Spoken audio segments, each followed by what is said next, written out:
The story begins with our protagonist, Kim Soo-yeon, getting bullied by his classmates, who were also insulting modern webtoons.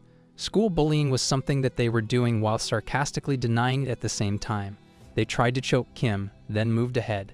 Kim, on the other hand, remained there. He questioned his life and wished it to go like how it was shown in web novels and RPG games. Their essence of earning instant rewards by completing quests was the thing that Kim wanted the most. He relentlessly called out the quest window many times, but nothing happened. The dark realization of the real world hit him again and reminded him that he's not in a web novel. As he was sulking in his own disparity, a sudden bluish light occurred in front of him. As Kim raised his head, he saw a quest window right in front of him. Kim kept on looking at the window, thinking about the aspects that could occur from it.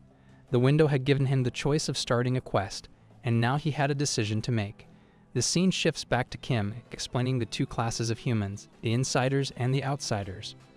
The proactive members of society are considered insiders, while the outcast ones are termed outsiders. Outsiders, according to Kim, was a better word to say than calling someone a loser, as he was one of them. Throughout the class, Kim repeatedly opened and closed the quest window, asking himself if the life that he is leading is real or not, as it could be a dream that he was having or maybe his imagination. In the end, everything felt real, and Kim finally decided to activate the quest.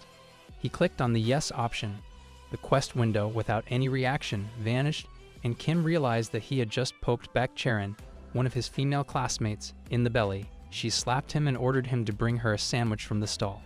When Kim asked her why she was not getting it herself, she reminded him that she has 20+ followers on Instagram because of her legs, and if she falls on her way to the stall, injuring her legs, then it would be because of him. Kim knew that he had no other choice, so he went ahead, questioning his life. He was a man who could not speak against all the injustice that was happening to him because of fear. On his way to the stall, his classmates from before again beated him, thus ending his school day in a pretty monotonous manner. It was a daily thing for him. At his home, Kim was arguing against his mother while continuously apologizing in his head for that. He wanted to drop out of school and start a YouTube channel, but his mother denied it. His sister Kim Dae-hyun mocked him by giving the reference to Viral Hit, another manhwa by the same author.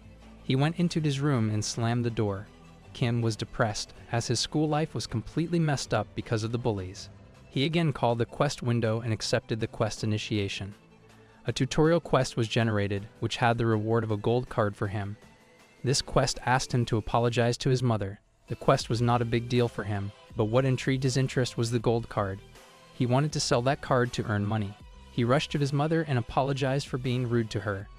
The quest was completed easily, and Kim came back to his room, where he revealed the gold card.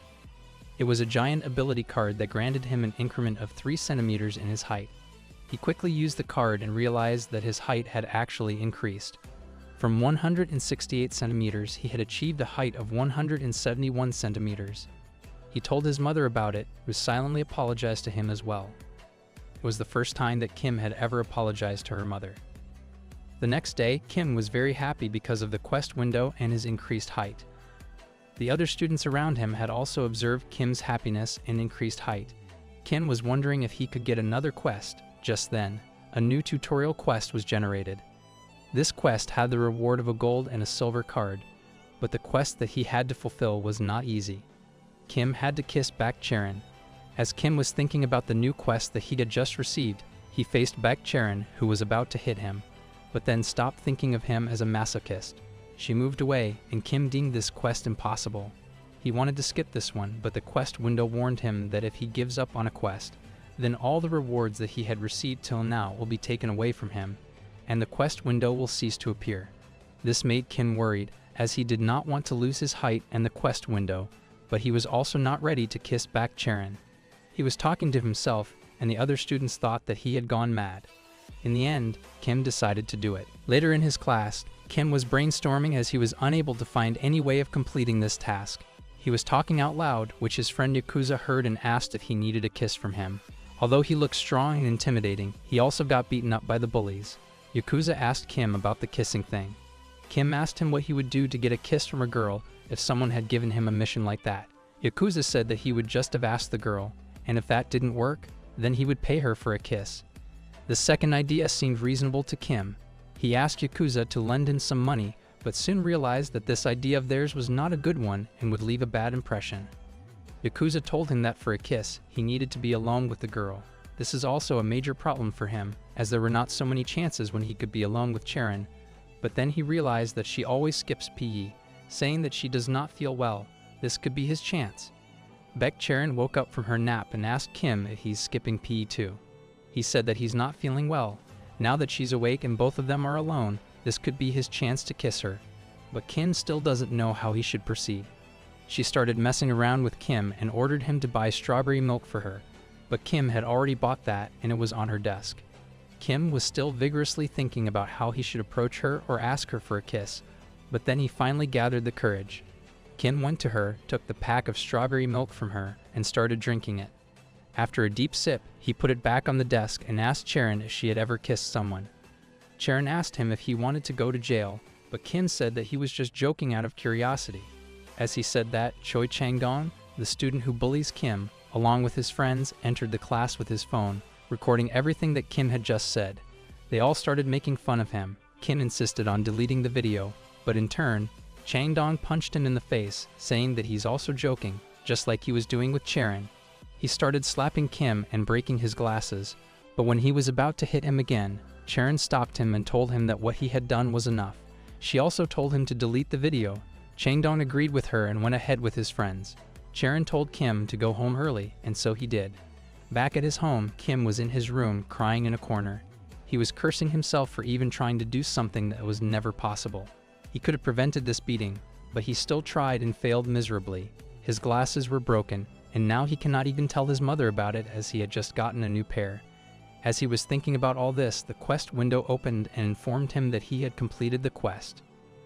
The scene shifted back to Charon at school, as she had just touched her lips on the straw of the strawberry milk to finish it, which resulted in an indirect kiss and led Kim Soo-yeon to complete the quest.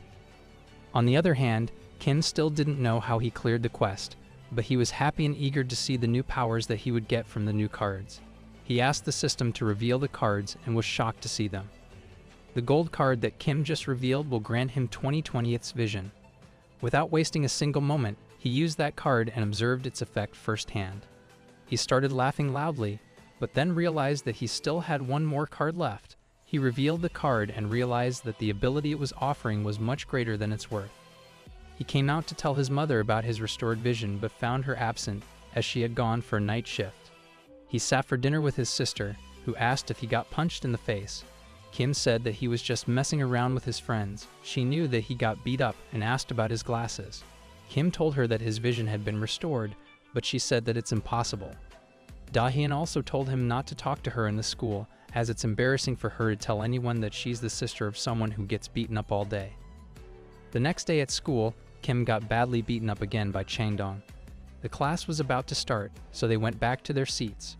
Yakuza apologized to Kim for not being able to help him, but Kim reminded him of the rule that they had made, which states that none of them will interfere while the other one is getting beaten. At lunchtime, Kim was again surrounded by bullies. Chang-dong was slapping him, but then he stopped and threw his cigarette on the ground. He ordered Kim to pick that up, but as he was about to grab it, his sister came and asked what he was doing. Kim was confused. He was thinking of an excuse, but Chang-dong came near him and asked him about the girl. Kim told him that she was his sister. Chang-dong told him that Kim was just picking up the cigarette that he had just smoked to prevent them from getting caught. They left the place, but Chang-dong's eyes got set on Da-hyun. In the washroom, he asked Kim to introduce him to her sister. Innocent Kim tried to avoid this conversation and asked why he wanted to meet his sister. Chang-dong said that her sister looked tasty to him. Kim was shocked to hear this, but a voice warning Choi Chang-dong came from the toilet. It was Yakuza who told Chang-dong that he had crossed the line, but he got punched in the face. Chang-dong was continuously beating Yakuza, saying that he should not scare him with a face like that. From behind, Kim provoked Chang-dong and called him a piece of asterisk. He turned back to Kim and approached him. He was about to hit Kim, but got a jab on the face.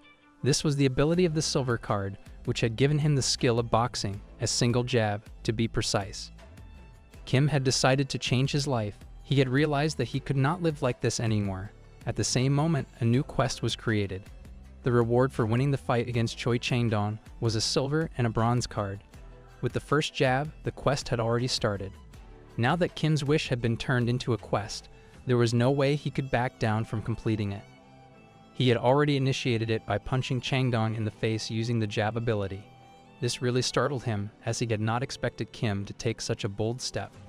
As Changdong was trying to balance himself, Kim again punched him. This time, the limit of tolerance for Changdong was broken.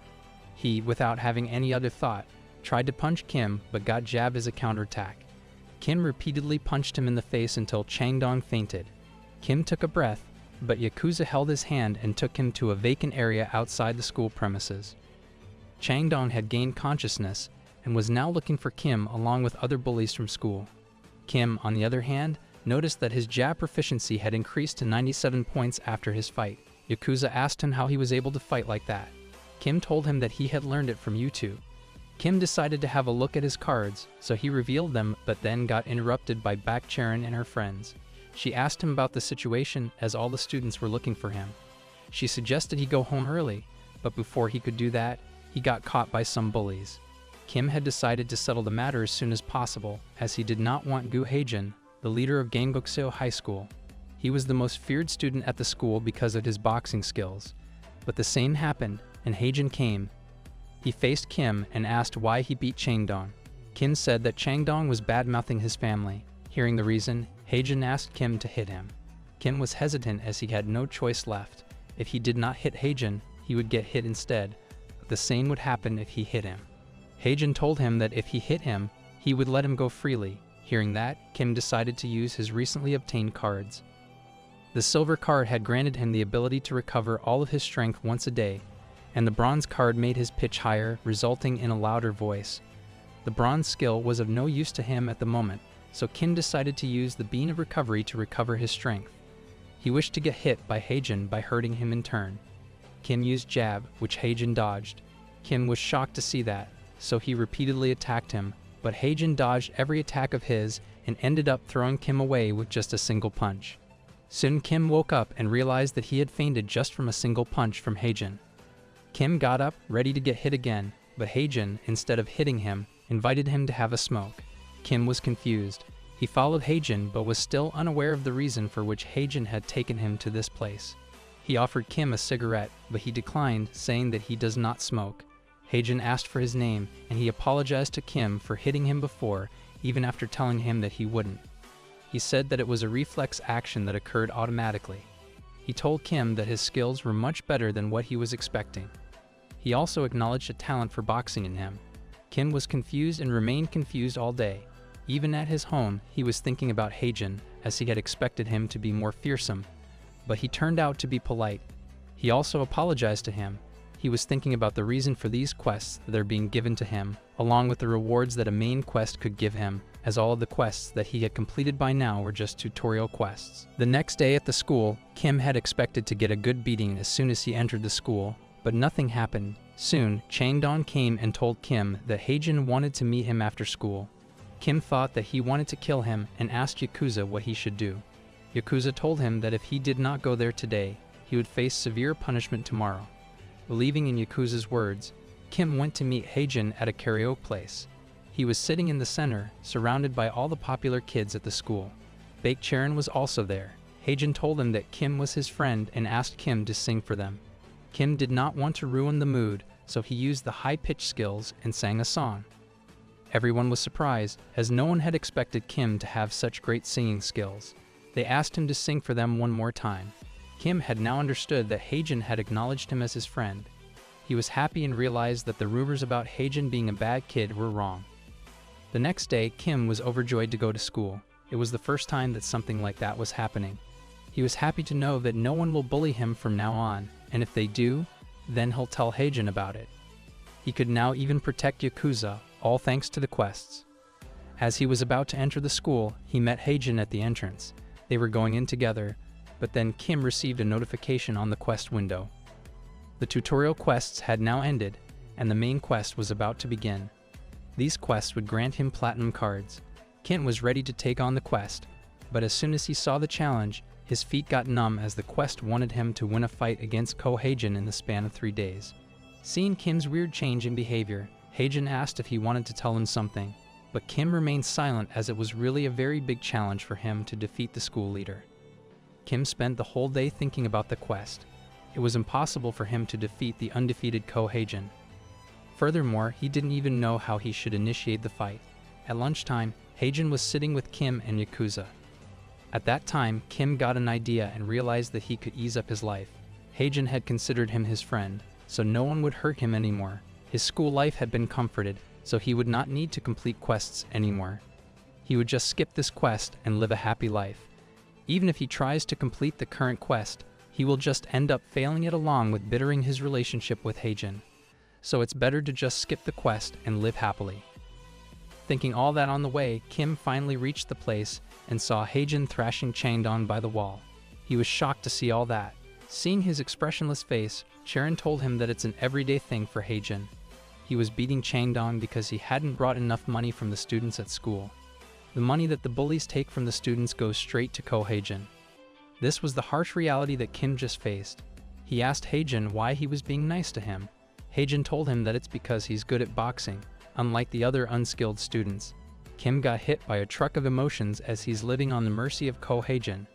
If he gives up on the quest, Jab will be taken away from him, and his life will become much more miserable when Haejin finds out that he cannot fight anymore.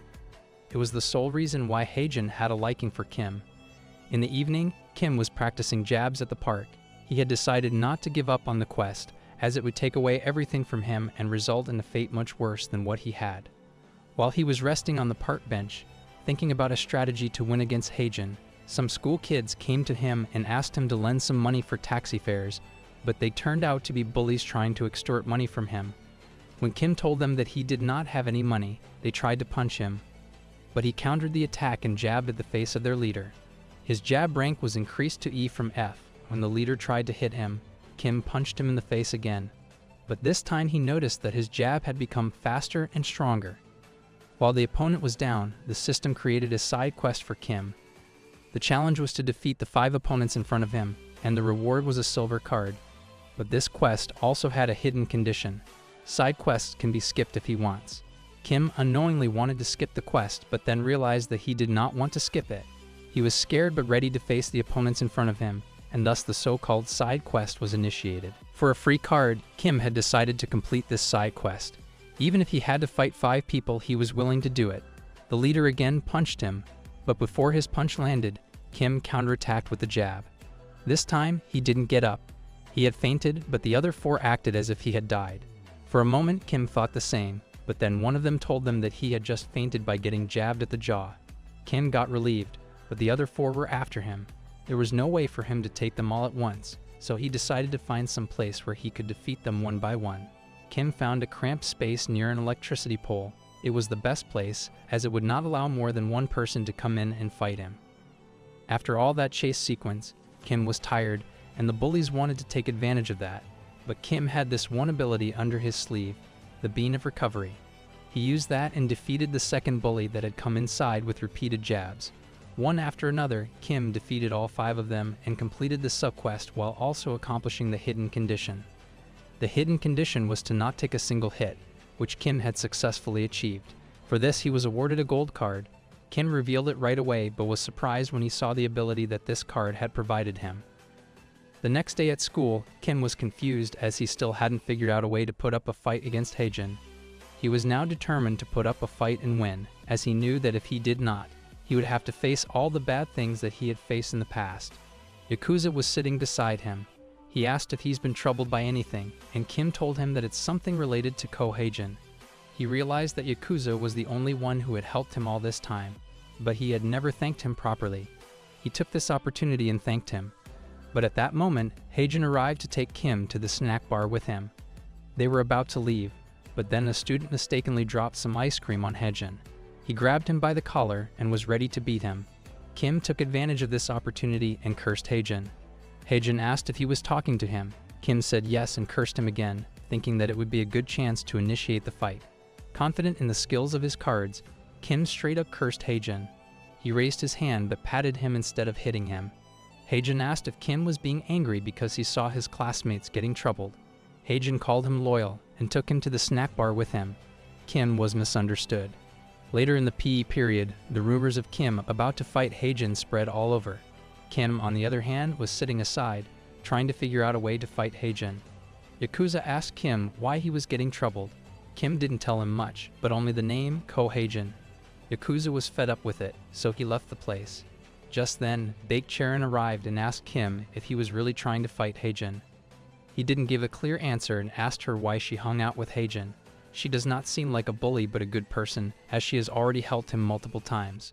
She said that she feels comfortable around Haejin. As they were talking, a student came to Kim and told him that something big had happened. Outside the school, Yakuza had asked the bullies to call out Haejin. The bullies made fun of him, but Haejin arrived and asked why he wanted to see him. Yakuza told him not to bully Kim. He's being troubled because of him. Haejin slapped him and threw him on the ground. He told him that he was Kim's friend. He picked up Yakuza and punched him in the face, telling him that he does not like people like him. People who are in lower ranks will drag others with them. He told Yakuza to stay away from Kim and stop dragging him. Yakuza got up and told him that he could not consider someone his friend for a reason like that. Just then, Kim arrived and punched Haejin in the face. He told them that without Yakuza, he wouldn't have been able to survive in this harsh school. Almost all the students gathered outside the school to see Kim fighting Haejin. All of them were worried about Kim, as there was no chance for him to win against Haejin. It was a slaughter, and they knew it. Haejin asked if Kim really wanted to fight with him, as he had considered him his friend. Kim told him that the only friend that he has in this school is Yakuza. Believing in the ability of his new gold card, additional strength, Kim was now ready to fight. He declared that he would win this fight in 5 seconds. The main quest was initiated. Now that the declaration was made, all the students realized that Kim had gone sick in the head. Claiming a win against the undefeated leader of the school, even in just 5 seconds, was a completely impossible feat. Believing in his strengths and the abilities of the cards, Kim reassured himself that he could do this. His plan was to land a jab on his face and then continue the attack, but it failed when his first attack was dodged. Haejin told him that 5 seconds had already passed. Kim didn't stop there and continuously attacked Haejin. Haejin, on the other hand, evaded every single attack successfully. Now second thoughts started coming into the students' minds as this fight was getting intense. Kim waited for a moment to catch his breath, and Haejin took advantage of this moment by punching Kim in the gut. Kim was down on his knees and Haejin was facing him. With a breaking voice, he again said that he would win in 5 seconds. Haejin slapped him in the ground and asked if he's really trying to win with just some jabs. Kim remembered last night when he was asking the same question to himself. Even if he had gotten stronger, it would still be very difficult for him to win with just a single attack. This new card of additional strength for 5 seconds would be more useful if it were some kind of direct offensive ability. But now there's no reason for him to whine about it as he cannot change it. Kim will have only one chance to use the additional strength, and that too for 5 seconds. He had decided to use that when he would get the direct hit. An opening is what he was waiting for. He ran straight into Haejin, but got punched in the face. On top of his lungs, Kim screamed 5 seconds using his high-pitched skills. Haejin again slammed him into the ground. The same happened again, but this time Kim grabbed Haejin's shirt and stood by his side, facing him directly. He used the bean of recovery. Everyone tried to stop him, as Haejin was really pissed off. He had decided to kill him. Haejin tried to push Kim away, but his grip was firm. He had used the additional strength card. This card had provided him with an incremented weight advantage of 100 kilograms, which when added to his own, turned out to be 156 kilograms. Haejin was unable to move. Kim started the countdown for the additional strength. On 5, he picked up Haejin, and with the strength of 156 kilograms, he threw Haejin on the ground with a count of 4. Everyone, including Haejin, was shocked. With a count of 3, Kim removed his jacket. He went over Haejin and started punching him in the face with the increased strength of 156 kilograms. One after another, again and again and again. He didn't stop until the time for additional strength ended. In the end, Haejin declared that he had lost the battle. The notification for the completion of main quest arrived after hearing that Kim also fell down on Haejin. Everyone, every single student present, was shocked to see this victory except Yakuza, who had a feeling of pride in his eyes. Kim had obtained the platinum card.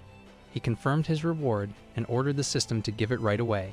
A few days later, Haejin hadn't come to school after that incident. The students were still talking about that incident. As some of Haejin's classmates were talking about it, another student at the gate silenced them, saying the leader of the school was passing by. Kim Soo-yeon, with a bluffing posture and a fakely confident attitude, was walking around the school. Still unaware of how things turned out to be like this, he continued to walk on his path. After the battle with Ko Haejin, Kim obtained the platinum card. He went to the washroom, where he revealed the card. It came out to be a regular card with the ability called peeking. With this card, Kim can check the stats of his opponents or the person he faces. Kim didn't understand the use of that card. He came out of the washroom and went out with Yakuza. It was burdensome for both of them to be treated like that.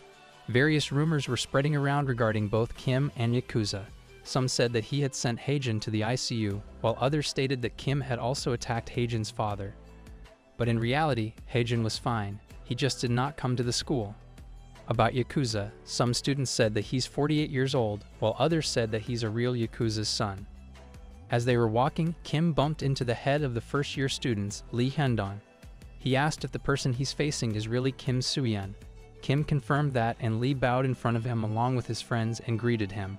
Surprised, Kim asked, "Why is a first-year student bowing and greeting him?" Lee told him that it's natural for juniors to greet seniors like him. He reminded Kim that he's the new leader of Kangbuk-seo High School. Kim tried to tell them that they're having a misunderstanding, as it's not his intention to be the leader of the school. Kim scared them away. All the freshmen went ahead with a saddened look on their faces. Yakuza told Kim that their leader, Lee Hyundong, was the real brother of Lee Kundo at Ju High School. These freshmen used to follow Ko Haejin all the time, but since he felt them to be annoying, he mostly didn't give heed to them. These freshmen wanted to fulfill their goal. Kim asked about the goal that they had, and Yakuza told him that their goal was to unite Kangbuk. The four most powerful schools in Kangbuk are divided.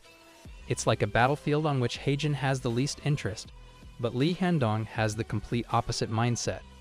He wanted to unite Kangbuk with Kim's help. Kim did not understand why he wanted to unite Kangbuk, as there's no reason for doing such a thing. He had decided to keep himself away from those students and consider them crazy. At that moment, Kim wanted to live a happy school life without any problems, but the system had something else for him. The second main quest was created with an unknown reward. This quest was divided into 3 parts, the first of which was to win over the freshmen of Kangbuk-seo High School. With the same reason of getting bullied if caught, Kim had no choice but to comply with the quest. He went to the freshmen and told them that he was just testing them. He told them that his main goal was to take over Kangbuk-seo High School. All the freshmen were happy, but Kim was not. He went back to his class, and shivers and chills were running down his body. He was doing all that just for the sake of a happy life, and while considering no other problems coming up, he realized that he still hadn't used his new ability, peeking. He wanted to use it, but his day flew by because of the freshmen. While he was thinking about all that, Baek Charon from behind gave him a call. She asked if he was really going to take over the Kangbuk-seo and unite Kangbuk, as the rumors are saying. Kim told him that he really had no such thing planned, but when he looked up, his eyes got set on Baek Charon. She felt intimidated and asked what he was staring at. Kim had activated peeking, and the ability had targeted Baek Charon. Kim was now able to see the stats of Baek Charon.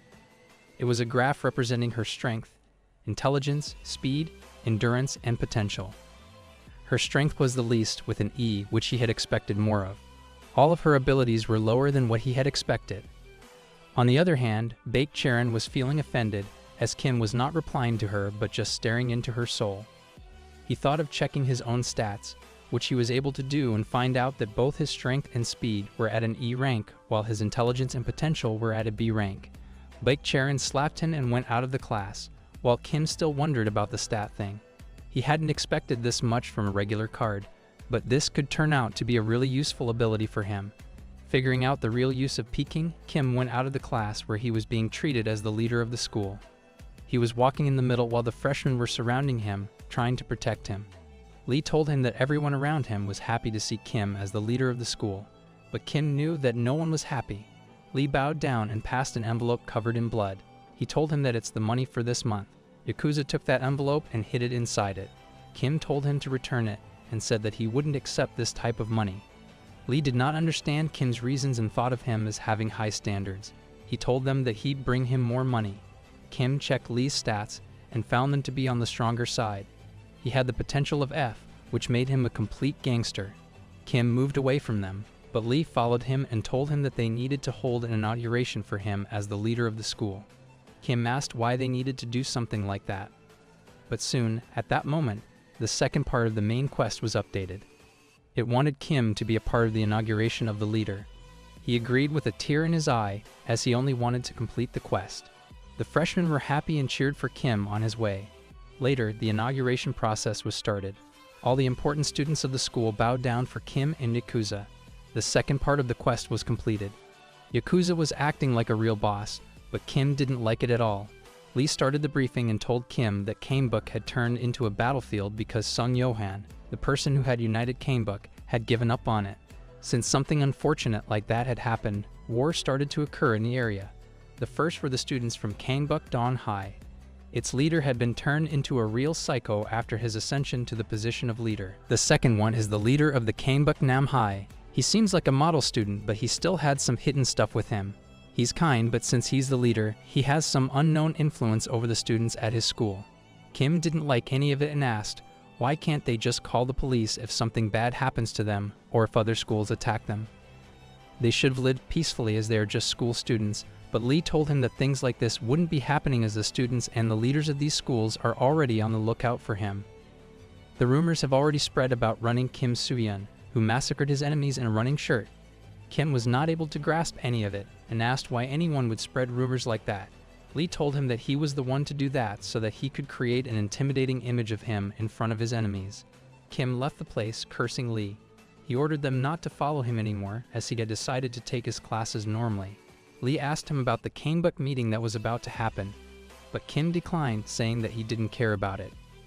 In the evening, at his home, Kim was watching TV while his sister arrived and asked why her seniors asked her she's running Kim Soo-yeon's sister. Kim told him that he had already taken care of that matter along with the Canebook meeting. Kim was happy to be free. The scene shifted to Han Jae-ha, the leader of Canebook Dawn, who was beating one of his lackeys because he told him that Ko Hae-jin, the leader of Canebook Seo, had been defeated by running Kim Soo-yeon. This information was unnecessary for him. In a bowling alley, Kang Seok, the leader of the Canebook Nam, was also told about this information by a fellow student. He wanted to see the face of running Kim Soo-yeon, the person who had defeated the leader of Canebook Seo High in the upcoming Canebook meeting. On a beach, we see Lee Hyundong alone, worrying about the Canebook meeting.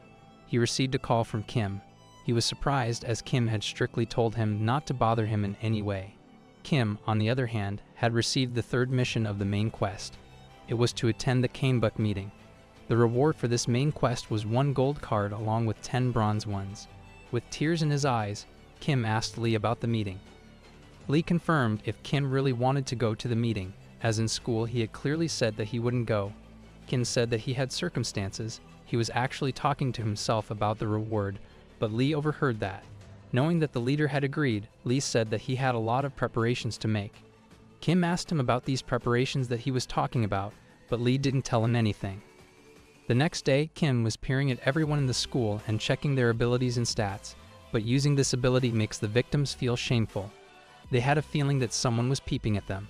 There were levels in peeking, just like Jab, which increased by 1 point when Kim peeks at 2 people. He wondered what would happen if this ability reached E rank. Kim peeked at Yakuza and saw that he had an S in potential. After school, Kim and Yakuza were ready for the Canebook meeting, as it was the day when it was going to be held. Kim had planned to go there just to obtain the reward and run away immediately. He wished for it to go smoothly and expected nothing bad to happen. But Yakuza said that he had a feeling that things would not go the way he was expecting them to, as in front of them, Lee was standing with other freshmen who had volunteered themselves for the meeting. Lee told him that all of them are loyal subjects who will serve him. They are ready for anything that could happen. Kim stopped them and ordered them to go back to their homes, as only the 3 of them would be going for the meeting. After sending everyone away, Kim, Yakuza, and Lee went to the Canebook meeting. The scene shifted to a bar where Han Jae-ha of Canebook Dawn was beating up a man. One of his underlings reminded him about the Canebook meeting. On the other hand, Kim and the gang had reached the site of the Canebook meeting.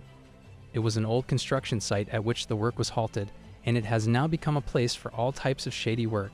They went in where Kim had expected a welcome from scary people, but it was the students of Canebook Nam who welcomed him. They seemed like good people, but after having a seat, Lee warned him about the leader of the Canebook Nam. He asked Kim not to let his guard down, as he might be the most dangerous of the three of them. The students of Kangbuknam asked their leader's thoughts on Kim Soo-yeon. Kang Seok misunderstood Kim and told his friends that he had provoked him. Kim was curious about Kang, as he could not expect a guy like him to be dangerous. But then he started thinking about the quest, which hadn't ended yet.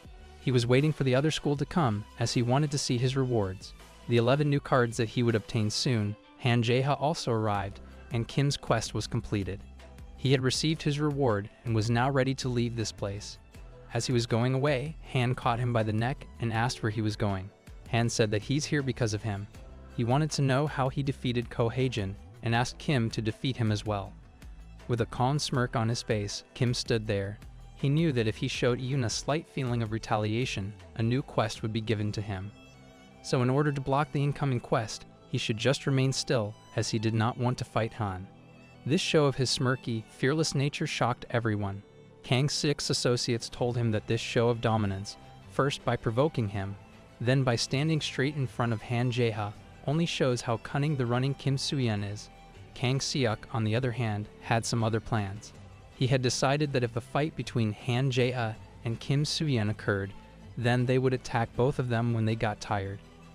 But something like that did not happen, as a member of the Kangbukdong stopped Han. He told him that he would have a lot of chances to fight against Kim Soo-yeon, but now Kang Seok is waiting for them to get started so that he can take advantage of them.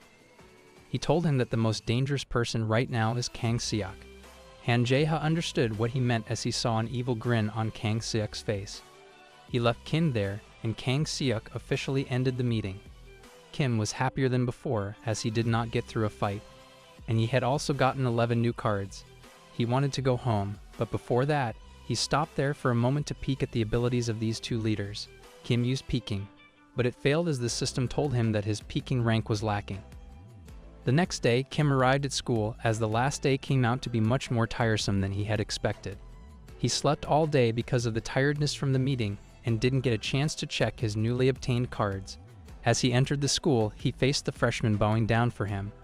They told him that they knew about the great incident that happened yesterday in the meeting. Kim inquired about it and realized that it was a rumor spread by Lee Hendong that said that he had beaten Han Jae-ha using his art of fighting in the meeting. Kim tried to tell them that all of it was just a lie, but the freshmen didn't listen to him at all. Later, at the infirmary, Kim was suffering from fever and body pain because of all this fighting and the mental stress of controlling the Kangbuk-seo.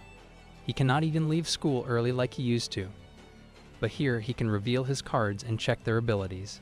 He did the same and revealed the gold card first. It was a regular card called the Card Master, which granted him the ability to merge or break cards according to his wishes.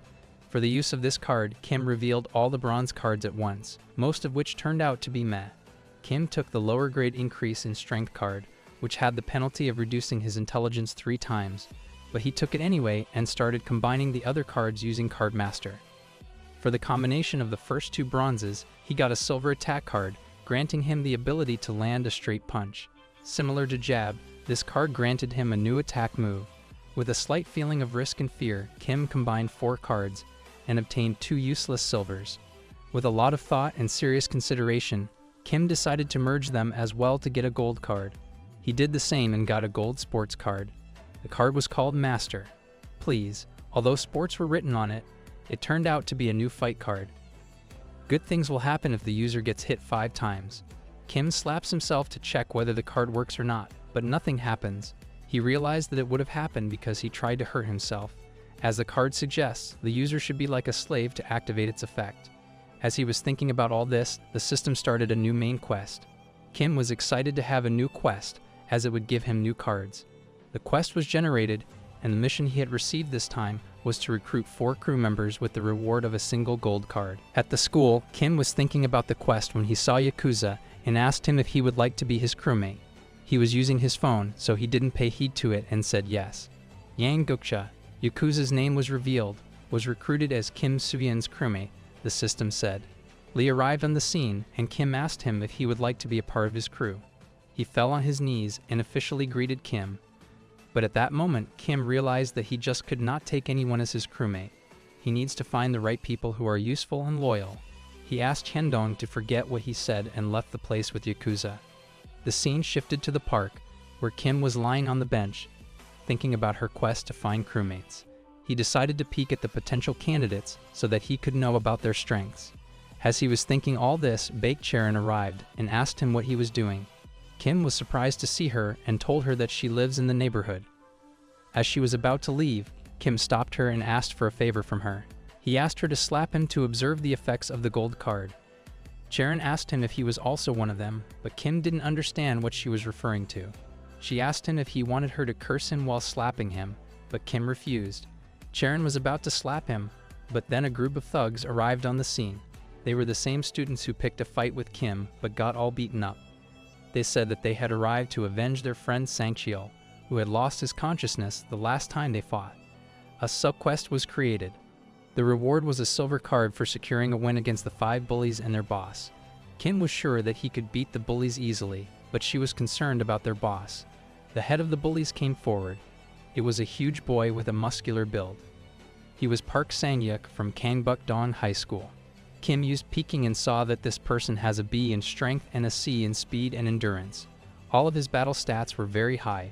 Sang-hyuk told Kim that he had heard a lot about the running Kim Soo-yeon. Charon came forward and asked the bullies about their school. She told them to leave the place, but they started picking up on her. Kim wanted to keep her away from them, so he moved forward and told them that she's completely unrelated to their matters. Sang-hyuk suddenly punched him in the stomach to stop him from moving, and the same happened. But Kim was not hurt. He was not feeling any pain, but the opposite. He was feeling good after taking the punch. It was the effect of the card, Master. Please. Sang-hyuk hit him repeatedly for saying such nonsensical shit in front of a lady, but the effect of that card was piling up. The effect of that card had overlapped 5 times, and the card got activated, granting a temporary increment in one of his stats. Soo-yeon's strength got upgraded from E to C rank. He punched the Sangcheol standing in front of him and sent him flying. He told Charon that he feels good when he gets hit. Hearing that, his opponent Park Sang-hyuk was ready to make him feel good, but Kim was ready to take him on with his increased strength, and with that, the sub-quest started. The battle was about to get started but was interrupted by the local bullies. They all attacked together to avenge their fallen friend Sangcheol. Kim defended himself with a jab on the face and decided to run away to a narrow place just like before so he could handle them. But then he realized how powerful his jab had become as the boy was literally lying unconscious on the ground.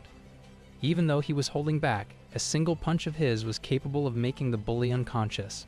Kim asked Charon to close her eyes, as women should not see things like this. He then defeated all of them. Delighted to see a strong enemy, Sang-hyuk praised Kim and told him that his show of power was required for him to assess his level. Kim knew that he should not give Sang-hyuk a chance to hit him, as it could turn out to be a bad decision for him.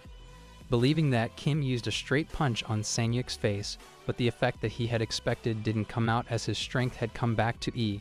The effect of that card had expired and needed to be piled up again. Kim took hits one after another, but nothing was happening. He questioned himself about the requirements of this card, but got hit again. He asked Sang-hyuk to wait, but in turn, he said that time did not wait for anyone. Seeing the foolish behavior of Kim, Baek Charon came to help. Kim saw her but got hit again. This time, the ability was activated. Kim punched the life out of Sang-hyuk, realizing that the ability only activates when the user is getting beaten up while also feeling humiliated at the same time. This is the reason why this ability is called Master. Please. Sang-hyuk grabbed Kim to land a smack on him, but Kim used the overweight ability along with the Bean of Recovery. Sang-hyuk was not able to pick him up. Kim hit his bent back and made him fall to the ground. With all of his abilities activated, his current strength was at the A rank with the same in endurance. Kim began to land a barrage of punches on Sang-hyuk, and in the end he won. Kim had completed the side quest and had obtained the new silver card. The next day at school, Kim was thinking about the quests and their nature. It was like someone was deliberately giving him quests like these. As he was walking, he suddenly got slapped. The effect of Master, Please, got activated. It was Baek Charon, and he was really angry. She asked him why he was spreading rumors of them dating. Kim told her that it was not him. The whole school was talking about them. Lee arrived on the scene and asked her if she had not fallen for Kim for saving her. This was not true at all, and Charon cursed him for that. The scene shifted to Haejin coming back to school. On the other hand, at Kangbuk-dong High, Sang-hyuk was apologizing to Han Jae-ha for disrespecting the name of their school. He also told him that the rumors about running Kim Soo-yeon were true. He pretends to be naive, but then shows his true colors. Han told him that no one had expected anything from him, as he's not even considered a part of their school gang anymore. He asked him if it's true that the rumors were spread by Kim Soo-yeon about beating Han Jae-ha at the Kanebuk meeting. Sang-yuk told him that he's certain about it. Han had decided to take care of Kim, as he had wanted something like that. As he was going, a glimpse of his stats were shown, with him having a ranking of S in speed. Kim, on the other hand, had revealed the new silver card that he had obtained. It was a regular card named Skyrocket. Kim asked himself if he should use this card right now. Wang Daesung, the 14th strongest person in Kanebuk-dong, asked Han Jae-ha to let him deal with Kim, as he's not someone who deserves to get beaten by the leader. Han reminded him that Ko Hae-jin had lost against him. Daesung asked him to trust him and his huge belly. In the end, Han allowed them to go. Back at the Kanebuk-seo, Kim was still wondering about the new card that he had gotten. The thought of breaking it came to his mind, but he resisted it, as he knows that breaking and merging cards is an addicting thing, and it would be bad for him to do so frequently. He also has the pressure of completing the quest of gathering crewmates for himself. As he was walking in the dorms, he noticed that his slippers had torn. He bent down to see but got bumped into Bak Charon. While he was down, he sensed a cold presence behind him, which turned out to be Ko Hae-jin. He asked Hae-jin about his well-being and stuff, but he ignored him and said that they're not in that kind of relationship, like friends of course. A new side quest was created with the reward of a silver card. Kim had to make Ko Hae-jin a part of his crew.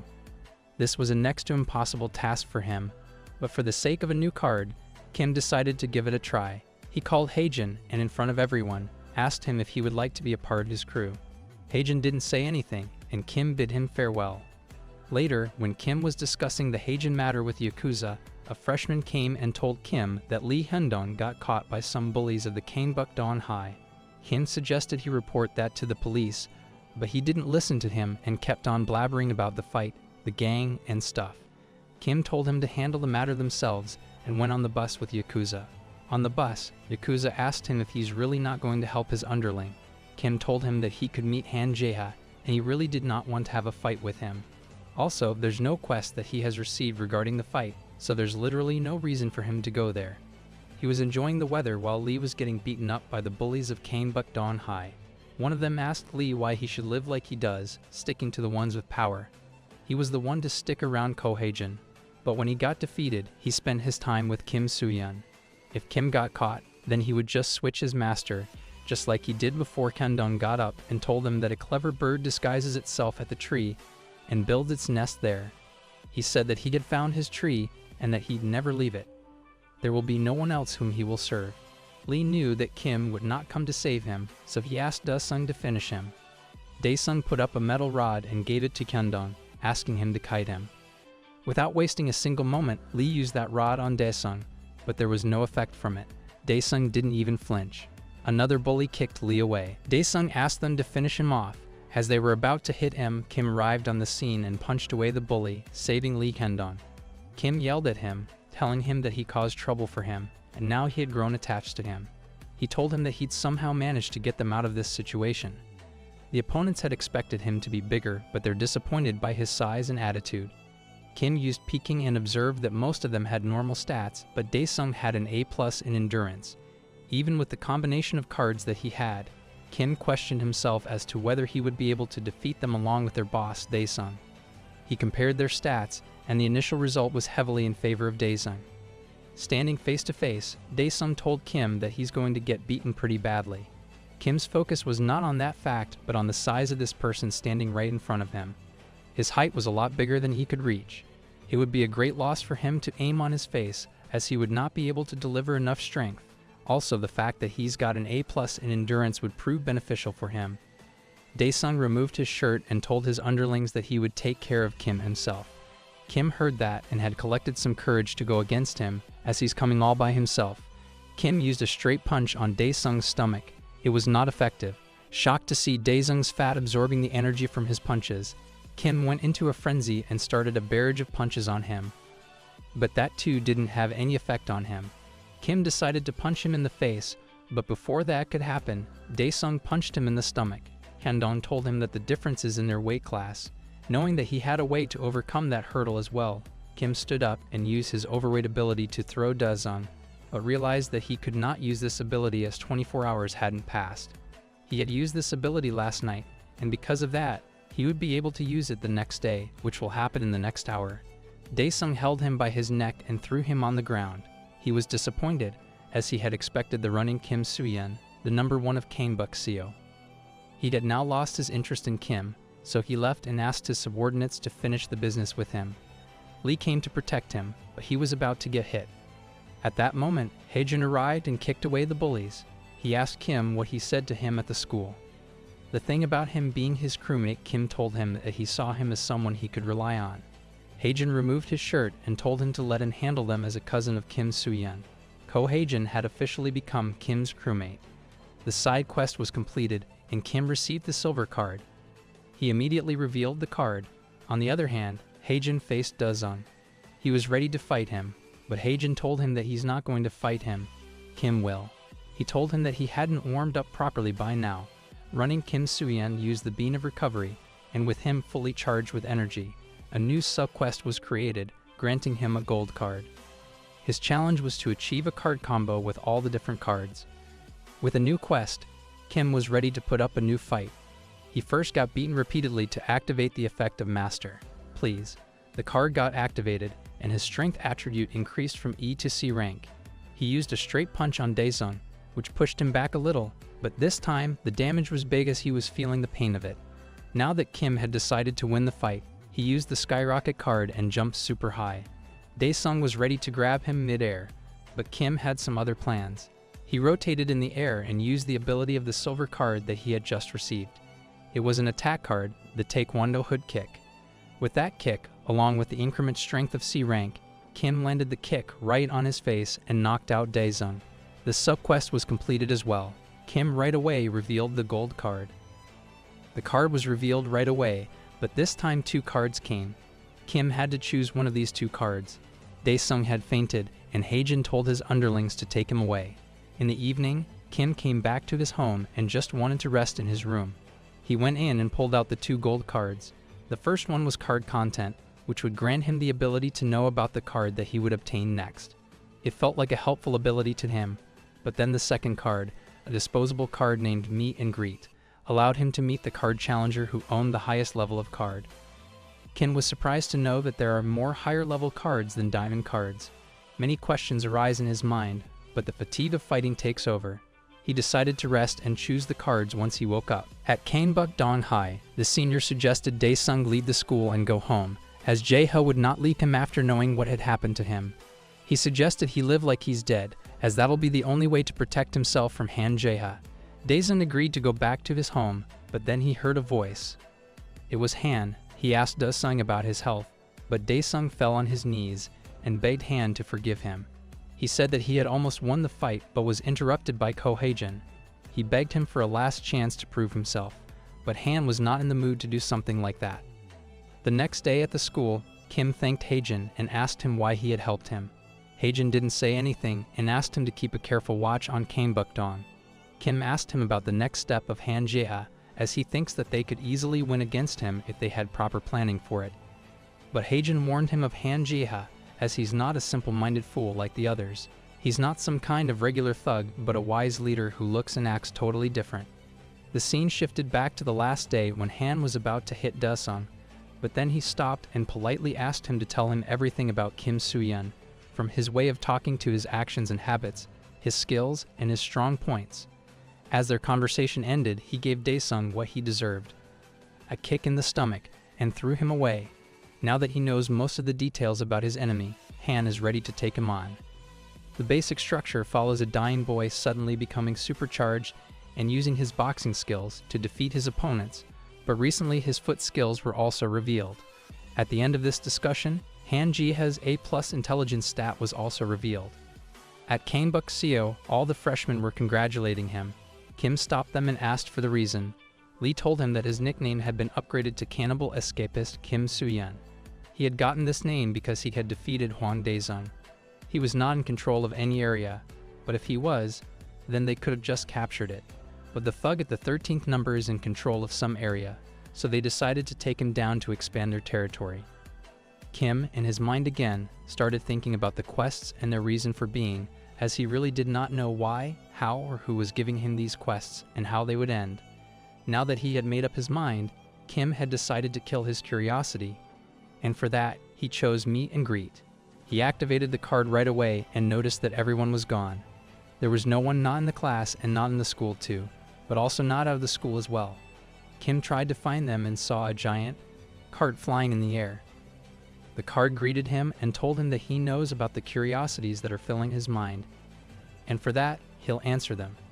In a single breath, Kim asked all the questions that he had in his mind, and the card told him that he'd answer his questions one by one.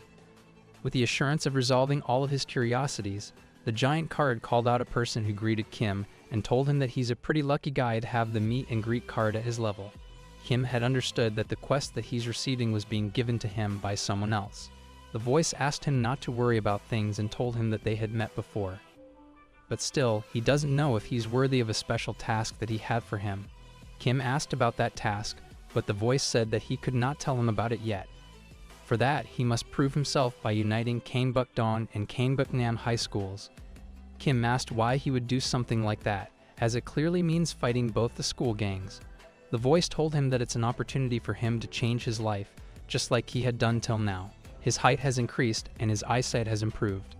All of this means that his life is changing in a good way, but all of that happened with a platinum card at most.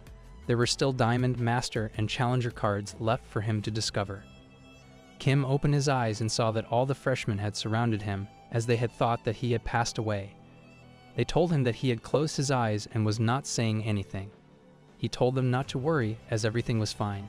Lee told him the Yakuza had led the meeting, and they had decided to have matching uniforms. Kim told them that he's feeling tired, so he left. But while he was walking away, he gave thought to what the voice had said to him and decided that he'd try uniting the two schools. He told Lee that he'd unite Kanebuk.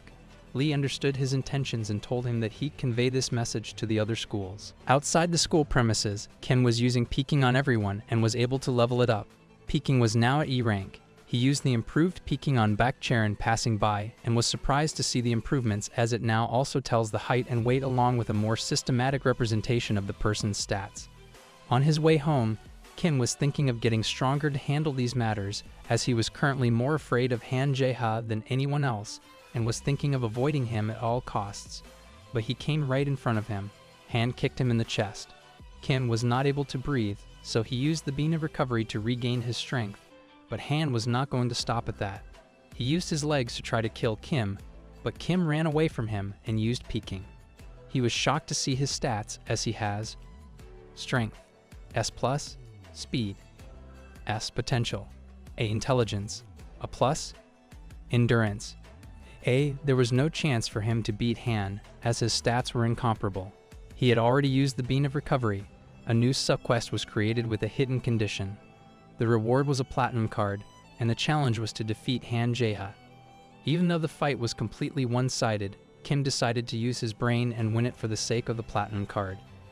He told Han to fight him properly on a big stage to prove that he could defeat Kanebuk Seo. Han Jae-ha agreed with him and left for the moment.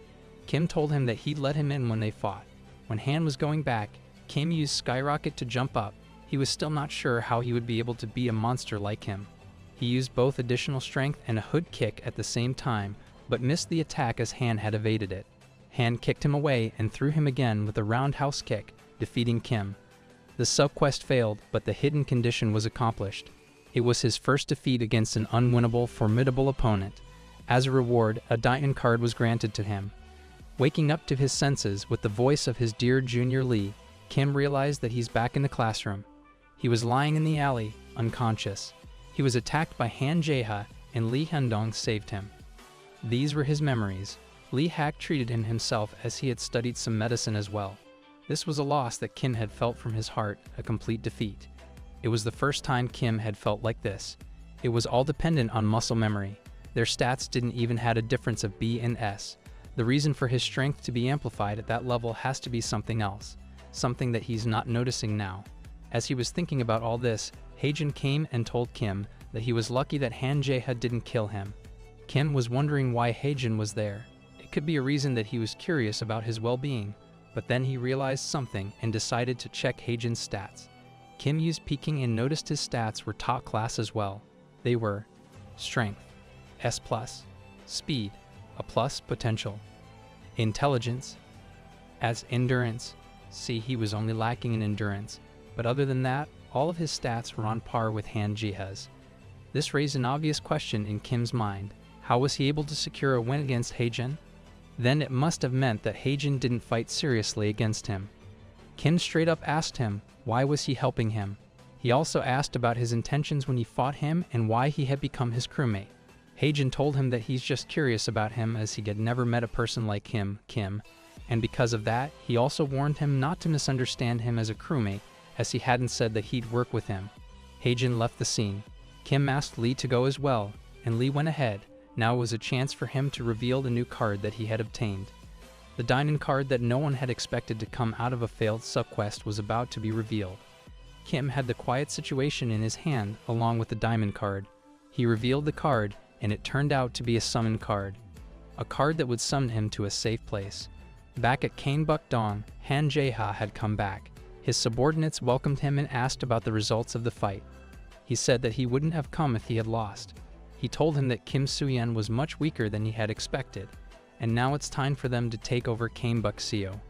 He ordered Kang Do-yuk, the 13th strongest person in Gangbuk-dong, to do this job for him. He warned him about Ko Haejin being there, and for him, he asked him to take Park Jeon with him. Park Jeon, the 5th strongest man in Gangbuk-dong, was the one that Han had suggested Do-yuk take with him. He told him that he's going to focus on Gangbuk-nam from now on, and the responsibility of Gangbuk-seo was given to them. When both of these schools are captured, they'll finally move forward with his plan to take over Gangbuk-buk. At Kim's home, his sister was requesting that he be in his room as some of her friends were coming to their home. She was making all kinds of excuses, but Kim was making fun of her and being mean. Kim went to his room and revealed the diamond card.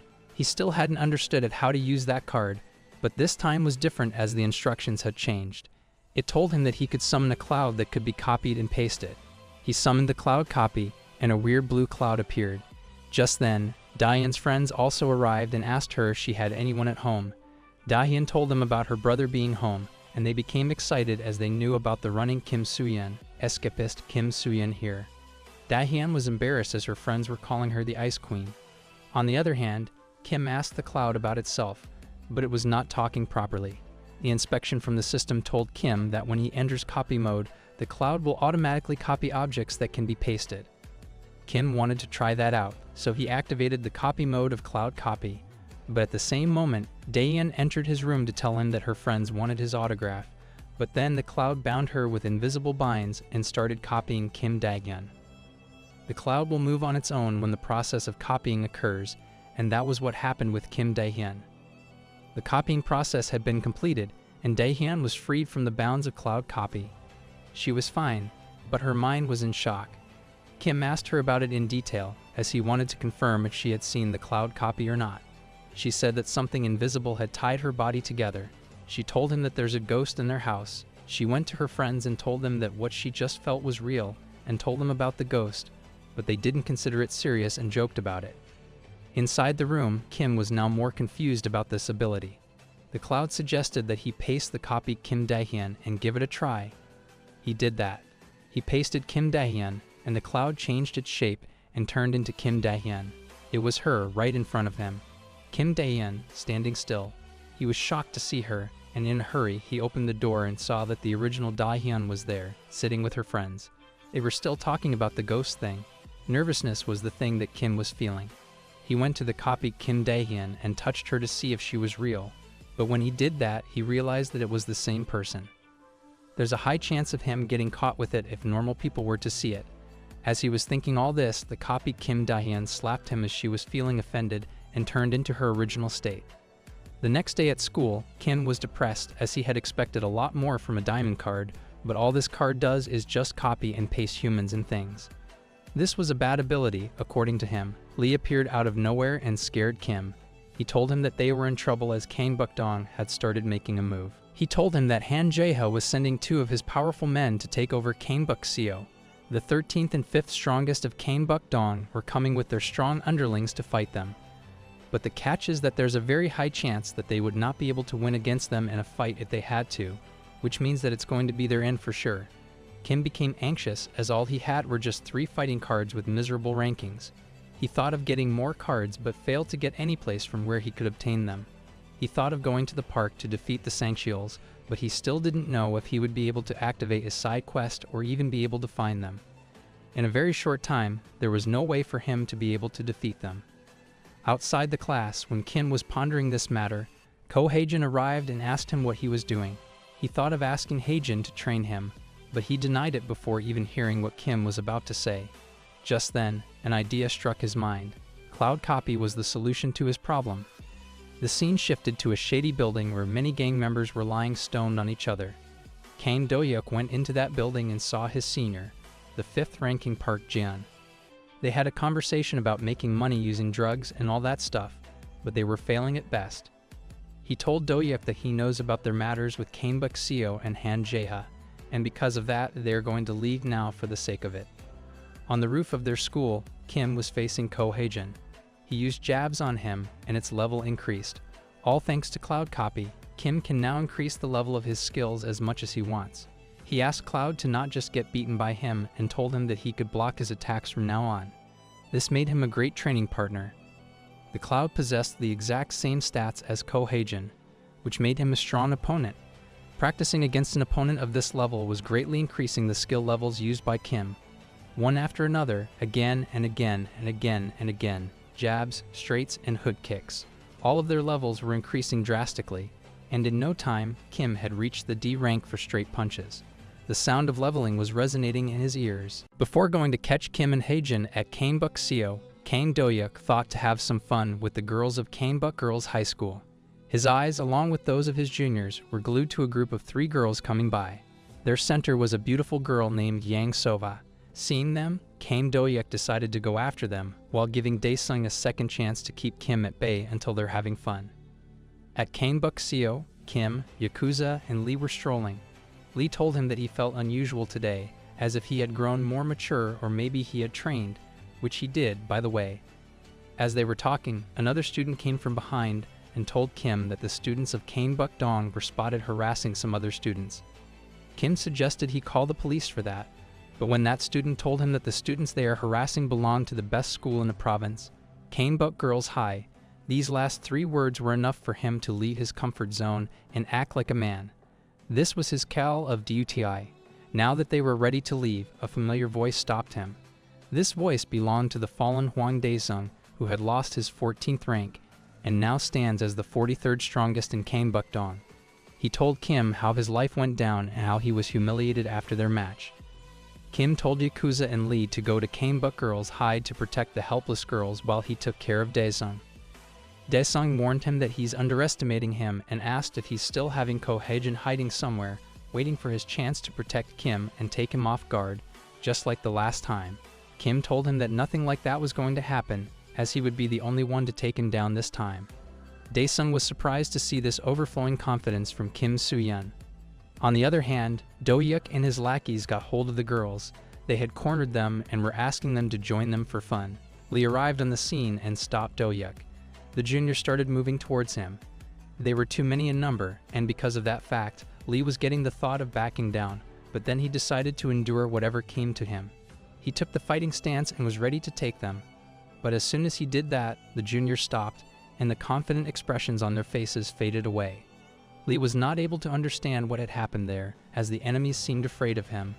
But then, from the shadows, arrived a hero, Yakuza, the number 2 of Kanebuk Seo High, Diablo Yakuza.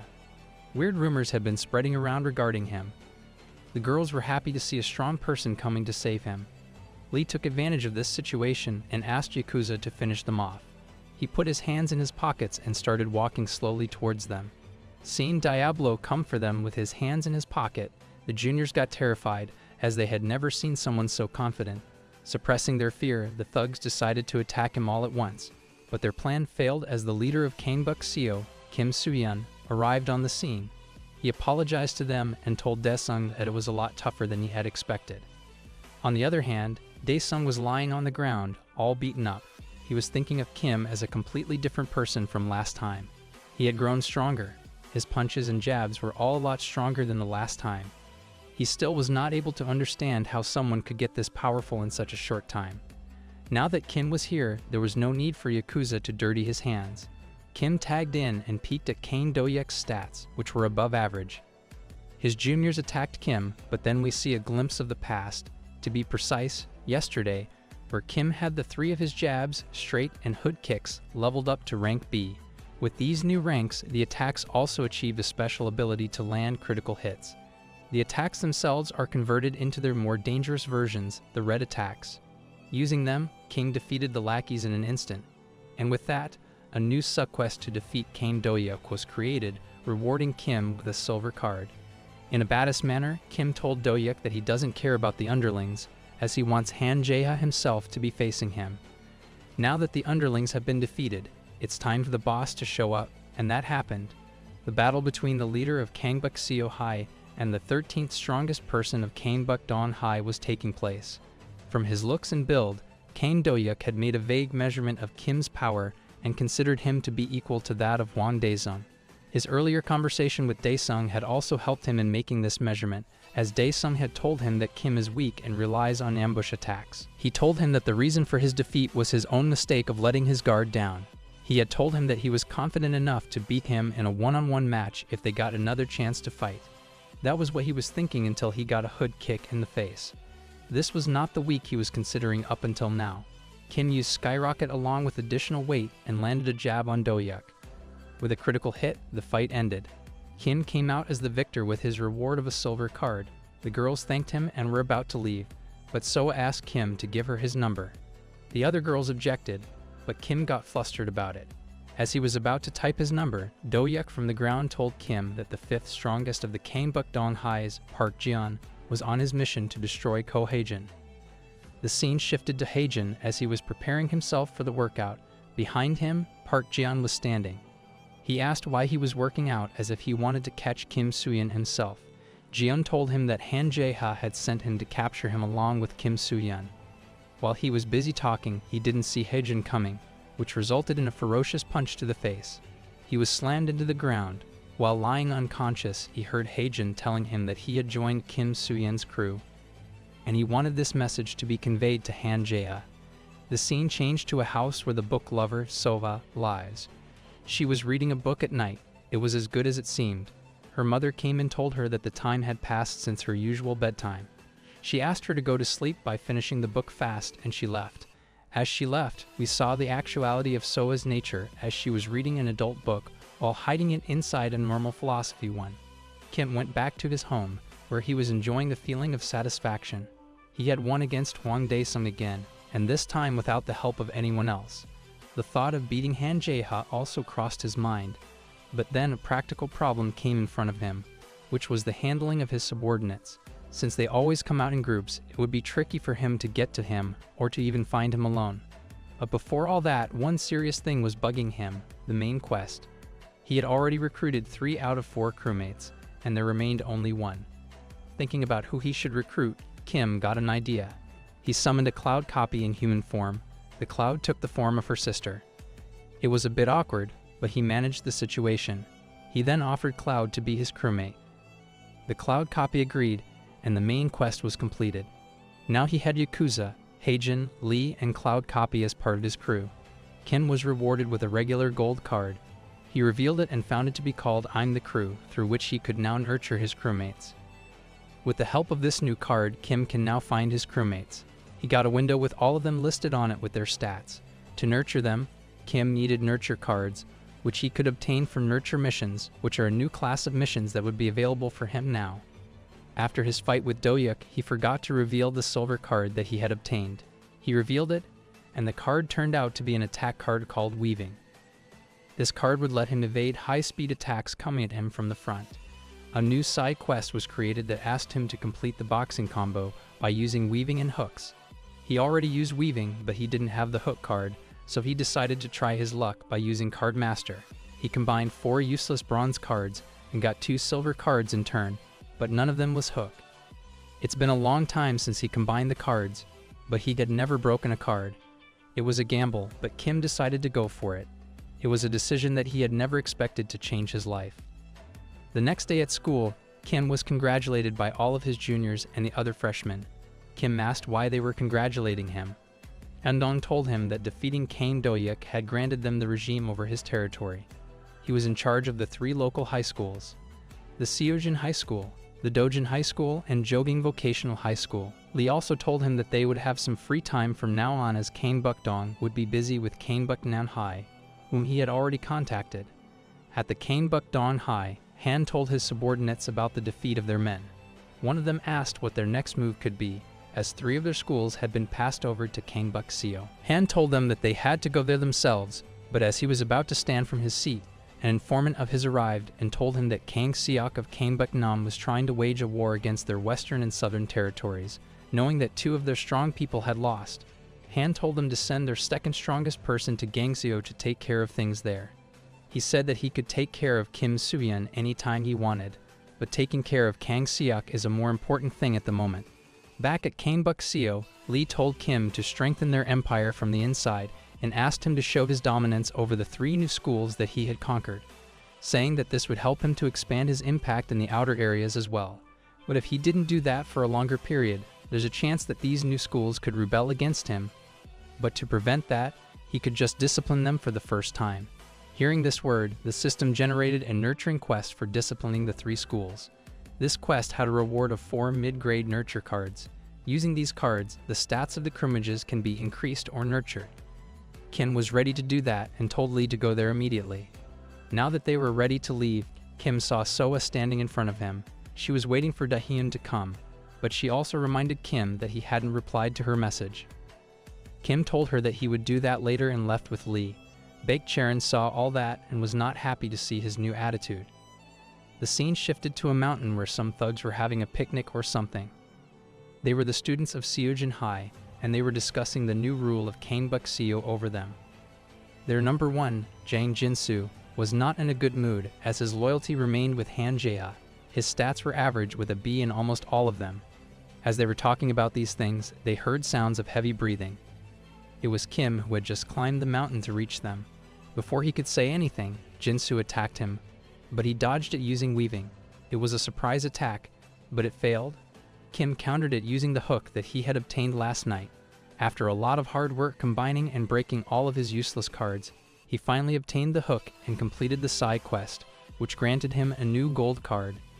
This was an attack card of the boxing type that granted Kim the ability to use the Dempsey roll, a boxing technique using which he could attack alternately from the left and right sides at a very high speed. Kim used the Dempsey roll on Jin-soo and shocked everyone around him. The quest was updated, and Kim had shown his dominance over Seojin High. He then decided to clear the quest in one go and went to Dojin High. The students of Dojin High seemed happy to be under the control of Kang Buk-seo. Then Kim and Lee went to Joging Vocational High and were taken under his control without any violence. The students of that school requested that he not increase the fees, and Kim declared that he would not extort money from any of them. With the 3rd school under them, the nurture quest was completed, and Kim obtained the 4 mid-grade nurture cards. The next day, Kim was confused, as he still was not able to choose on whom he should use these nurture cards. He first thought of using them on Hajin and turning him into the strongest, but then the chance of him not remaining under his control would increase rapidly. Using them on Lee would not be a great idea, but then the only one who remained was Yakuza, as he was the weakest out of them all. There was also a chance for him to get attacked by anyone, and if that happened, he would require some strength to defend himself. For that reason, he used all the nurture cards on Yakuza. Yakuza, on the other hand, immediately felt stronger and more energetic. After that, he asked Lee about Kang Buk-buk. The school that didn't even arrive at the Kang Buk meeting, Lee told him that there are only rumors of them being the strongest of all 3 of these schools, but no one actually knows anything about them. Kim was surprised to hear that even Hyundong didn't know anything about them. Kim and Yakuza left for class while Lee was strolling around in the dorms, thinking about their next plans for the expansion of their territory. He knew that sooner or later, Kim would be able to handle all the external matters himself, but the problem would occur when internal conflicts occurred, just like in every territory. Kim would remain busy, and it would be difficult for him to manage everything all by himself. For that, he needs someone who can handle the internal matters, a careful and strong leader. He was thinking of a strong and reliable leader, and the thought of back Charon crossed his mind. Making Kim and Charon date each other would help, as she would be the loyal person who could handle the internal affairs of their territory. He went to her along with Kim and asked her to come with them to hang out at the Canebuk Pool Villa. She slapped him and got away, saying that they should not act like they are close friends or something. Kim did not understand why she slapped him, but when Lee told him about the pool villa, things sorted out automatically. It was a famous place among high schoolers where most of the people hung out and posted their pictures. Kim told him that he deserved that slap for asking a girl to come to a place like that out of the blue. Lee gave up on this idea as he had not expected her to get this mad, but then Yakuza came as a backup and told Lee that he would have first discussed it with him. In the evening, while Baek Charon was in a store, her friends arrived and asked her to come with them, as they were planning to take advantage of Kim Soo-yeon and his friends, as they had booked the pool villa and they had heard that she's going with them. Charon told them that she isn't going, but they insisted she go so that they could go with her and increase their Instagram followers. After a lot of attempts, the girls were finally able to take her with them. Sometimes later, Kim and his crew were ready to go. Haejin had also arrived, which no one had expected. They saw the girls coming. Kim used peeking on Charon's bag but got caught doing so and got slapped by her. Now that everyone had arrived, they were ready to leave, and so they did. But on the other hand, a student of Kangbuk-nam was running towards the battlefield of Kangbuk-nam and Kangbuk-dong. Their leader, Kang Seok, was standing there with all the unconscious students. The informant told him that Kim Soo-yeon was on the move. Kang Seok had expected him to have aimed for Kangbuk-dong, but it turned out that they were going to the pool villa, which is the turf of Kangbuk High. At the pool villa, the group had arrived, and they were ready to check in. Hyundong had done all the preparations and made it comfortable enough for them to have a stay of 2 days and 1 night. They were all excited. The girls were going to the girls' dormitory, but Kim walked with them, thinking that they would have to share the changing room as times have changed. But Charon slapped the modern sense out of him and went ahead. While they were going in, they didn't notice that they were being watched. These were the people from Kangbuk. It was their area, and they were hanging out in it. They recognized Haejin and Charon, and decided not to tell the higher-ups about it, as they would take care of them themselves. At the pool, the girls were doing all that girly stuff for Instagram, taking thousands of photos and selecting only a few out of them. They were waiting for Charon to come, but when she did, they got surprised as she was in a bikini, which she thought they had decided, but this plan was cancelled. She felt embarrassed and went back, cursing her friends all the way. In their room, the boys were all done with the food. Haejin had gone out for a run, a thing he usually does to keep up with his fitness. Others were getting bored, so Lee suggested they play a game, and the loser had to shave their eyebrows.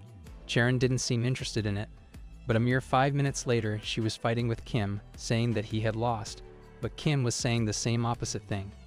Charon was ready to shade his eyebrows, but Kim didn't want that. Lee moved along with his plan by signaling the other girls. He told Kim and Charon that none of them had lost the game as it was a draw, and to find the real winner, they had another game prepared for them. There was an empty wardrobe in which both of them had to enter by holding their hands, and the one to come out first would be the loser, who had to shave his or her eyebrows. First, it seemed like a competition of their patience, but when the condition of holding hands came to it, the situation got tangled.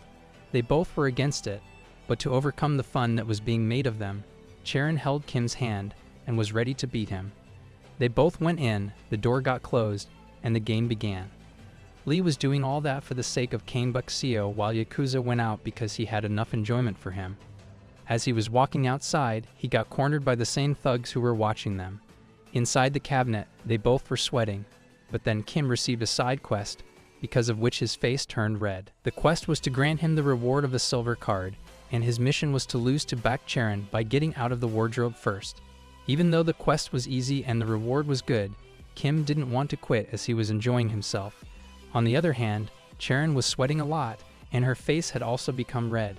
She was taking short breaths as if she were having a fever. Kim asked her if she was feeling well or not, but that was not the reason. She gets this feeling whenever she gets into cramped spaces. In essence, she is claustrophobic, fear of small spaces.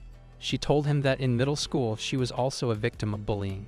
Students used to bully her whenever they wanted, as she was not able to stand up for herself. The main reason was her gaze, because people thought that she was glaring at them. This turned out even worse when she got locked in the cleaning room and everyone left her there. From there on, she always felt this feeling of scaredness, which reminds her of that time of her getting bullied. Kim had now understood why she had helped him all the time when he was getting bullied. It was because it reminded her of her past, as she had needed someone to look out for her, which she didn't get. Hearing her story, Kim told her that he'd get out himself, as he hadn't known about her being claustrophobic. He told her that she should have told him about it in the beginning. He tried to open the door, but realized that it was locked from the outside. It was a bad joke, and because of it, Charon started crying. Kim knew what he had to do and did the same. He used additional weight to break open the wardrobe, getting out of it and completing the side quest. Charon thanked him and said that she would draw eyebrows for him after he shaved them. The other girls apologized to her, saying that they didn't know about her being claustrophobic. The game had ended, and Kim had shaved his eyebrows, but he was smiling, happy because of the experience he had. As their day was about to end, Lee entered the room in a rush, telling Kim that some thugs of Cane Butt Buck had cornered Yakuza. Kim told him not to worry, as the Yakuza they were facing now are not the older ones that they all know. Outside, where Yakuza was being cornered, he was just standing there. The thugs thought that they had got the wrong person, as the one standing in front of them didn't match up with the description of the Diablo of Cane Buck Sio. Rather, he seemed like a retard. Their boss came in front and told them that the rumor was just a lie. As he was about to punch the life out of Yakuza, the words of Kim resonated in his mind. He had sacrificed 2 more cards to nurture him. One of these cards was an attack card called Systema, which granted him the Systema martial arts ability of the Russian military forces. Using that, Yakuza defeated their boss in just 3 hits. Yakuza, along with the 2 opponents that he was facing, were all shocked as his body had moved on its own. He realized that, to this day, he had never fought properly, and because of that, he himself did not know about his powers at all. Believing in himself and in his newfound powers, Yakuza approached the adversaries while mocking them to fight him. It was the first time that he had acted like the Diablo that he was rumored to have. He greeted them properly as the Diablo Yakuza from Cane Buck Sio High. Yakuza was now ready to take on the enemy. He told them to attack him first while he closed his eyes. The first enemy came rushing at him, but Yakuza defeated him, telling him that he should never trust the words of an enemy. The second one hit him from the other side, but Yakuza endured the hit and returned the blow back with triple its effects. The enemies were lying on the ground, unconscious, while Yakuza was standing atop them. Back at the villa, everyone was happy that Yakuza had faced 3 stronger enemies all by himself to protect them. In the beginning, Kim was feeling sorry for getting the perks of the quest by himself, but now that he had seen his friend grow up with him, he was feeling satisfied. Now he did not have to worry about Yakuza being alone or getting attacked by anyone. The girls asked them to leave as it's time for them to sleep. They left the room, but Kim somehow remained in there, but got caught soon. Charon slapped him and sent him out. Outside, Kim was feeling bad for this trip to be ending soon, but it also felt a lot to him as he was expecting to be involved in some fights as they were in the territory of Cane Buck Buck High. But it was also good in its own way, as he got to enjoy it with his friends. But that reminded him that Heijin hadn't come back yet. The scene shifted to Heijin facing a mysterious man in the hood. He had called this man out to tell him that they were here just to enjoy themselves. The man told him that he had left the school under him because of his personality as a leader, and he is still fulfilling that role. He also gave Heijin a warning, which is to keep his hands out of his pockets when he talks to him. Thus, the mysterious man was the number 1 of Cane Buck Buck High. The next day, the trip ended and everyone reached their homes. Kim arrived and saw his mother feeling a bit proud of him, as she had never expected him to have friends, but he is now going on trips with them. His sister was more curious about the pool villa than her brother. His mother asked about his eyebrows, and he told them that they were playing a game. He went back to his room and summoned the card that he had obtained. This was an activation card called Boomer, which will increase the probability. Kim didn't know about it and was not that curious about it either. At his home, Yakuza told his parents about his fight and asked his father if he's really an office worker, as he had felt that something new had awakened in his body, and that only happens because of genetic inheritance. His father said that he is an office worker, but as he was about to say something, his mother came and asked them to have dinner. The next day at school, rumors again spread around regarding Kim beating the students of Cane Buck Buck after shaving his eyebrows. He was feeling embarrassed, but then Charon arrived out of nowhere, grabbed his hand, and took him to the classroom. She told him to sit and reminded him that she had promised to draw eyebrows for him. She took the color and drew them while the freshmen arrived. telling him that they had also shaved their eyebrows for him. Tears were falling from their eyes as their sacrifice of shaving their eyebrows for their leader went in vain. Kim reminded them that he had never told them to shave their eyebrows and told them to draw them later. Lee told him that the fun had all been done, and now it's time for them to act in order to expand their territory. Just then, a new main quest was generated, but this time, 3 quests of different values were created, and he had to choose between them to pick only the one that he thought he was capable of. The options that he had were to attack Kane Buck Buck for the reward of a platinum card, to attack Kane Buck Nam for the reward of a gold card, to attack Kane Buck Dawn for the reward of a silver card. Now that Kim had to choose between 3 quests to do any one, he was getting confused as all of them had their rewards based on their difficulty level. He cannot just blindly pick up any quests, as now he has to play strategically. Kim first observed their relationship with Kane Buck Dawn, which was not on any good terms with them. Attacking them would be beneficial for them, but since the reward is pretty low, other choices are still considerable. The second one is the Kane Buck Nam, and his leader, Kang Seok, was on good terms with him and hadn't provoked him even once. The reward this time is good, but there is a high possibility that Han Jae-ha will attack him during the attack, and it could turn out to be a pretty dangerous situation. To get away from all this small talk, the most beneficial choice for them would be to attack the Kane Buck Buck. But they did not know anything about them, so there's also a very high chance of them being the ones to get attacked by them. But then suddenly, Kim reached a conclusion. He had decided the place where they were going to attack, and with this decision, a new game in this school's politics was about to unfold. And now it's time for the grand reveal. Thinking of Kane Buck Buck, there's not much of a thought about it as the whole school is on another level compared to the normal ones. Even though the ones that Yakuza defeated were just lackeys, their strength was a lot greater than the normal ones that they have, and even if they consider attacking Kane Buck Buck, there's only one place they could attack, and that is the Kane Buck Billiard Hall, but the leader of that place is also rumored to be terrifyingly strong. And even if they win at the Billiards Hall, there's a very high possibility that the upper rankers of Kane Buck Buck High would come after them.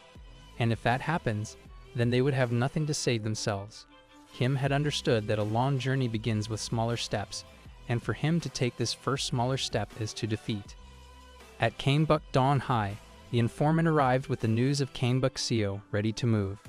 Han Jae-ha understood that the war he was waiting for was about to begin. He got up with his subordinates, but there was a catch. This same news was conveyed to Kane Buck Nam High's leader, Kang Seok. All of the lackeys knew that Kim Soo-yeon was about to attack Han Jae-ha. They suggested that Kang Seok join forces with him or attack him from behind, but Kang Seok, wise as always, suggested that they first observe the situation and then take action on its verdicts. There was a high possibility that it was some kind of trap laid by Kim Soo-yeon to trap them and attack them using reverse psychology. Since Kane Buck Seo has only 3 capable people, the place that Kim would choose to attack would then come out to be Kane Buck Buck High. As expected of the high intelligence of the leader of Kane Buck Nam High, Kang Seok's calculations fit in, and the place where Kim was about to attack was the Kane Buck Billiards Hall, the turf of Kane Buck Buck High. At the billiards hall, the trio had arrived, but the nervousness on their faces was easily observable. Kim told them that they had come here not to expand their territory but to recruit the leader of this place as one of his crewmates. Recruiting a talented person was not his main motive for arriving at this dangerous place, but the opportunity to get a platinum card. Han-dong had his trust in Kim, but seeing the overwhelming number of people crowding the billiards hall made it a little shaky. Kim asked about the leader being at the place, but the leader came from behind. It was a girl, the 39th strongest of Kane Buck Buck, Song Haru. Kim saw her and was surprised to see a girl as the leader. She was beautiful, so he asked her to join his crew and become a part of Kane Buck Seo High. Lee asked him why he went straight to the topic. Kim told him that he fell in love at first sight. Just then, he got a kick in the face. Haru told him that she knows she's one of the lowest level ones in the Kane Buck Buck and only owns a small billiards hall, but that didn't mean that they could insult her like this, arriving in her territory and asking her to join forces with them. Lee tried to attack her, but she gave him a super fast punch on the face, defeating Lee Kendong on the spot. She told him that she's a man. It was now Yakuza's turn to get into the fight, but Kim stood up and told him that he would be the one to take care of her. Kim told her that it was his first time getting hit by a girl right away, but Haru swung her fist again. This time, Kim used weaving and dodged the attack. He introduced himself as the escapist, Kim Soo-yeon with a straight punch on her face, but she dodged it. Kim used a hood kick on her face, but she dodged it as well. Both of their movements were on par with each other. Kim again asked her to be his crewmate and proposed a bet for the same. He said that if he won, she would have to become his crewmate. Haru was not able to understand why Kim wanted her to be a part of his team so desperately. She asked him while trying to hit him, and Kim said that he had seen the potential in her to be of his help while landing the first hit of this fight. A hook in her guts. This started a new subquest for him, which aimed to recruit Son Haru as his crewmate. The reward was a silver card. Kim had another reason to make Haru join his crew, but Haru was not in the mood to do so. She hit, Kim dodged, Kim hit, she blocked, and the fight continued till Kim got a plan to win this fight. He took a punch to the face and acted as if he had fainted. He kind of lied to Haru, but at that exact moment, he locked Haru in his grip and used additional weight, then proceeded to throw Haru on the floor. She fainted. The attack was successful, and Kim had cleared the quest, obtaining the platinum card. The scene shifted back to the past when Haru was trying her best to take her position in the Canebuk. She was not satisfied with being the 39th. She wanted to prove herself and be a part of the main team. It was the number 2 Canebuk who she was facing, but he threw her away with a kick, telling her that their future plans did not need a weakling like her. He told her to be thankful for being the 39th. He gave her the billiards hall to keep an eye on Canebuk Seo High, as it's the only thing that she is capable of doing. Haru woke up and saw Hyundong near him, preparing some medicine and trying to treat her. He told Haru that she had lost the match, so Kim took her here with him. Kim told her that he would never touch a girl that way without her permission. Kim reminded her that she had lost the fight against him, which had made her his crewmate. Haru did not want to, but it was a promise, the bet that they had made. Kim used the boomer card, which he had obtained at the pool villa. With this card, his probability of persuading someone increased drastically. He tried again, and this time, Haru agreed. She joined Kim's crew on the condition that he grant her wish later. Kim was happy as he had now gotten a new person to fight with him, along with the reward of completing the side quest. In his excitement, he hugged Haru, which she didn't like. Hyundong was also very happy, as he had now gotten a new talented partner, who, on top of that, is a lady. Haru did not want to ruin their mood, but she had to tell him the truth. She told him that this action of his will have some greater consequences, as the higher-ups of the Canebuk High would not be happy to know that Canebuk Seo attacked their territory and made its leader a traitor. She asked him to solve this problem first, and only after that would she work with him, but Kim told her that he had already taken care of that matter. At the billiards hall, Haru was there playing snooker by herself. She seemed quieter than usual, and the lackeys around her thought that she had just come back from defeating the Canebuk Seo people on her own, but it was soon revealed that the Haru Age billiards hall was a cloud copy. It was the secret method with which Kim had solved the problem of her getting caught by others at Canebuk. And now, for her to prevent getting caught outside the territory of Canebuk, Kim tied a bow in her hair, converting her into a real girl. At this point, I myself really don't know if she's a real girl or not. Kim went to the toilet to reveal his newly obtained cards. The silver card turned out to be a forehand drive of tennis, completely useless for him. But the platinum card, the real deal because of which the whole situation had happened, turned out to be a regular card called Diaper. Kim was confused about this card as it didn't seem powerful, but he knows for sure that high-tier cards have powers that are in their own league. The scene shifted to Kang Seok of Canebuk High, where an informant told him that their people were under attack. Kang Seok expected the adversary to be Han Jeha, but it turned out that the attackers were Canebuk Seo. He was dumbstruck as he had calculated for them to attack Canebuk, but the news came out that the place was fine and their leader was also doing well. The attack had occurred at the Canebuk Underpass, the place where their business was running. It was the nurture quest because of which Kim had gone there. The quest had asked him to know about Canebuk High's business, which rewards 6 nurture cards. For the sake of getting cards, Kim went straight to the hideout with Yakuza and Son Haru. As they were ready to begin their attack, the nurture quest began. The guys at the underpass hideout in Canebuk made fun of Haru for arriving at the battlefield while being a girl herself. Haru listened to them for a moment, then punched her way into the fight. When the other lackey tried to attack her, she evaded it and used his shoulder to jump above him, but before she could land a hit, someone else came and grabbed her by her hair. It was what this person's father used to do with his mother. He was about to pull Haru down, but before that, she used her legs and ended these two with a double kick. Even though Haru had taken down 3 of these small fries, there were still a lot more of them remaining. She asked Kim to help her but saw him writing notes while sitting idly in a corner. Kim was observing Haru's stats so that he could improve them when he obtained the nurture cards. She was the possessor of immense speed, but her strength and endurance were all pretty low. Kim had decided to give any kind of attack that he would get from this quest to Haru in order to improve her physical and offensive capabilities. Yakuza was also using the abilities of Systema, because of which he also defeated some of these low-level thugs. Just then, Kim noticed some of these thugs were rushing to pack some stuff in a bag. Kim wanted to know about it, but Haru was tired because of all this fighting. She was reconsidering her decision to join Kanebuk Seo High, but then the number 18 of Kanebuk Nam overheard her and offered her to join Kanebuk Nam High. Haru declined straight to his face and was ready to take him on, but the thought of her failing in this fight made her unable to show her true potential.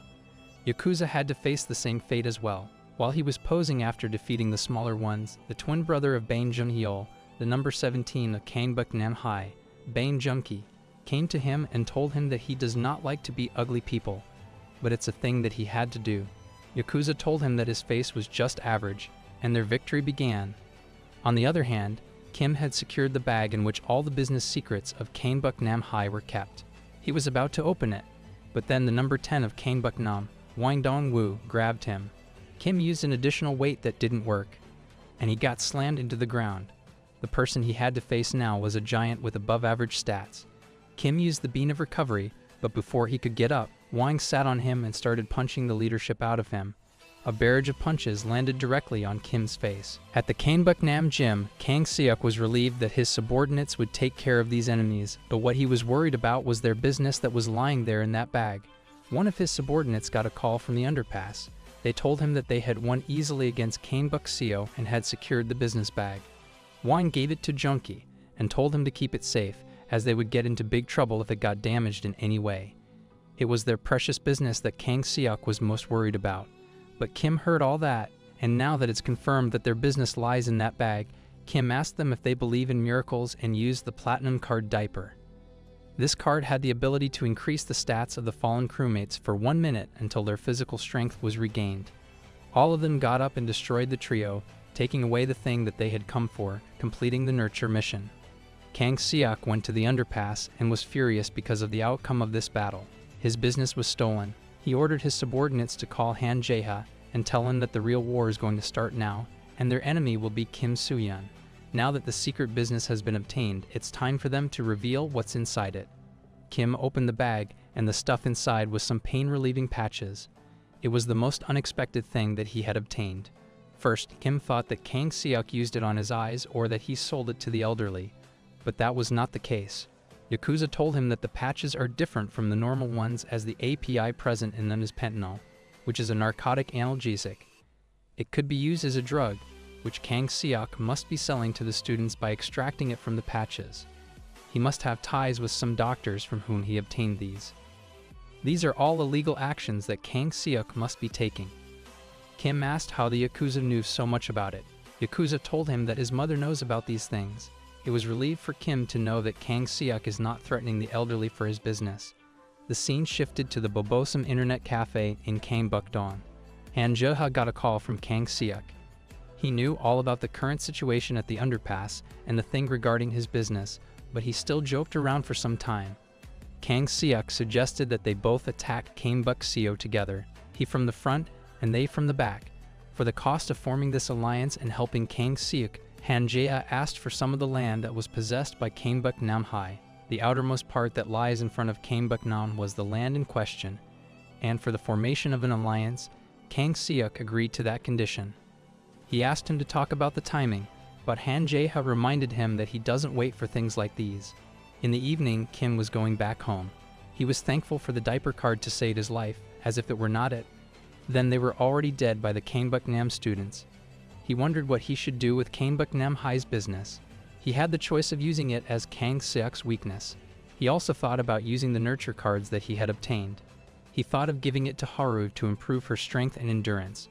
But he was not sure about using the skill card as anything would come out of it, like the last time from which Yakuza had obtained Systema. But then he got a call from his informant, who told him that they got attacked by Kanebukdong. He told him about the alliance formed by Kanebuknam and Kanebukdong. Kim asked about the intruders, which turned out to be the same people who had attacked them last time, Wang Daesung, Kang Doyuk, and Park Jian. And the one facing them was Lee Hyundong, but he was not in good condition. He was fighting them alone, as all the others helping him had already been defeated. His body had given up, and his face was badly injured. After taking a beating from Daesung, he fell to the ground and was not able to get up. He was getting angry at himself, as he's the only one in the crew who was not able to do anything. He was not like Yakuza, Heijin, or even Haru, who had just joined. It was like he was being a burden on Kim. They took Kendong's phone and called Kim. They told him that Kendong was dead and that they had taken over that land of theirs. They hung up the call and Kim got worried. He was rushing to the site when he received a new notification, which told him that his crewmate, Lee Kendong, had awakened his potential. His maximum potential was reached, and because of that, he had recovered his physical strength. Kim had also obtained Lee Hyundong's exclusive attack card, called Arm Tool. With this card, Lee could increase his strength based on any weapon or tool he was using.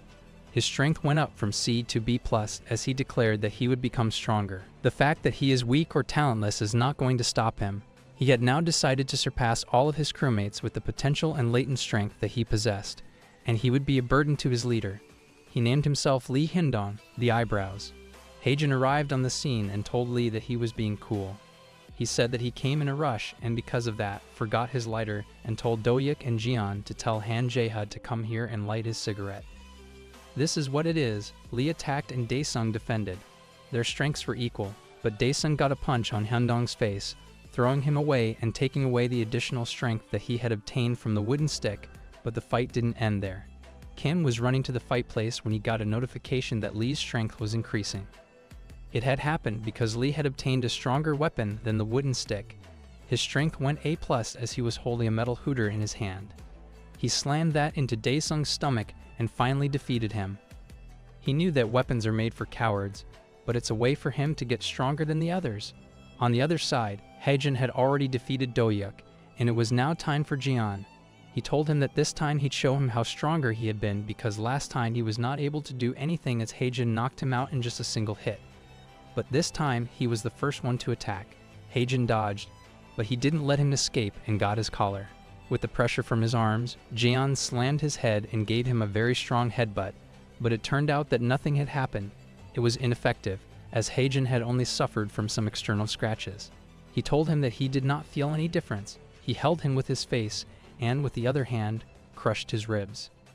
Again and again, Heijin kept on punching Jian on his ribs until Han Jae-ha kicked him in the face, throwing him away. Han Jae-ha has arrived, and this time he's not alone. Habuk Dongo, the action team that Han Jae-ha had prepared, was with him. Heijin told Han to light up his cigarette, but Han ordered his action team to take on Heijin. All three of these action team members were strong, as they only had their intelligence or potential lacking, but their fighting stats were all top tier. Heijin was still having an upper hand on them. At that time, Kim received a call from his informant, who described the situation and how Heijin was fighting against the action team brought by Han Jae-ha. Kim got worried, as now Heijin was his last hope and he was still very far away from the spot, but then he got an idea. Back to the fight, Heijin had almost defeated the action team, and this is what Han Jae-ha had expected. His main motive for the action team was not to defeat Heijin themselves, but to be of enough use to tire him out, and that was what happened there. Han Jae-ha praised him and asked him to join his action team and together defeat Kanebukdong, but Heijin again asked him to light his cigarette. Seeing that Han Jae-ha ordered the action team to begin the second round of this fight and to fight until they passed out, the battle began, but this time it was going to be different as Kim had already used all the nurture cards that he had. The attack card turned out to be the Spanish Kizi fighting method. Han Jae-ha realized that it was the most lethargic martial arts technique ever created to use in practical battles. Developed by the Spanish Special Forces, this technique turns a normal human body into a weapon itself, and by doing so, it becomes capable of defeating a lot more people than a normal body can. On top of this technique, Heijin's stats had also increased, giving him an S in speed and an S+ in endurance. While defeating the action team members one by one, Heijin asked Jae-ha if he's really going to defeat Kanebukdong with a team like this.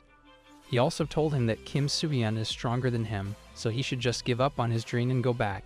Han, on the other hand, had never expected Haejin to be using the Kizi technique. Kim was also surprised, as he had used all of his nurture cards on Haejin, but his stats hadn't increased much. It could have happened because most of his stats were already at S tier, but if that's the case, then increasing a stat from S tier would require more cards. Kim understood this and started running again, as he was still far away from the hot spot. Haejin, on the other hand, was also surprised, as he was using a technique that he had never learned. To top it off, he was using it like he knew about it a long time ago. His body was moving on its own. All of his movements felt natural. As Haejin was about to end the life of an action team member, Jae-ha gave him a roundhouse kick straight into his temple. Sudden shocks in the temple disturb a person's sense of balance and vision, and Han knew that. Haejin was getting dizzy but was still trying to prevent himself from falling. Han praised that fact and kicked him again to increase the distance between them, as he knows that the Kizi technique is a short-range technique and he could overcome it by increasing the gap between him and Haejin. Haejin blocked the kick, but Han landed a consecutive kick on his face, which he was not able to dodge. Jae-ha didn't stop there and kept going on with his kicks. He even stood on Haejin's shoulder to gain momentum for his final blow on his head. But Haejin prevented it as he held one of his legs and punched Han in the lower jaw. With this last attack, Haejin finally lost his balance and fell. He was done with the fight and admitted his defeat. He apologized to Kim and told him that he'd win next time. Yes, the escapist Kim Soo-yeon had finally arrived, and he was ready to finish Han Jae-ha as it is. Kim knew that Han had just taken a heavy hit from Haejin. He had also gotten better since last time, and now if he used his cards wisely, he would have a chance to beat Han Jae-ha in this condition. But before their match could begin, Kim saw something. The crew that Han had called for had finally arrived. The core functional unit of Buk-dong had arrived. Han read his face and knew that Kim had not expected something like this. He told him that this is how wars occur, crew versus crew. No one versus one battle occurs here. Han asked if he really had thought to unite Buk with a mindset like that. Without knowing how things work, just recklessly barging in would get him killed. Han-dong got up and told Kim that Kang Seok was also arriving here with his crew. Han told him that he had entered into this situation without knowing anything, and to prevent him from doing anything like this in the future, he would take away one of his limbs. Kim Han understood that he got caught in a pretty bad situation, and to come out of it, he proposed a deal to Han Jae-ha. Kim told him to let them go, and for that, he'd give him Buk-nam's business. The bag that he was holding was going to save his life. Han reminded him that he could take away that bag even after defeating him, but Kim warned him that he would just burn the bag for him. Now he had the choice of securing himself from an allied enemy or defeating an already defeated enemy. He chose the most favorable action and told Kim to leave with his people by handing over the bag. Han Jae-ha then called Kang Seok and told him about the deal. He said that he had never expected him, Kang Seok, to be doing this type of thing, and he told him that he had a lot to discuss with him. Kang was burning in anger as he asked Han about his location. The next day at school, Kim apologized to everyone for the incident last night. He told them what Han Jae-ha said was all true, and he had overestimated himself while he didn't even know about the basic details of this field. Still, it was a good thing that none of them were seriously injured and none of their area was taken away. But what he had learned from this incident was that they were all fighting recklessly without any strategy. They need a strategist, but they don't have anyone smart enough to be one.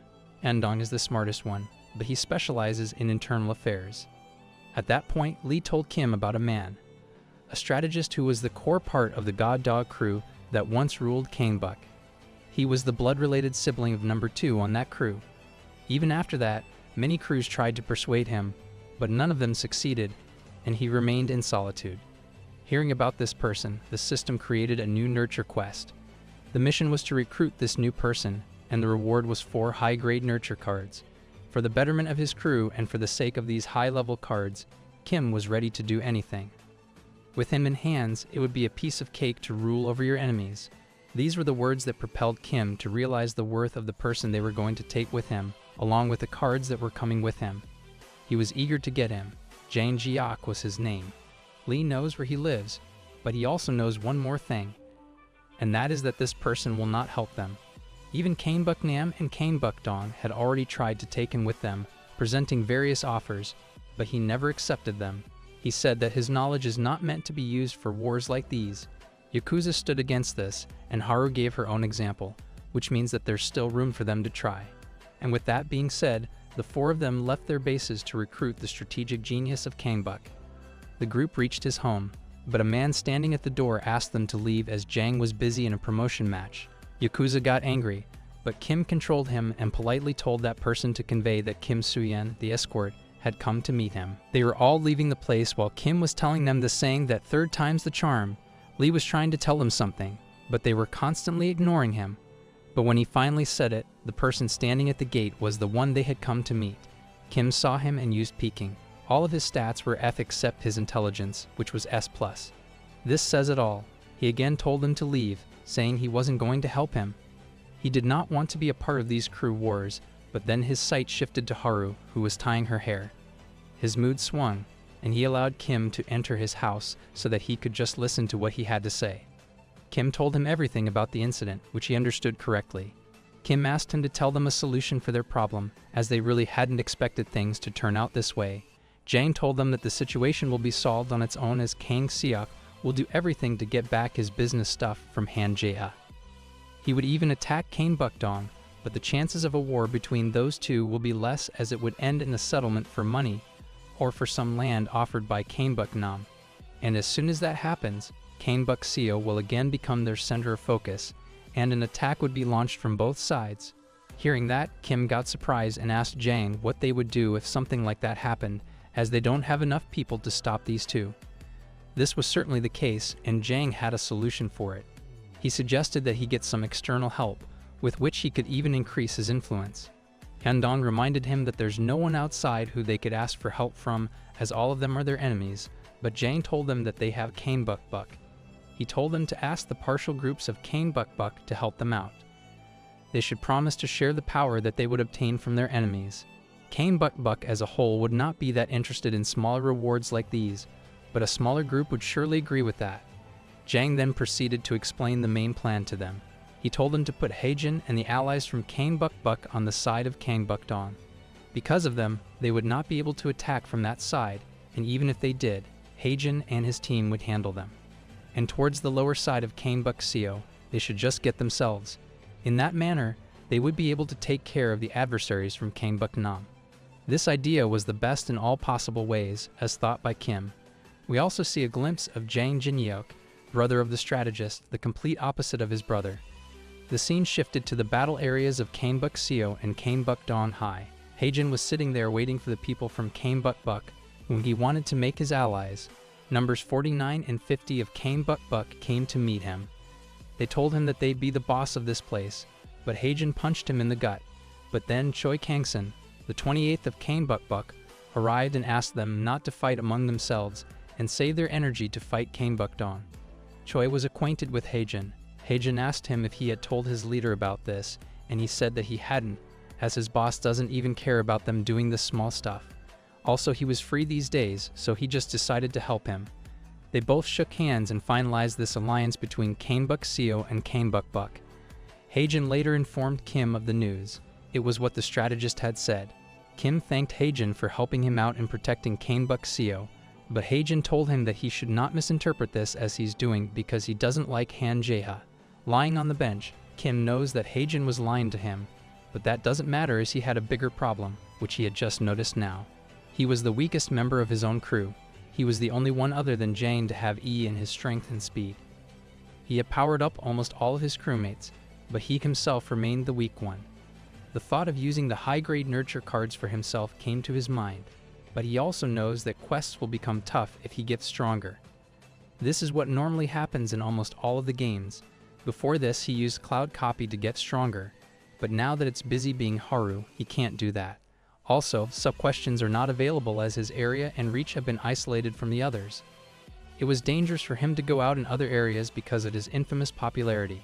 But then an idea struck his mind. At Kang Buk-buk High area, he arrived wearing a paper bag on his face as he's already not that popular there. He had decided to do some leveling at this place.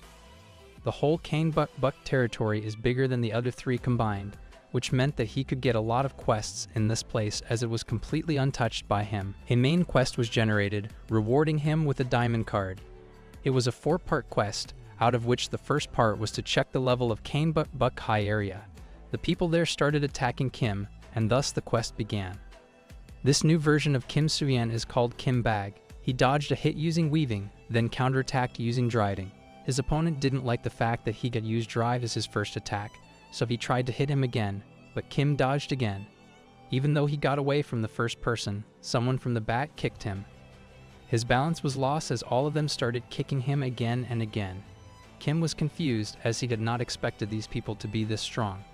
He was thrown into a corner and was about to get finished, but then the gangsters decided to forgive him and let him go, as their boss had told them to give mercy to the weak. But Kim was not done with this, not after knowing that he would get a diamond card from this. Master, please was charged and his speed increased from the E to the C tier. He used the Bean of Recovery and was ready to start the second round of this fight. Kim Bag came out as the victor in this fight. Just after he was finished, he got a call from Yakuza. He asked why he was breathing heavily, so Kim told him that he was training in the Buck area to become stronger. He told him that Han Jae-ho was asking for a very large amount of money from Kang Seok for handing back his business, and since Kang Seok had no other way of getting out of this situation, he was arranging the money. This had created tension between these two, and because of that, they had obtained some free time away from the quarrel, and he's using this time for himself to get stronger. Yakuza asked him if it's right for him to use Jang the way he is, as it seems that he's been plotting something. Kim told him that they had no other choice but to believe in him, and even if he was plotting something, he had a way to overcome his plots, and that was to get stronger. The quest got updated, and the second part of it got unlocked. The next part was to make the name Kim Bag famous throughout the place. This was going to be a tough one for him as it required him to spend some quality time of his life in the Buck High areas. He went back home for the day, but the news of his attack reached a pub in the Buck territory, where the leader was the number 20 of Buck High. He was told about the sneak attack at the abandoned factory area, and he didn't seem happy about it. The next day at Buck Seo High, Baek Charon was again drawing eyebrows on Kim's face. She asked him if he had again shaved his eyebrows, as it seemed to her. Kim tried to deny it, but the razor marks on his forehead said it anyway. Charon understood that and told him that she would not draw his eyebrows anymore. Kim tried to retaliate, telling her that she had promised that she would draw them forever, but this was not what she had said. He called a person who didn't keep her word. She slapped him and left the place.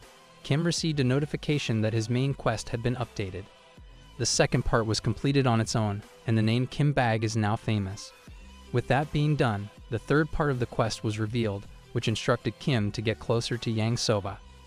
Tai was a completely out-of-topic quest as the theme was going to be related to Buck, but then this came. Kim felt it was a bit offensive to get closer to someone just for the sake of showing fake feelings to them. But then again, he didn't have any other choice.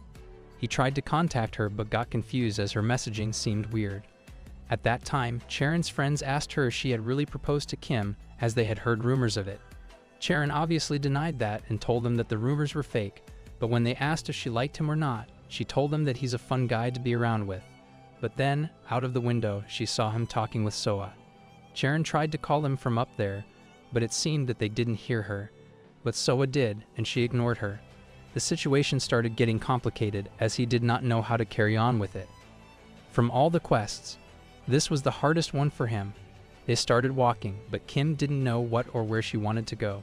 The scene shifted to Kim's home, where her mother asked Dahinan if she had dated anyone. She didn't, but her mother advised him to do so in order to gain more practical life experiences. None of her friends did that either, including Soa, but Dahyun told her mother one crucial thing. Soha, even though she is a studying lunatic, also possesses a very perverted personality. Her mother was surprised to know that, as she hadn't expected Soa out of all the people to be like that. Dahyun told her that it all began after she became a high schooler. Her mother told her that it would be a good time for her to start dating someone, as a person like her has great curiosity and focuses on things like these. On the other hand, she had already invited Kim into her house. She went into her room, trying to understand what she had done, as it was the first time she had invited a guy to her home. She got flustered, but Kim from the outside told her everything. He said that he needed to get close to her and asked if she was feeling scared of him. He also proposed the choice of talking to him while remaining in her room. She agreed to that, and Kim started asking her basic questions like her favorite food and her hobbies. Even though they remained close to each other in elementary school, he knows nothing about her except the fact that she is very shy and underconfident. Dahyun was the only friend that she had, and she always remained behind them. On the other side, Soa asked Kim about the time in elementary school when he dropped her home, but Kim seemed to have forgotten about it. It was when they were kids. Dahyun was beating Kim, and Soa tried to save him, but in the end, their quarrel was sorted out. Soa had to go home afterwards, but Dahyun told him about a weird man down the alley and asked her to stay with them for some more time. Soa had to go as her mother wanted her to be at home early. Dahyun asked her if they would drop her, but she declined and went ahead. On their way back home, Kim and Soa were talking about Sova. Kim didn't like her as she's uncomfortable to be with because she was shy and always remained behind them. But then they heard a scream. It was that weird man down the alley, and the scream was Soa's. The police arrived and handled the situation. It was the neighbors who heard her and came to help. But Soha was terrified now. Her parents were not able to come as they went to an urgent meeting. Soha was broken, but then she got a bandage in the form of Kim Soo-yeon and his bicycle. He took Soa home, and that was the thing that she remembered after such a long time. Not the alley, not the weird man, but Kim Soo-yeon. It was a time when she wanted to be with him. It was natural for him to have forgotten about it, as it had happened a long time ago, but it was an unexpected thing for him to go to sleep while listening to the story. Yes, Kim fell asleep without even listening to the main thing. Soa took his coat and started sniffing it, given what a pervert she is. The quest got completed, and later Kim woke up. He found himself alone, so he messaged Soa that he had left. As for the final mission of this main quest, Kim had to take over the pub in Kanebuk territory. He had understood that the system wanted him to be dead, as a pub will surely have adults, and on top of that, it's in the Kanebuk High area. The system also indicated the path to the club for him, and as expected, Kim went there, not alone but with a bag on his face. He got surrounded by the gangsters.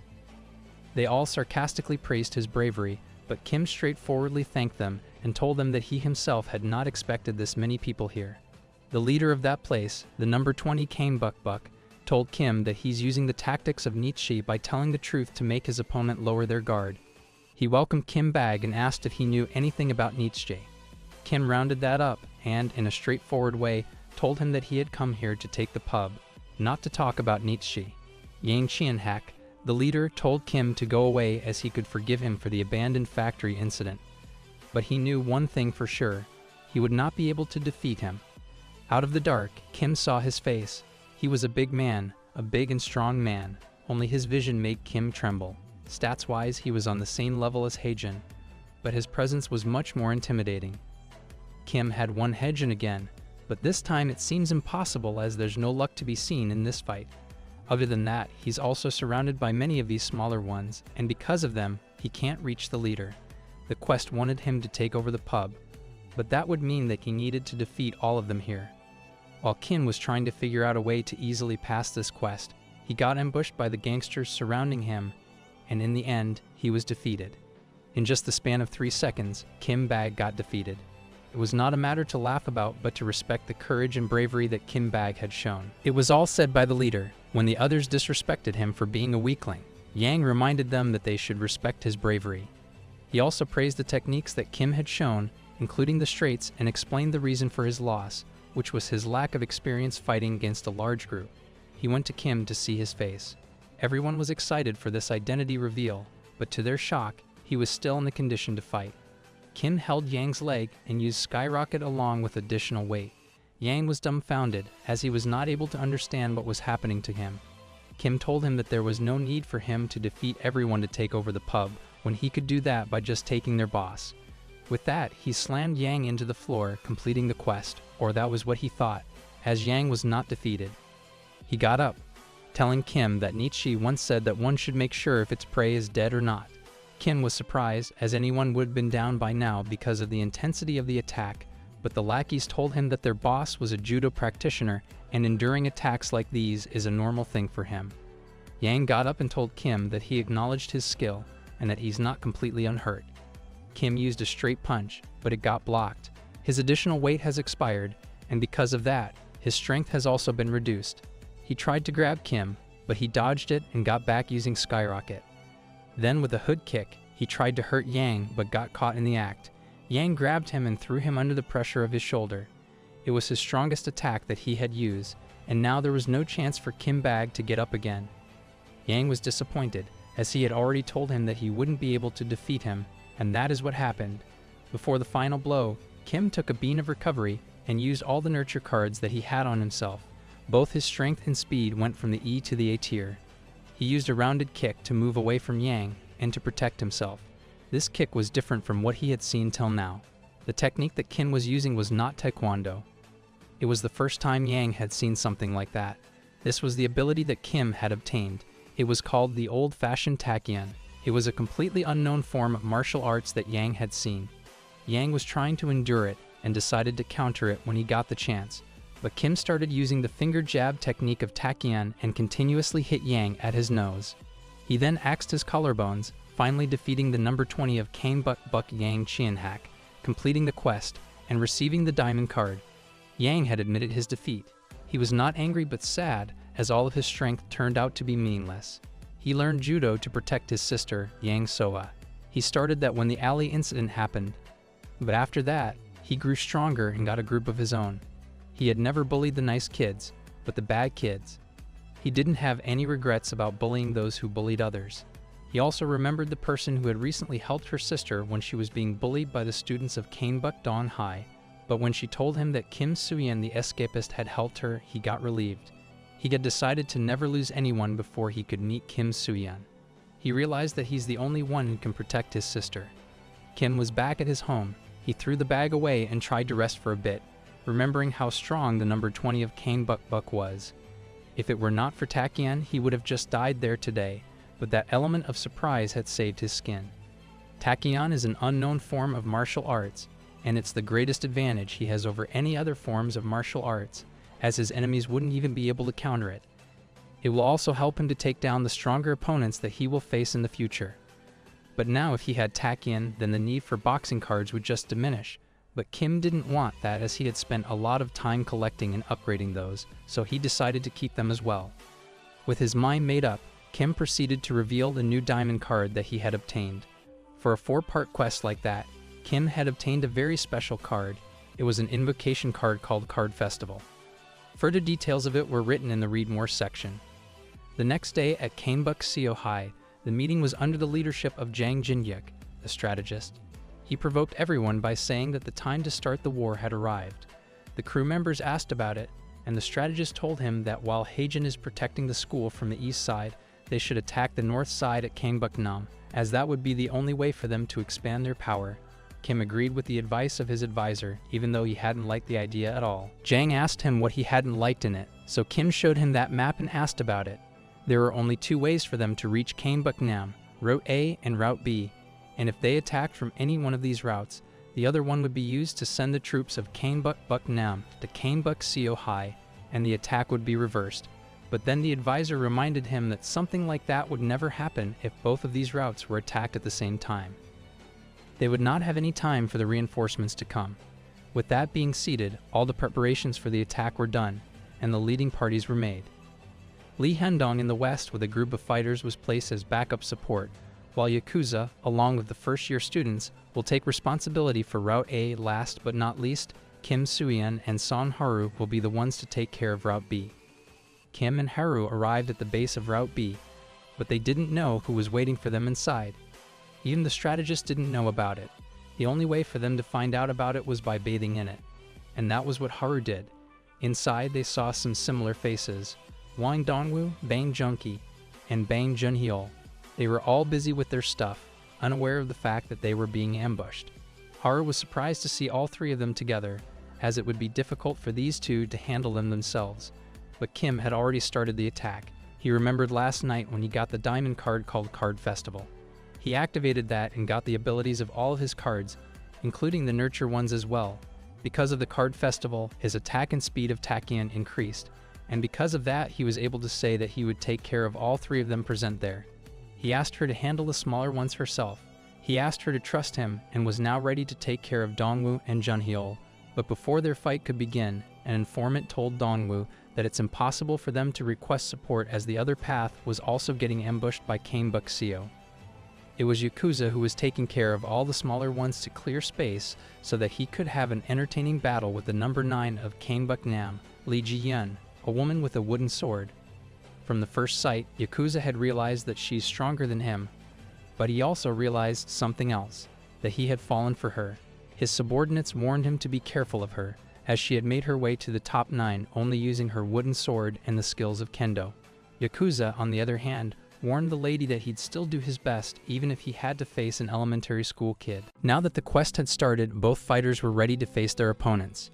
Yakuza's opponent, the kendo queen, Lee Ji-yeon, called him out, but before their fight could begin, someone came from behind and told Ji-yeon to back down, saying that she's too soft-hearted to finish this fight. Ju Hakshin, the number 8 of Gangbuk-nam High, was now going to be the one facing the Yakuza. On the other hand, Haru was shocked to see the sudden change of strength in Kim, as last time the three of them together barely managed to beat the same opponents whom Kim is now defeating all by himself. Junyeon was getting beaten. He was trying to cope with that but was unable to as Kim's speed had increased a lot. His attacks were faster and because of that, Junyeol was unable to do anything. Kim used a Dempsey roll on him to finish this side character one and for all but got caught by Dongwoo. A new side quest to defeat Dongwoo was created, rewarding Kim with a gold card. Haru came to help him, but Kim told him that he'd handle the fat guy himself. He knew what Dongwoo was about to do, and in order to counter that, he used additional weight. Dongwoo did the same by grabbing and throwing Kim, but that didn't work, as Kim had already seen through it. It was not going to be like the last time. The effects of additional strength kicked in, and Kim gave Dongwoo a neck slam. Dongwoo remembered that the strength that he had felt just now was similar to the strength of Kang Seok. The quest was completed, and Kim had received the reward, but Haru was shocked to see the increased show of strength in Kim. She had known that he was training but was now confused, as no training could make someone this strong in such a short amount of time. Seeing Kim this strong, Haru realized that what he said could become reality. His commitment to unite Gangbuk was something that cannot be taken lightly now.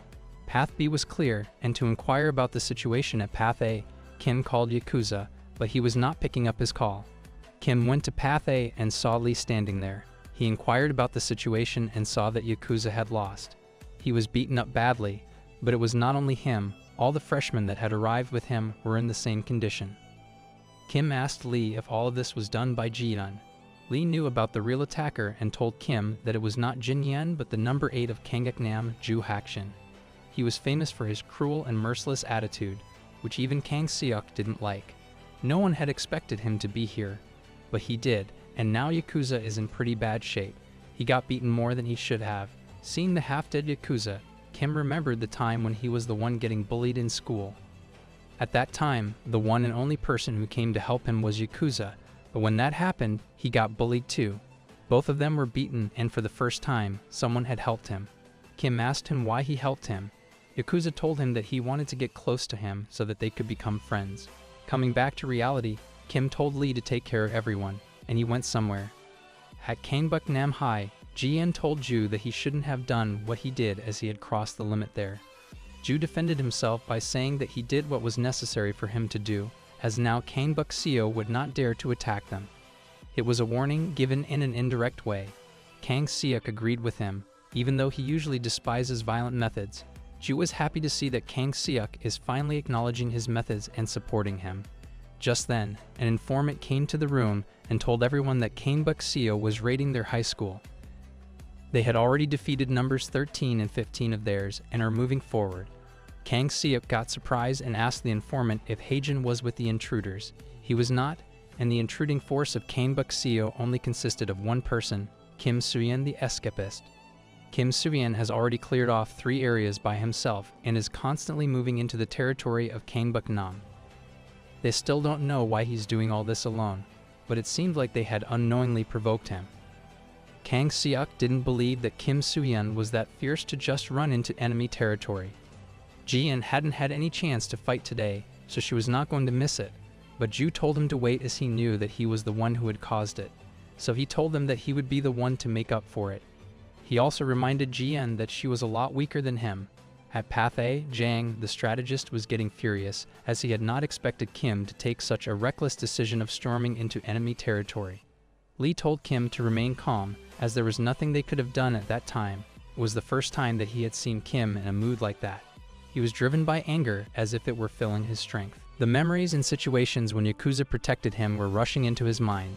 Like the time when he was getting sent to the girls while naked, Yakuza at that time told him that getting beaten would be better than being called a pervert. He gave his clothes to him and ran away with him. Yakuza was the thread to which Kim had clung throughout his bullied life. He was the one who supported him, and because of him, he was able to survive the harsh world that his school was in. Yakuza was not just a friend for him, but a benefactor. Kim had defeated almost everyone outside. He was asking the defeated students about the location of Ju Hakshin. Hakshin arrived but acted as a beaten student. He came near Kim to tell him, but he punched him in the face with metal knuckles. He told Kim to first know about his enemies before looking for them. Hakshin was a big and strong dude with exceptional stats. Kim was not getting up, so Ju made fun of him and went to him so that he could finfish him off.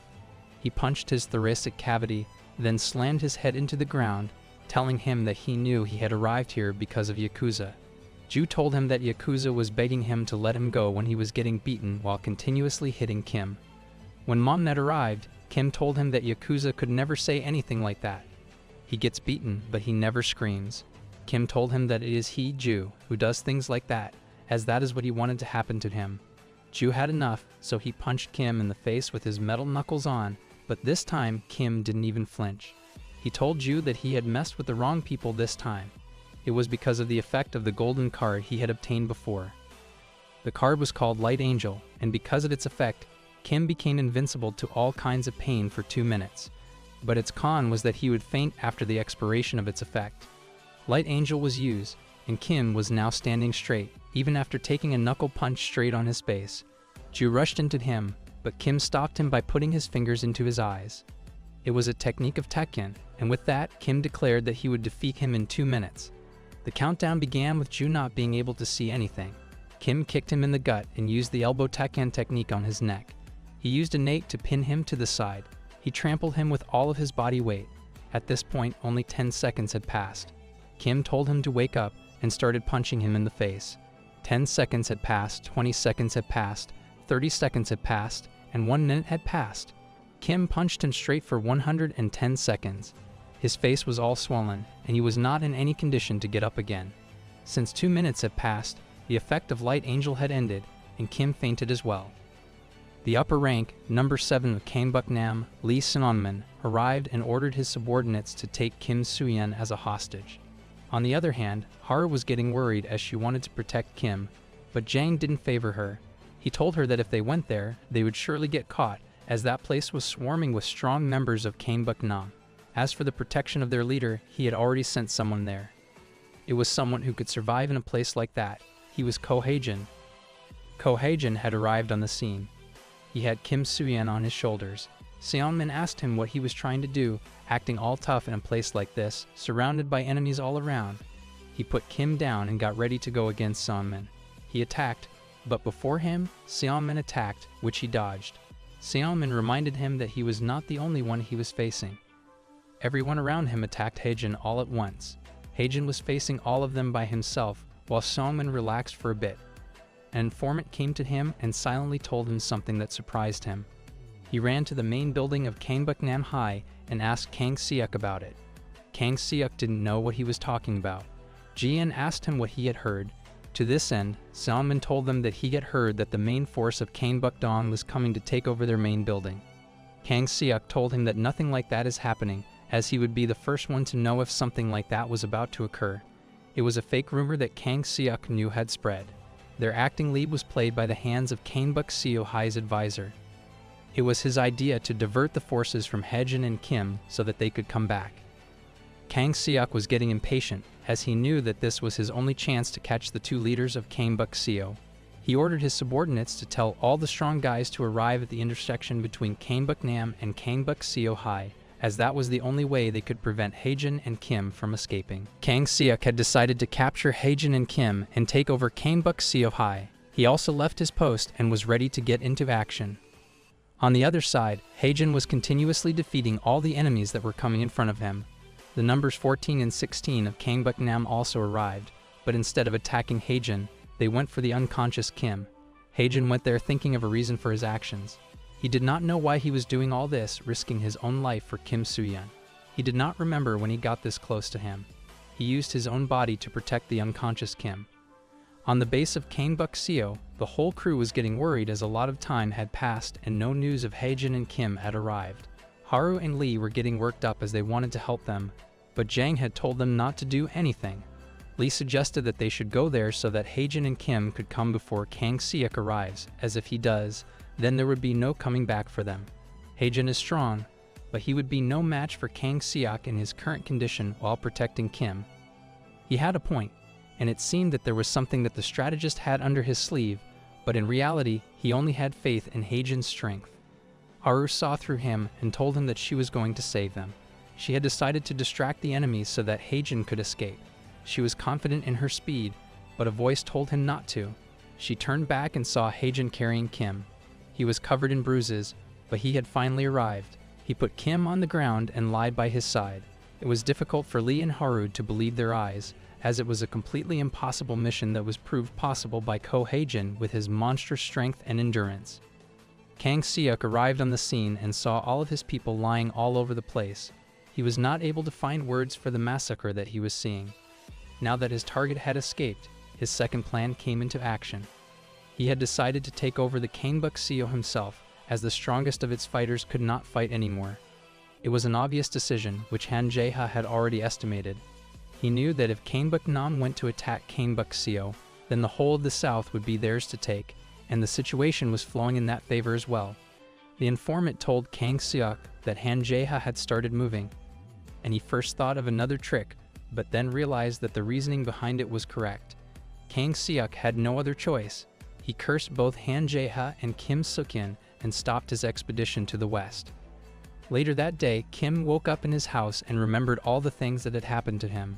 He also remembered that Haejin had come to save him, and for that, he had decided to thank him properly the next time he would meet him. In the night when Kim was sleeping, Cloud Copy was automatically summoned in the form of his sister. It was the effect of the card festival that granted Cloud Copy the ability to have an ego of its own. Because of this newfound ego, it had automatically arrived here.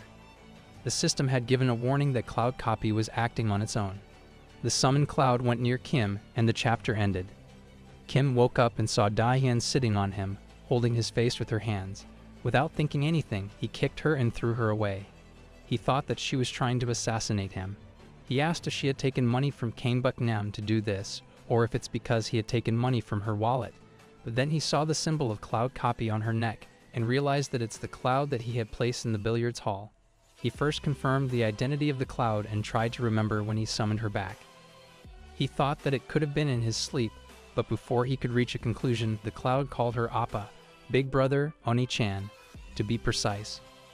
His mother heard that and asked him what he's been doing in his room if he's not sleeping. Cloud tried to say something, but Kim closed her mouth and told her mother that he was watching porn. Kim checked the Cloud Copy card again and realized that the effect of Card Festival had been applied to it as well. He had already tied the cloud and taped her mouth so that no one could know about her. He opened the mouth and asked her to be quiet. Cloud asked him why he wanted her to remain quiet. Kim was not able to find the fitting words, but he somehow managed to tell her that if two Dae-hyuns got caught, then they'd get into big trouble. He also told her to remain as Haru at the billiards hall, as if Gangbuk came to know about him and the cloud, they would take some seriously dangerous actions against them. He told her to remain in her position and only come out when he asked her to. Cloud understood that, but she did not want to comply with him as she was getting frustrated at that place. Kim somehow understood her situation and decided that he'd summon her for 5 hours a day so that they could spend some time together. They'll go outside while disguising themselves as someone else. Cloud was okay with that, and their deal was fixed.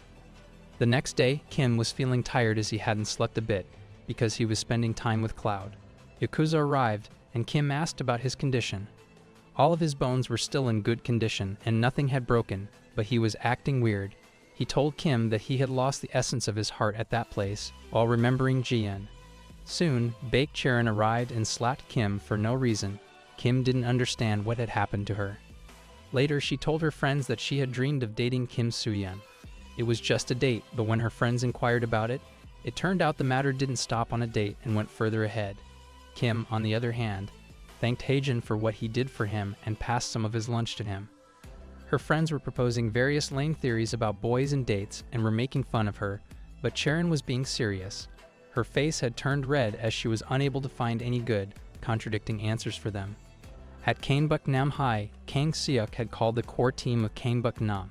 The top 5 at this school: number 5 Min Changyu, number 4 Oh Jinggu, number 3 Jung Byum-sang, number 2 Na Yugyum. Jinggu asked him why he had called all of them together like this. Byum-sang told him that he knew the reason for this sudden action. First, it was because of the recent incidents that had occurred in the school, and as for the second reason, it was about the Kangbuk meeting that was on their heads. Kang Seok confirmed this statement from Byum-sang.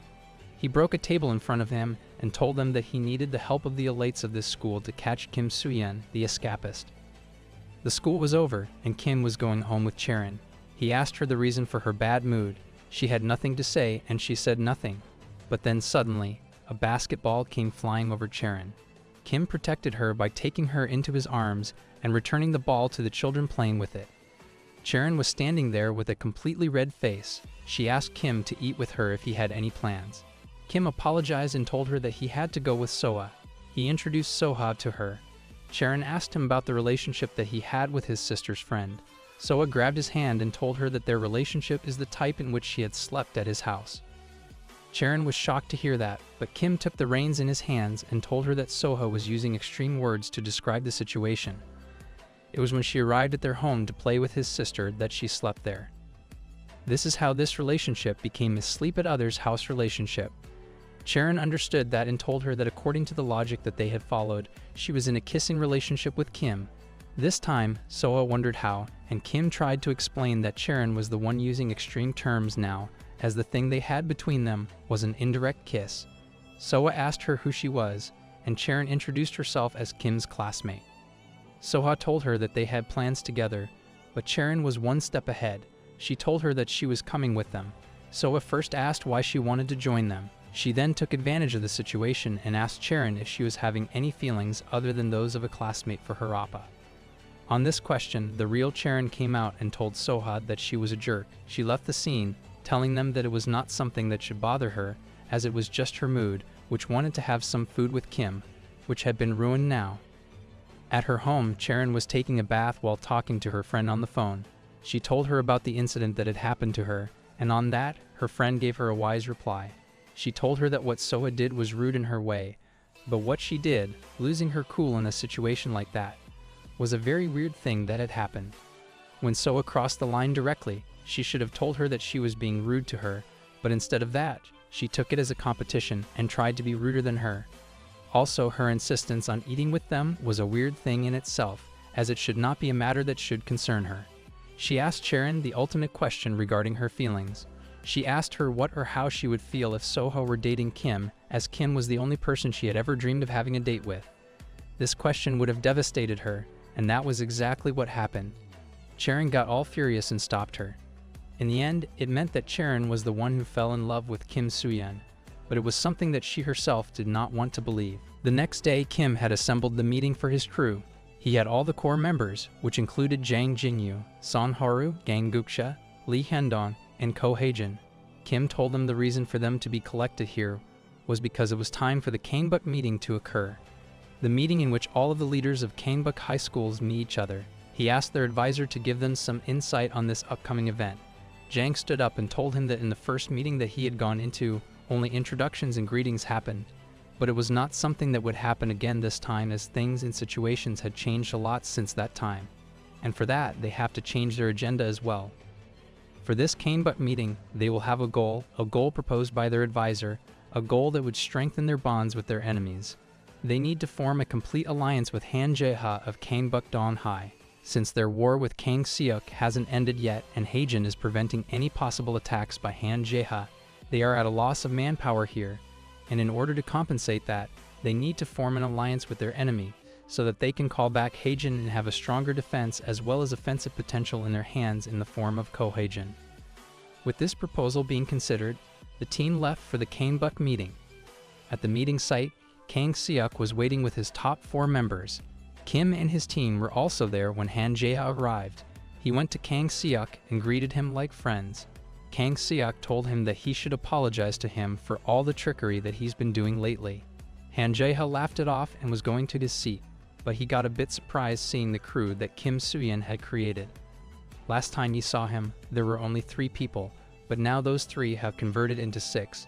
Not just some 6 students, but 6 rather talented individuals, each having a special skill of their own. Now that all 3 of these Kangbuk leaders had arrived, the meeting was going to get started. Because of the situation they are all tangled in, this meeting is not going to be like any Kangbuk meeting. It is going to be a pretty interesting Kangbuk meeting itself. Kang Seok had not expected Kim to be the one to join this Kangbuk meeting because of the recent incidents and actions that had occurred between them. Knowingly this time, Kim mocked Kang Seok, but Seok took it within him and didn't give any reaction to it. He told Kim about an unwritten rule of Kangbuk meetings that the members joining this meeting should keep their emotions and personal affairs at the door of the meeting site, meaning that they should forget about the current situation between them and should focus on the meeting. Kim agreed with this rule and shaken hands with Kang, promising that they'd remain untouched individuals until the meeting finishes. Kang Seok asked Han Jae-ha if he's also abiding by this law, but he had seen through him and asked Seok if he's hiding some nasty tricks under his sleeve. Kang Seok tried to follow what his advisor, Jong Byum-sang, had told him. He had advised him to show him his good side and use their momentary trust to get an upper hand over them. And the best way to do that was to form an alliance with both of them. This was the moment for Kang Seok to leave his pride aside to befriend the current enemies against a common enemy. With this alliance, the chances of them getting attacked would be reduced, and because of the trust that he would have with them, it would become easy for him to backstab both of them. Jang proposed the idea of forming an alliance with both Kim and Han to attack Kangbuk together. With all of their forces joined, it would be possible. It's not possible, and Kang knew that.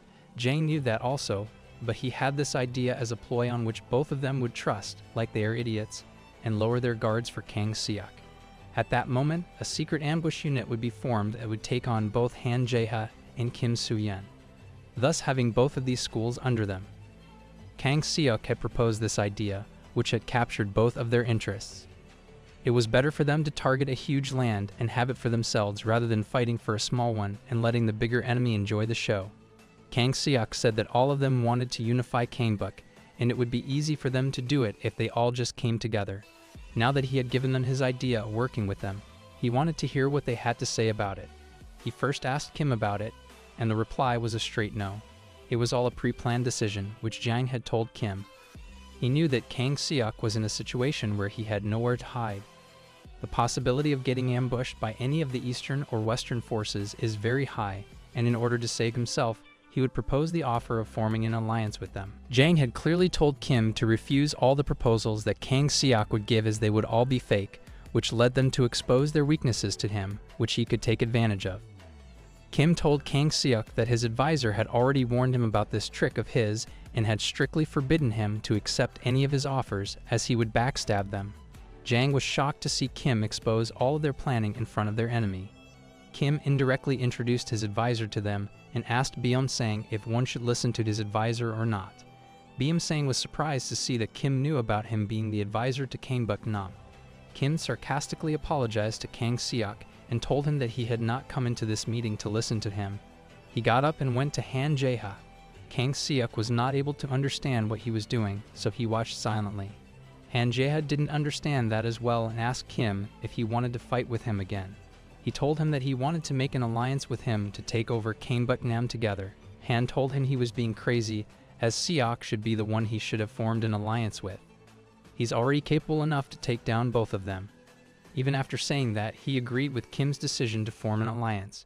They were acting all friendly in front of Kang Seok, who was already seeing his plan getting read by the enemies, and not seeing the same enemies circling him. All of his hopes of playing by the rules had died. This is what he had expected, and for it, he had a plan ready.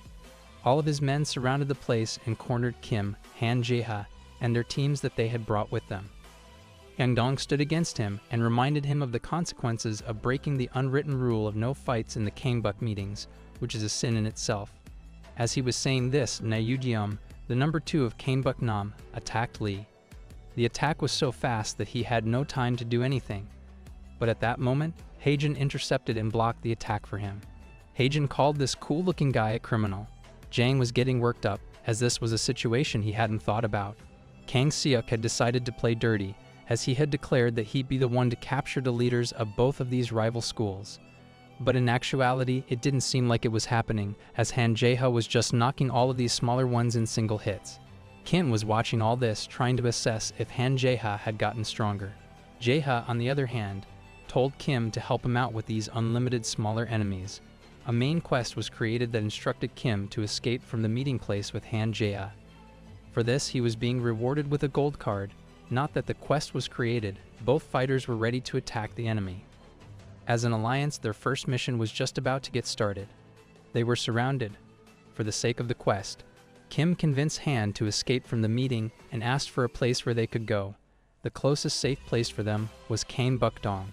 They had the place, but what they didn't have was the opening to leave this place. For the sake of their escape, Han Jae-ha used one of his men as bait to throw at Kang Seok and distract him. Kim was surprised to see him doing something like that, but it was fine for him. He took Kim and ran for their escape. Outside, the situation was not what they had expected, as it was crowded with the top-level soldiers of Kang Seok. There were the Bang brothers, Dongwoo and Ji-yeon. Without wasting a moment, he used the combination of his speed and strength to kill almost everyone so that the arrival of the new soldiers could be prevented. Kim was shocked to see Han fighting seriously, as he had always seen him with his tough attitude and not the real strength that he had. Even at that time, when they both fought against each other, he was not as strong as he is now. Kim had gotten strong too, but still, the thought of winning against him seems impossible as Han Jae-ha is in a league of his own. It was a wise decision for him to form an alliance with him. Han came to Lim after defeating his share of enemies and asked Kim to be of some help. But before he could have said it all, Kim dashed into the remaining enemies and defeated them all using all of his various fighting techniques. This time, Han got surprised as he saw a completely changed Kim Soo-yeon in front of him. It was not the same guy who had attacked his back when they had fought. Kim told all of his crewmates about the tight situation in which they had all gotten into, and in order to get out of it, he told his subordinates to slip up and escape individually and asked them to meet at Gangbuk-dong High. Now that they had started running, all the pre-placed Gangbuk-nam students were coming after them. Kim asked Han if they should just defeat all of them instead of running away, but Han reminded him that they would have to face the same numbers again and again as the fighting population of Gangbuk-nam is very high, especially for the sake of these two leaders. Haru had escaped, Haejin and Lee were fighting alongside each other, and Yakuza was running away. Yakuza was running away, but he had stopped. He saw a cat and stopped feeding it. As he was feeding the cat, something hit his head. It was a fated encounter, and the person who hit him on the head was none other than Lee Jin-yeon. Yakuza asked for her name but was about to get a kendo stick on his head, but then fate took another turn and Yakuza's well-being came back to him. The cat attacked Jin-yeon. She got scared and got her feet tangled up. But before she could fall, Yakuza came up with his quickness and grabbed the falling lady. He didn't like this flaw in her flawless personality, but it was something that couldn't be helped. On the other side, Kim noticed that the thugs chasing them had stopped their mission and told Han Jae-ha about it. Han told him that the thugs hadn't stopped on their own, but because they had reached his territory. They were in Gangbuk-dong High, and Han's subordinates welcomed him. The main quest for the Great Escape is finally complete, and Kim has received his reward. It was a standard gold card called Change. Haru arrived on the scene, all safe and sound, and Kim was happy to see her. But their happiness didn't last for too long as they realized that their advisor Jang was still there. He was left behind by his fellow crewmates and was now standing in enemy territory, surrounded by the lackeys of Gangbuk-nam. They informed Kang Seok about him. Knowing that he was the same person who had caused all of this ruckus, Kang Seok decided to kill Jang himself. He told his lackeys to keep him there as he was coming to get him. Jang had now realized that he'd been screwed up. He was ready for his demise, while the lackeys had decided to beat him enough so that he couldn't run away from the site. One of them was about to hit him with a wooden stick, but then something happened, and Jang suddenly punched him. The same Jang who was determined to get killed today had just punched the enemy in front of him with the force that made him unconscious. He himself was surprised to see that. Kim, who wanted to use his newly obtained card on himself, had used it on Jang Jin-yuk. This card can only be used once a day, and its effect will change the stats of two of his crewmates for 2 minutes, but with the effect of the card festival, the duration was increased to 3 minutes per day. Kim gave Haejin's stats to Jang, and because of that, he was able to take care of himself. Jang had thought that it was his inner strength that had remained latent for all this time, as he had never used it for himself. Seeing his newfound strength, Jang had a thought of unifying Canebuk himself, but before he could do anything, another enemy attacked him and told him to unify his facial features first. Jang dodged the attack. One after another, his body was moving on its own, and following the flow, he defeated all of those enemies that were attacking him. Some of them recognized the technique that he was using and were confused, as it was Haejin's technique that he was using. Now that Jang had gotten accustomed to his strength, he told the remaining enemies that they were going to witness something new, as he would have their boss Kang Seok beg for mercy from him. But before he could make that commitment a reality, Kim arrived on the scene and told him to come with him, as he's going to lose his strength. Meanwhile, Yakuza was still there, posing with Jinhyun.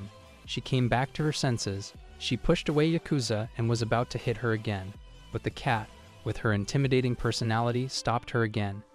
Yakuza understood that she was afraid of the cat. He told her that he would spend time with her later, as she would not be able to show her true personality to him. Jinhyun asked him if he was running away, and to that, Yakuza told her that he was not running away as he could not run from her, but had to accept the will of the gods. Jinhyun didn't understand what had just happened. The scene shifted back to Canebuk Dawn High. One of his men asked him why he had brought so few people to the meeting. Han told him that he had already expected that Kang Seok would backstab them, as he was a person who had never hid what he had felt, and that was the reason that all of his concentrated anger had fallen on them in this Canebuk meeting. But now the question arises, if Han knew about it, he should have remained prepared for a situation that didn't look like it. Han reminded him about the rules of Canebuk Dong, which say that the manpower of Canebuk Dong should only move when they are gaining something, and in this scenario, all the land that was left behind by Canebuk Nam by investing all of their forces in the meeting grounds had now been taken over by the core unit of Canebuk Dong. This way, they had taken advantage of the foolish move made by their enemy. But there was one thing that he had never expected, and that was the arrival of Canebuk Nam's number 2. Nayujiam, the number 2 of Canebuk Nam, was the one facing Lee Kongdong. Yakuza arrived at Canebuk Dong, and they all decided to go back to their school as there was no point in waiting for Haejin and Lee. As they were about to move, Yujiam appeared with the all-beaten Lee in his hands. Han himself didn't know that he had come out of the detention center. The reason for him to be number 2 was not because of his weakness, but because of his mentality, and the skill set that he possesses resembles Canebuk Dong in him. His stats were high, similar to those of Haejin's. Seeing Lee in that condition, all of his crewmates rushed on him with their own skills. Yakuza and Jang got knocked down in one hit. Haru, on the other hand, managed to land a high jump kick on his shoulder, which had the power to shatter his collarbone, but to her surprise, nothing had happened. He grabbed her by her head and gave her a knee in the face. These were the techniques of kickboxing that he was using. He threw Haru away with a punch, but Kim caught her. Going close to him, Kim told him that he knew about his being a criminal, but had never expected him to hit girls. Yujiam said nothing, and this bugged Kim off. He was now determined to make him speak. Without saying a word, Yujiam threw a left sweep at Kim. He dodged it using weaving, but was surprised to see the full potential of someone with an S+ in speed. For the reward of a gold card, Kim had to defeat the monster of Canebuk Nam. The quest had been generated, but the thing that was more interesting than the quest itself was the attack, as it was crazy fast, and before Kim could do anything, he got hit by a low kick. A completely unexpected attack. That low kick went back and came to him again with increased height. His legs were hurting. It was like his leg would break. The same medium rise kick can be used again, but from the other direction. Yujiam was focused on taking away Kim's legs. Again and again, it happened until Kim was thrown to the ground with a barrel roll kick. But as soon as Kim thought of landing, a counterattack hit him. Just then, a ferocious punch came for him, but Kim was not the one who got hit. He countered the attack with a van attack called Rerera Cha-Cha. It was part of his Taikian technique to admit that the opponent he was facing was someone really stronger than him. It was not a person that he was facing, but a literal monster. Kim decided to give him everything that he had stolen, the Erdrum claps, which disbalances him. He continued the attack with Dempsey rolls and landed a barrage of punches on him using Taikian at uneven timings. This was the greatest advantage that Kim had. Very few of these people know about a technique like this. Kim gave him a kick in the face. He then activated additional weight and used his palms to slam Yu-gi-um into a wall. With the additional weight activated, Kim used a skyrocket to pound him the way he pounded Chien-hak. The stomp was done, but because of Yu-gi-um's quick thinking, only one arm of his took the damage, and he came out of the situation. Kim's surprised Pikachu face came back on him as Yu-gi-um was the one who was now pounding and stomping on the enemy. Punches in the gut and kicks on the face were what Kim was experiencing. His energy had ended, and in order to replenish it, he used his second bean of recovery. Yu-gi-um called Kang Seok. He understood that he had gotten Kim Soo-yeon but had not defeated him yet. He could still fight, but none of them paid heed to it. Kang Seok praised Yu-gi-um for his performance and asked him to bring Kim to him. Just then, his informant arrived and told him about the destruction unit that Han Jae-ha had sent. Their plan was already known to him. It was not something that he could not have figured out, and they underestimated their enemy. Now the situation was critical, but Kang Seok had come to a conclusion. He told Yu-gi-um to finish Kim on the spot, which he was already going to do, but got stopped as he saw someone on his left. This person was none other than Ko Haejin. Kang Seok heard Haejin over his call with Yu-gi-um. He ordered him to take care of Haejin as well, but Beomsang stopped him, reminding him that his main land is under attack, and if they lose that much land, then there would be no meaning in having Haejin and Kim under them. He told Kang Seok to call back Yu-gi-um for the removal of these infiltrators. Beomsang also assured Kang Seok that he would have Kim Soo-yeon anytime he wanted. All of his previous attempts failed because he didn't have him, Beomsang, but now that he's here, things are not going to be the same. Later, Haru felt disappointed. She lost, but more than that, she was not able to do anything. She wanted to get strong so that she could be more useful to the crew. She was sad but also disappointed but also encouraged. Kim, on the other hand, was relieved as the quest that he had failed now was a side quest, and therefore he did not have any type of penalty. But it was still dangerous for him to act like that. He was also surprised as he hadn't expected Yu-gi-um to be that strong. He underestimated his enemy but also overestimated himself. Since he had used those nurture cards, he hadn't lost to anyone, and that got over his head. But now that he's back on the ground, it's time for him to get stronger again, as now he's not able to stand up against number 2. And if he really wants to unify Kongbuk, then he would have to face many more of these adversaries, which are all stronger than the one from whom he had just lost. As Kim was thinking of a way to get stronger, a nurture quest was created for him. This quest wanted him to awaken the crew members with at least an A in their potential. There were 2, Haru and Yakuza. The reward was 6 exquisite nurture cards, which was enough for them all to surpass their current selves. The awakening was about to begin, but before it could actually start, Kim had to figure out how he was going to do that. The first person to achieve awakening was Lee, but it was still not explained how he did that. It happened all by itself. Even though he had F-tier potential, he got strong after his awakening, but if Yakuza and Haru were to get awakened, their levels of strength would just beat Haejin. Kim asked Cloud Copy if she knew about awakening people's potential, but she didn't. Cloud was sitting beside him in the form of Diane, reading a history book. At night, she took Haejin's form. Kim asked him again, but he didn't tell him anything, saying that he did not know about it. His vocabulary had changed a lot because of the book that he had read.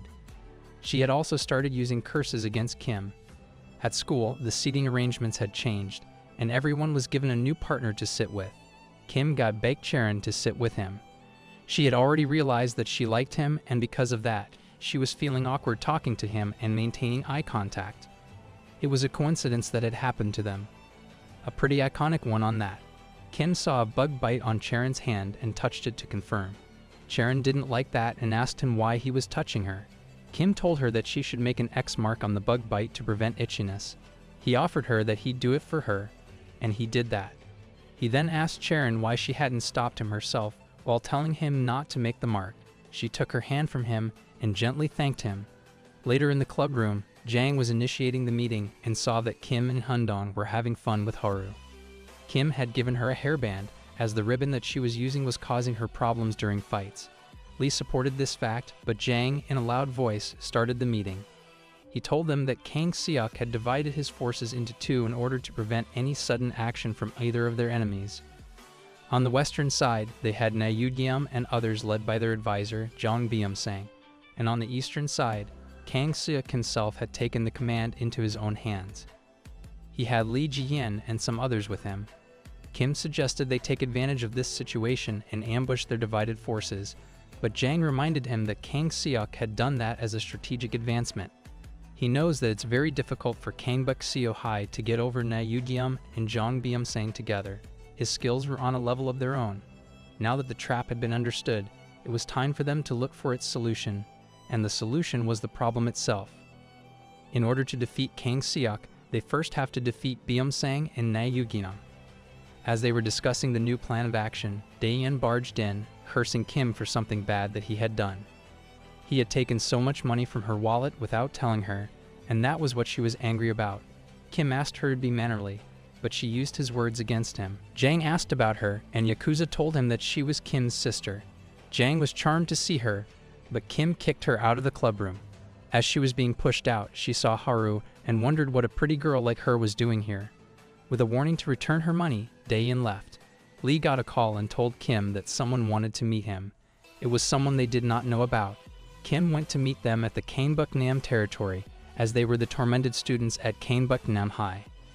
They wanted to join Kim and wanted to be a part of Kangbuk Seo because of all the money extortion Kang Seok does to all the schools that come under them. They do not want to extort money anymore. They cannot go against Kang Seok himself, so the only place they have is Kangbuk Seo. Kim let him be a part of his army as he would be getting free land and manpower from them, but as it turned out, these students had something else on their minds. From the back, one of these students attacked Kim with a metal bat. Kim was protected by Haru, who was hiding somewhere. It was Jang's prediction, which turned out to be true. He had anticipated this backstabbing attack from the enemy and had sent Yakuza and Haru to take care of Kim. The three of them had defeated the treacherous students of Kangbuk-nam. Kim told them that their advisor is a reckless person, but he heard a sound. A sound of footsteps followed the voice of another student who was leading a small battalion of thugs. Kim told him to thank Byum-sang on his behalf, as because of him, they will be the ones to gain a lot of XP as they are like experience points to them.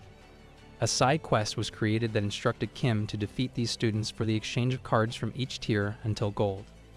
A bronze, a silver, and a gold, all by defeating 10, 15, and all the enemies.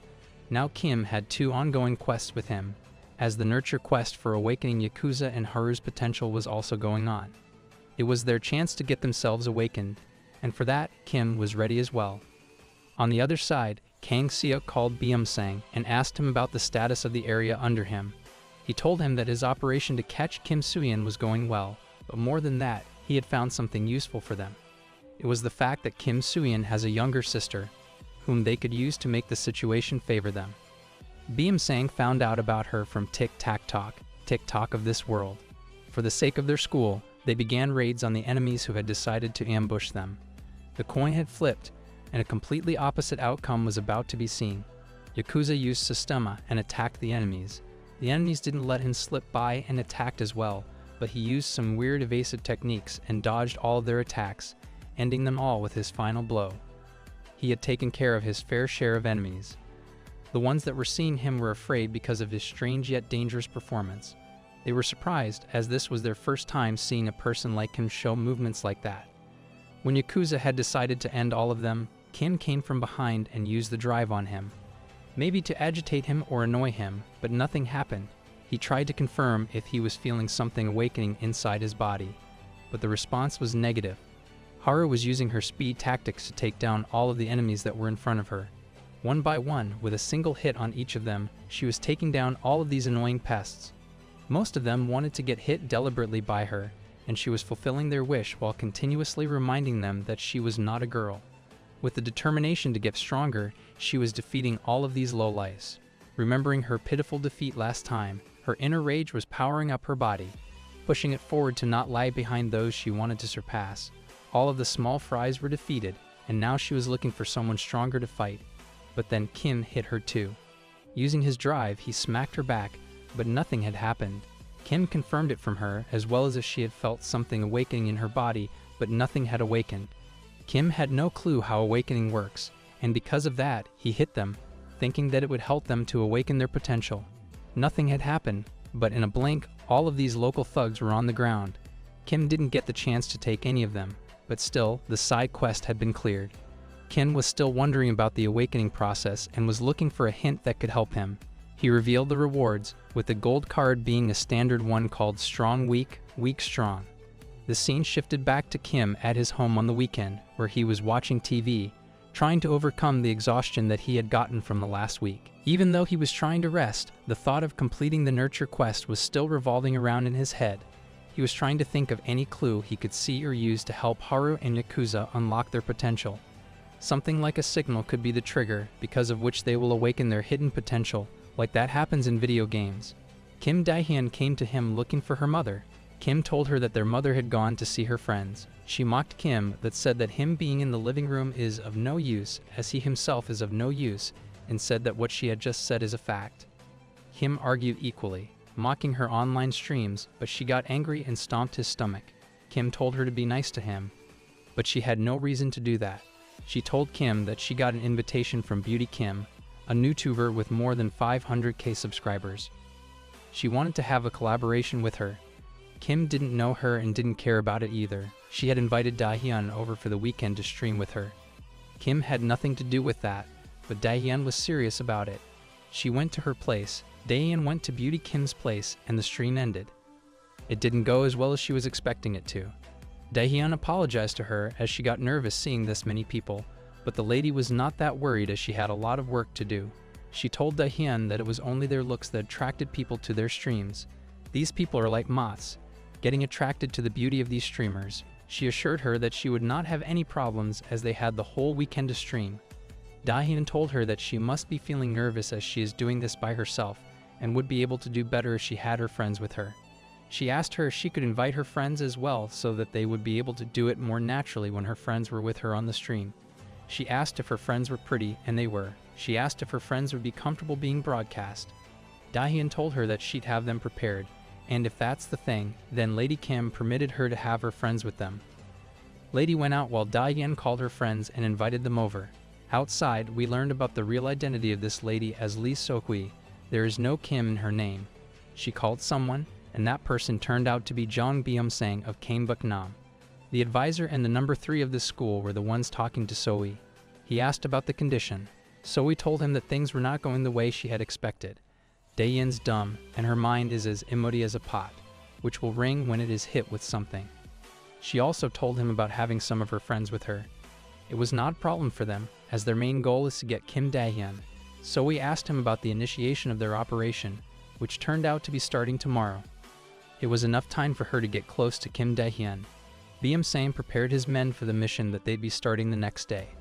When he was telling his men about it, another of Kang Seok's top men arrived.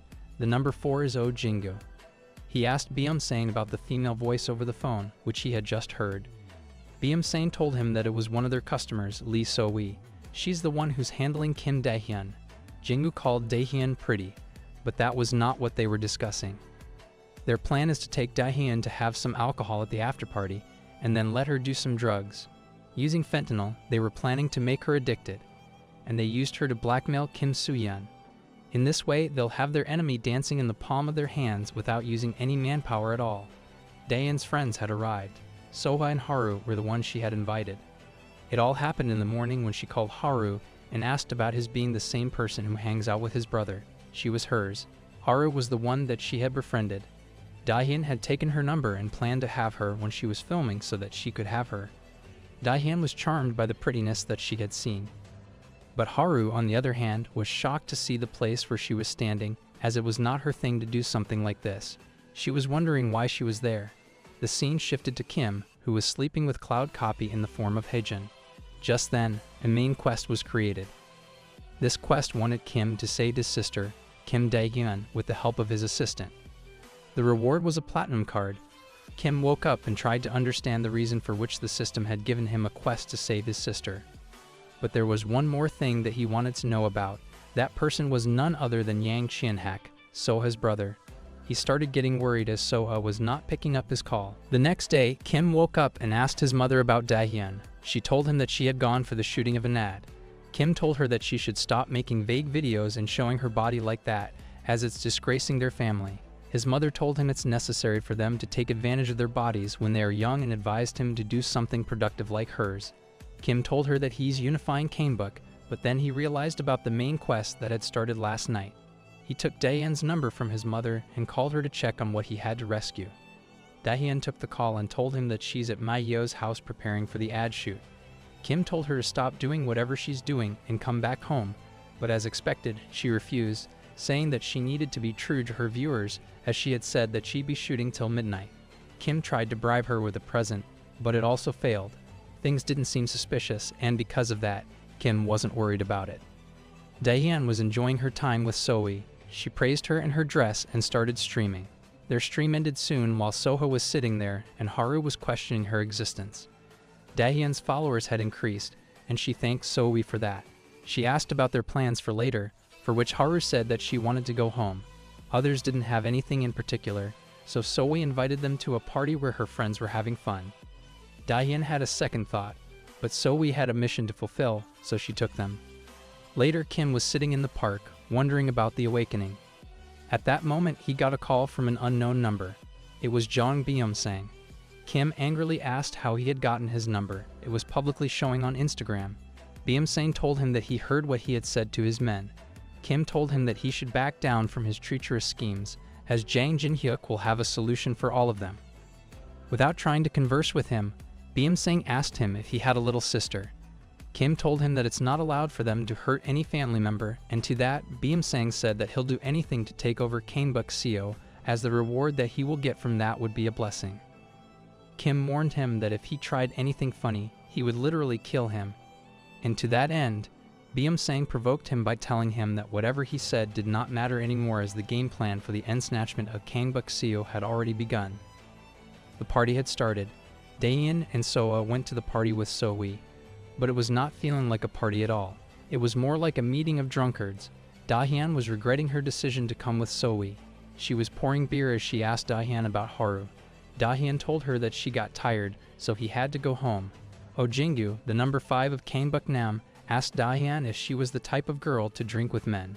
She told him that she hadn't expected men to be here. She had only come because of Sohee. He then started asking him personal questions to divert her mind from Sohee. With the consent of number 4, Sohee began her act. She came near Daehyun and told her that working in the streaming industry is a hassle, but she knows how to deal with it. She asked Daehyun if she knew how much she earned through her streams. She was surprised to see that someone was disclosing their online income. Her monthly income is 8 million won. Daehyun was shocked to hear that amount. Sohee told her that the money that she earns is not because of her beauty, but because of the excitement that she shows on her streams, and for that excitement, she had something, a secret, that she wanted to tell her, as she thinks of her as her little sister. Chang Q, the number 4, brought something in his hand and told them that it was an imported oil, which changes the mood of the person who drinks it. Sohee said that drinking the oil would make them more focused. She told them that they would take it together and handed them the drug. This drug was addicting to the extent that the user got addicted to it just after their first consumption of it. It was their business, the business of Kanebuk-nam. Chang Q told them to slowly take the oil, but then Haru straight up kicked him in the face. She had arrived out of nowhere and told them about the oil being a drug called Fangsnel, which is trending these days. She also told them the motivation of these people, which is to make them addicted to it. Now they were facing each other, Min Jan-kyu and Oh Jingyu against Son Haru. Kim had already told her about it, and then the dots got connected. She went there after having a clear understanding of the situation. Kim was coming as well, but in the meantime, Haru was the one who had taken the responsibility to protect these two. From the Kanebuk bar, Yang Chien-hak got the news that his cider's been taken away by Kanebuk-nam High, so in order to deal with that, he's going there himself. His subordinates tried to stop him from going alone, but he gave some made-up Nietzsche quotes about siblings and went there. He told his subordinates not to worry, as he was a proud leader of Kanebuk.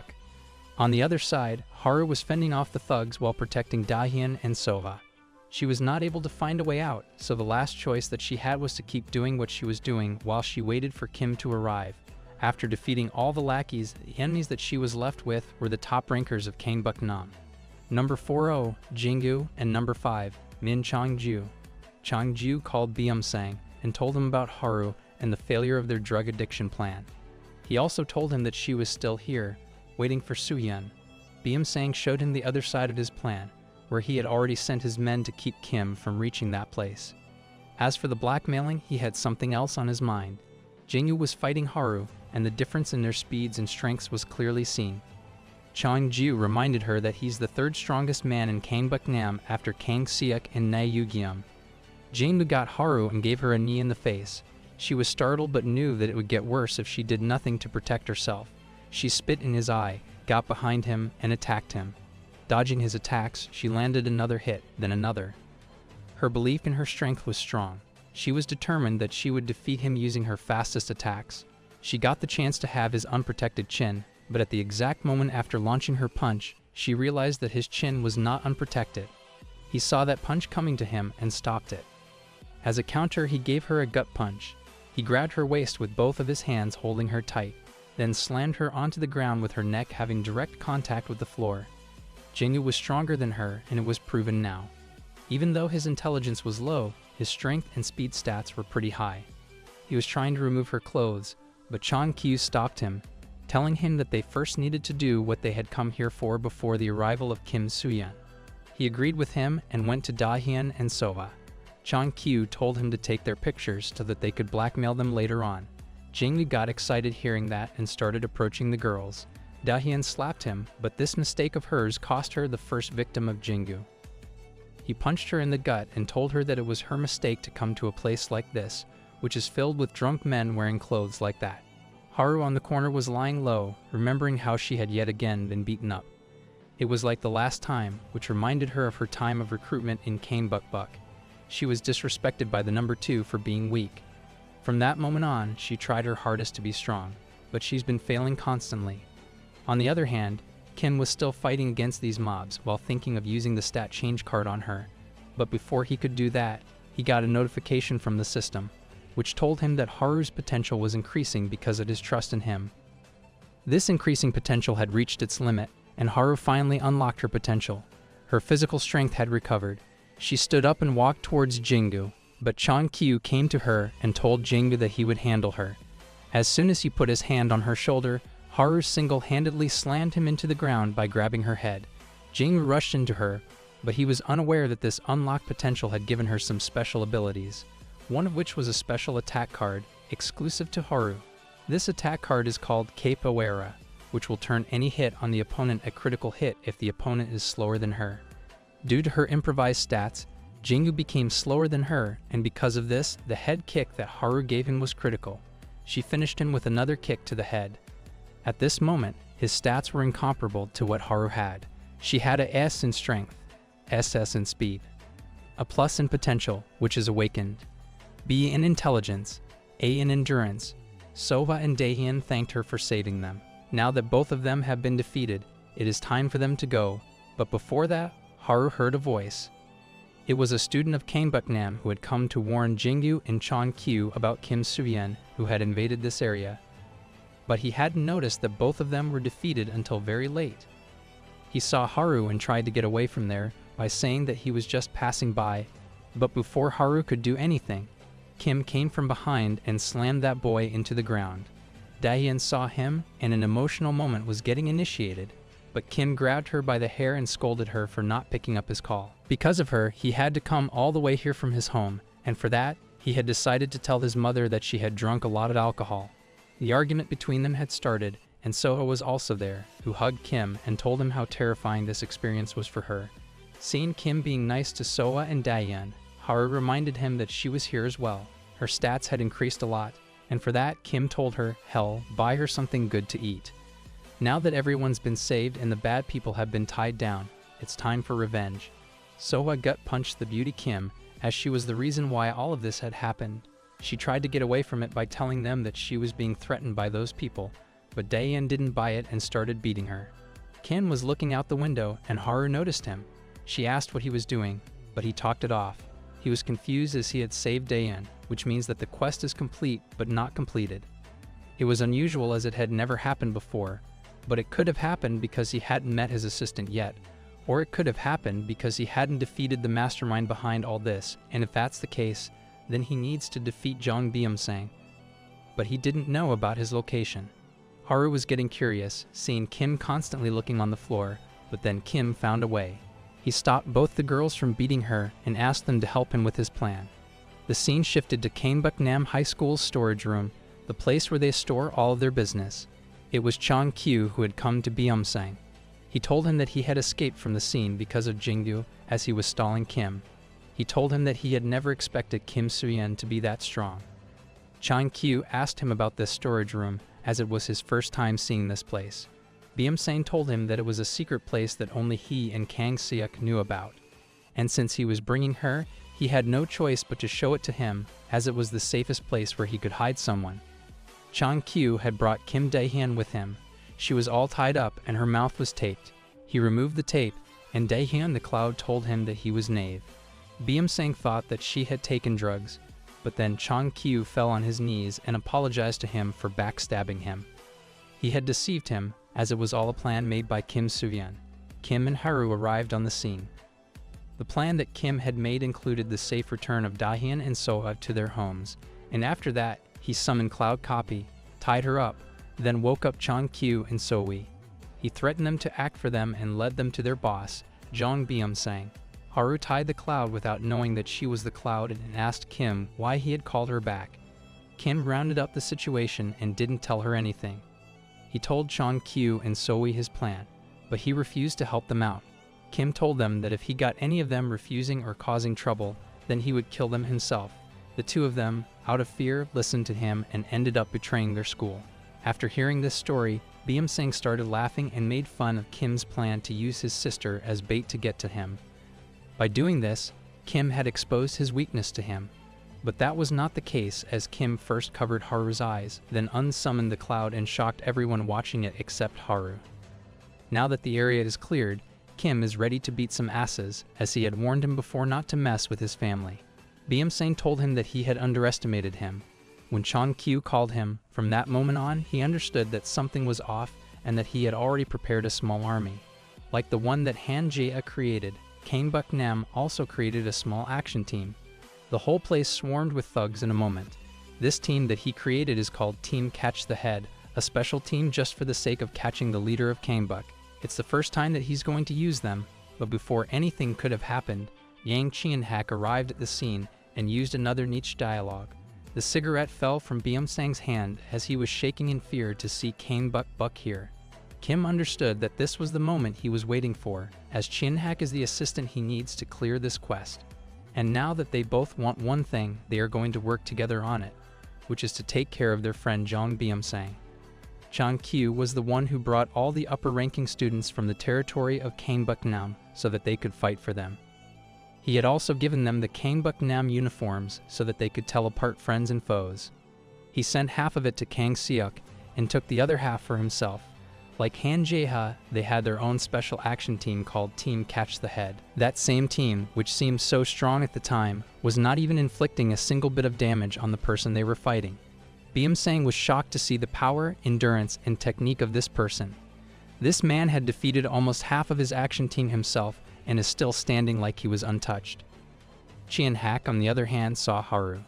From her appearance, he was sure that it was her, but from the strength that she was showing, it was impossible to tell that she was the same person that used to be the number 39 of Kang Buk. Both of her strengths and speed increased, and Chien-hak was not able to figure out how she had done that. Byung-sang was ordering them to fight the enemy together, but what he himself did was act cool in front of Kim Soo-yeon. He tried to settle the matter by telling him that he was stronger than him, but it turned out that Kim just punched everything he had gotten into Byung-sang's face. He reminded Byung-sang that he had warned him before, and since he hadn't listened to him, Kim had no choice but to tell him to listen to him next time whenever he told him something. He sat on the bench and started punching him. Kim punched the crap out of him and was now ready to help Haru. Haru, on the other hand, was confused to see this sudden change in Kim's personality. He was a calm and collected person before this fight, but now he's completely changed. He was angry, and he used that anger on Byung-sang. Byung-sang was defeated using the ability of the new Weak Strong card. Kim had temporarily gained a strength stat, which gave him an overall rank of S. Using the power of this S rank, Kim was able to land some finishing blows on Byung-sang. Kim and Haru were now defeating the remaining members of the action team, but they were getting up again and again, and it was troubling them. They looked for Chien-hak and saw him doing fine. But then Byung-sang from the ground said something. He told them that he had also invited Naeugyeom to the party, as he was the only one missing out on it. Just then, Yu came flying and gave a knee to Chan-hak's face. He got startled for a moment but then maintained his balance. Yu gave him another hit, then one more, but Chan-hak was enduring this pain. Their strengths were similar, but their weaknesses were on another level. He was getting hit, yet enduring the pain. He decided to attack him back, but was unable to land any hits on him as he was swiftly dodging all of them. But Chan-hak's plan was to get him into the corner and use his strength. The speed that Yu was using was about to be countered by Yang Chan-hak's strength. He grabbed Yajium by his shoulder and slammed him into the ground. This move was the finishing blow that contained their destinies. The fight ended, but both of them were lying on the ground. Chan-hak was exhausted, but all of his hopes shattered as he saw Yu getting to him. He called him ready, as he had realized that it was not just his strength and speed that were high tier, but his endurance too. Yu used his feet to crush Chan-hak into the ground. He saw Kim coming towards him and got ready to take him down. Kim, on the other hand, wanted to take revenge for the last time, but more than him, Haru wanted that, and for that, she stopped Kim. A new subquest was created.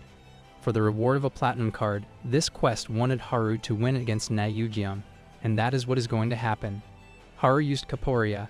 Her speed was a lot more than his, and using that speed, she gave him a kick on the face which landed as a critical hit, and the enemy was sent down to the floor. Yu with an S+ in speed was lying down. Sang was shocked to see that, and not only him, but Kim too. Haru was acting cool, more than she should. She called him slow. Yu got up, and now both of these fighters were facing each other. Yu initiated the attack, but Haru dodged it and gave him a mid-height punch in the ribs. Yu felt that and remembered the time when he defeated Haru for the sake of just clearing the land, but now things were a lot different. He again punched her, but she dodged it while countering it with her left arm. Haru's punch was in his face. Yejium felt that, but more than that, he also felt the chances of another unexpected hit, which came, but this time he was ready, so he blocked it with his arms. Another high kick, but with this kick, Yu understood Haru's pattern of movement. He waited for her to land another attack, and when she did, he caught her leg, but this didn't stop her, as she used him as a ramp and did a backflip over Yu. Now that it turned out that the move Yu had just used was a wrestling move, Haru was ready with her counter skills. She had her capoeira activated and was in the stance as well. Another student of EpicManhwa was seeing them and understood that Yu was in danger, as his position was not a good one to have at that moment. Kim got a call from Jang, who told him that the core force of EpicManhwa was coming for them. He told them to leave that place immediately. The battle between Haru and Yu was still going on, but Kim barged in and threw away the opponent using a Takien technique called hand lock. He told Haru to finish it off fast, explained the situation to her, and reminded her that they are not strong enough to handle the other half of EpicManhwa by themselves, and because of that, they should leave now. Yu got up again, and this time both Kim and Haru rushed at him. This rush of theirs was related to the Great Tiger campaign. They both hit him together, but Kim was the only one to get hit by him. It was his bad luck. He didn't think of doing anything else other than finishing the fight, and for that, he used all the cards that he had. He even changed his stats with Heijin and activated Light Angel as well. All of his stats were at maximum, and the student from EpicManhwa was still observing the situation. As Kim and Haru were about to land their finishing blow, the lights were switched off. It was the doings of that boy. Kim found the switches and turned on the lights, but then all of them were gone. Sang, Yu and that kid, all of them had escaped. They had the chase of chasing them, but the arrival of the core forces was also in front of them, so they took the safer path and went back while the kid carried both Sang and Yu. Later, Kim had obtained the cards from the quests, 2 platinum cards. Chan-hak thanked him for saving Soa and told him that he owed him a favor. He also asked them not to tell their superiors about this incident. Haru told him that she was the one who called him here, and it was a surprise for her to see that he knew so much about her while she had only seen him a few times. When he left, Kim gathered the commanding team of EpicManhwa and told them that their school was going down soon. He showed them the scenario where they were against the forces of Han Jae-ha and Kangbuk-seo. Kim offered them to fight with and be a part of the Kangbuk-seo force. He invited them using his persuasive ability, and all of them agreed to join him, and Kim had obtained 15 new members for his force. The next day at school, Ki was feeling sleepy while Sharon told him that she had gotten another bug bite. Kim told her that he'd make a cross on it for her and asked where the bite was, and to his surprise, Baek Charon embarrassedly told him that it was on her leg. The bug bite that she was talking about was on her leg at the sole of it. Kim knew that it was too much of a thing to ask, and Charon knew it too. She told him that he didn't need to do it if he couldn't. Kim wanted to do it but wanted to remain cautious as well since they are in the middle of their class. He asked her to wait until the break, but she did not want that. She placed her leg on Kim's thighs. For the second time, Kim confirmed if she really wanted this and asked if she would regret it at the given time. Charon was serious about it, and with her final confirmation, Kim went to work. He took her leg and made a cross on the sole. The cross was made, but the teacher had noticed it. In the middle of the class, he saw them doing something weird and asked about it out loud in the class. Everyone was looking back, but Kim and Charon had picked up the act of being sincere students. They told the teacher that they weren't doing anything. At Kanebuk Nam High, Jong Byum-sang was the one apologizing to his senior, Kang Seok, for facing that miserable defeat against Kim Soo-yeon. He said that he would accept any punishment that he would give him. Kang Seok asked him if he had ever seen him punish anyone before. Byum-sang's hopes got up, thinking that he would get away easily, but then he was brought back to reality by Kang Seok's slap, which pounded him into the ground. Seok said that it'll be the first time he's going to punish someone. He asked him what and how he lost when he was so confident of defeating Kim Soo-yeon by himself. He even had Na Yu-gyum and the commanding team with him, which he lost as well, along with their business of Pengsnil, but still he had the guts to come back to him. Kang Seok gathered all the stronger members and explained to them the dire situation in which they were standing. Their empire is surrounded by enemies on both sides, and they have lost a very large portion of their territory. Because of this situation, they had no choice but to fight for the sake of their existence. He told them that this last battle was going to decide their future. At Kim's house, Cloud Copy was being sad, as Kim had taken advantage of her. She was happy when he summoned her, but then he tied her up and gave her to the enemies. He treated her like trash. Kim tried to explain things to her, but deep down, he knows what he did was wrong, as he would feel the same if something like that had happened to him. Kim knew what he needed to do to get the Cloud back to her normal self. He told her that he would do whatever she asked him to, but he also requested that she not read books anymore. She gave him her phone with the promotional video for the Seoul City World Cultural Fest. The situation was clear, and it ended that way. Both of them went to the cultural festival. Cloud was very happy, and Kim asked her to hide her excitement so she would not stand out a lot. While they were strolling around, they bumped into Sova, who said that she had lost her friends with whom she had arrived here. But it was not the case, as she had told her friends that she had gotten something to do and asked them to enjoy the festival themselves. She asked him why he had come here with Daeyeon. Kim had already recalled the Cloud and told her that he had arrived here alone. She was a bit confused, as she had clearly seen both of them wandering around, but it was not a matter for her. She asked Kim if he would help her look for her friends. Kim wanted to summon Cloud Copy again, but he couldn't do it while Soa was around, so in order to shake her off, he decided to help her look for her friends. She was happy that her plan worked, and for the next step, she grabbed his hand, telling him that she could get lost again as she wandered around without him. Kim didn't get the sign but felt that he had received a system notification. He was not so sure about it, so he didn't give it that much thought. Cloud Copy had summoned herself and is now wandering around the festival all by herself. There she saw a stage performance by an idol named Elisa. She got charmed by her, along with the fans that were cheering her on. On the other hand, Soha was taking Kim to all the enjoyable places. Kim was enjoying his time with an unknown excitement. In the end, while they were taking a rest, Kim realized his real purpose for coming here. He wanted to summon Cloud Copy as soon as possible, and for that, he told Soha that he'd be going to the restroom. But before he could go there, he saw a crowd gathering near him. It was because someone popular was approaching him. It was the idol, Elisa, but not her as well. He automatically summoned Cloud Copy herself, copy the Elisa that was in her car. She had now come to Kim to take him back from Soa. Soa understood that and grabbed Kim's hand, asking Cloud who she was. Cloud said that she doesn't need to know her identity. She took Kim's hand and told Soha that he was her owner. Everyone got their mouths open upon hearing what their idol had just said. She just casually called a random normie her owner. Including Soha, they were just shocked to see her being this awkward in public. They were taking their pictures and had started gossiping about them. But Kim handled the situation. He grabbed both of their hands and made a run for it. Later, when they got to the right place, Kim told Soha that this person that he was with was just a foreign relative of his. Her Korean name was told to be Yurumi, cloudy in her country. Soa asked him if this lady was Elisa. Kim declined, saying that most of the mixed population looks like this. He even showed her the live broadcast of the real Elisa. Now that Soha has accepted the fact that Cloudy is her relative, she apologizes for being rude to her. She went to her and asked her when she had come to Korea. Soa didn't like the fact that she's a foreigner but is unable to speak English at all. She mocked Cloudy, and she didn't like that. Kim tried to handle the situation and was successful in doing so, as her friends had arrived and told her that her mother had called them to bring her back. She went with them, and Kim was now free with Cloudy. While she was going, her friend asked Soha about her weird expression.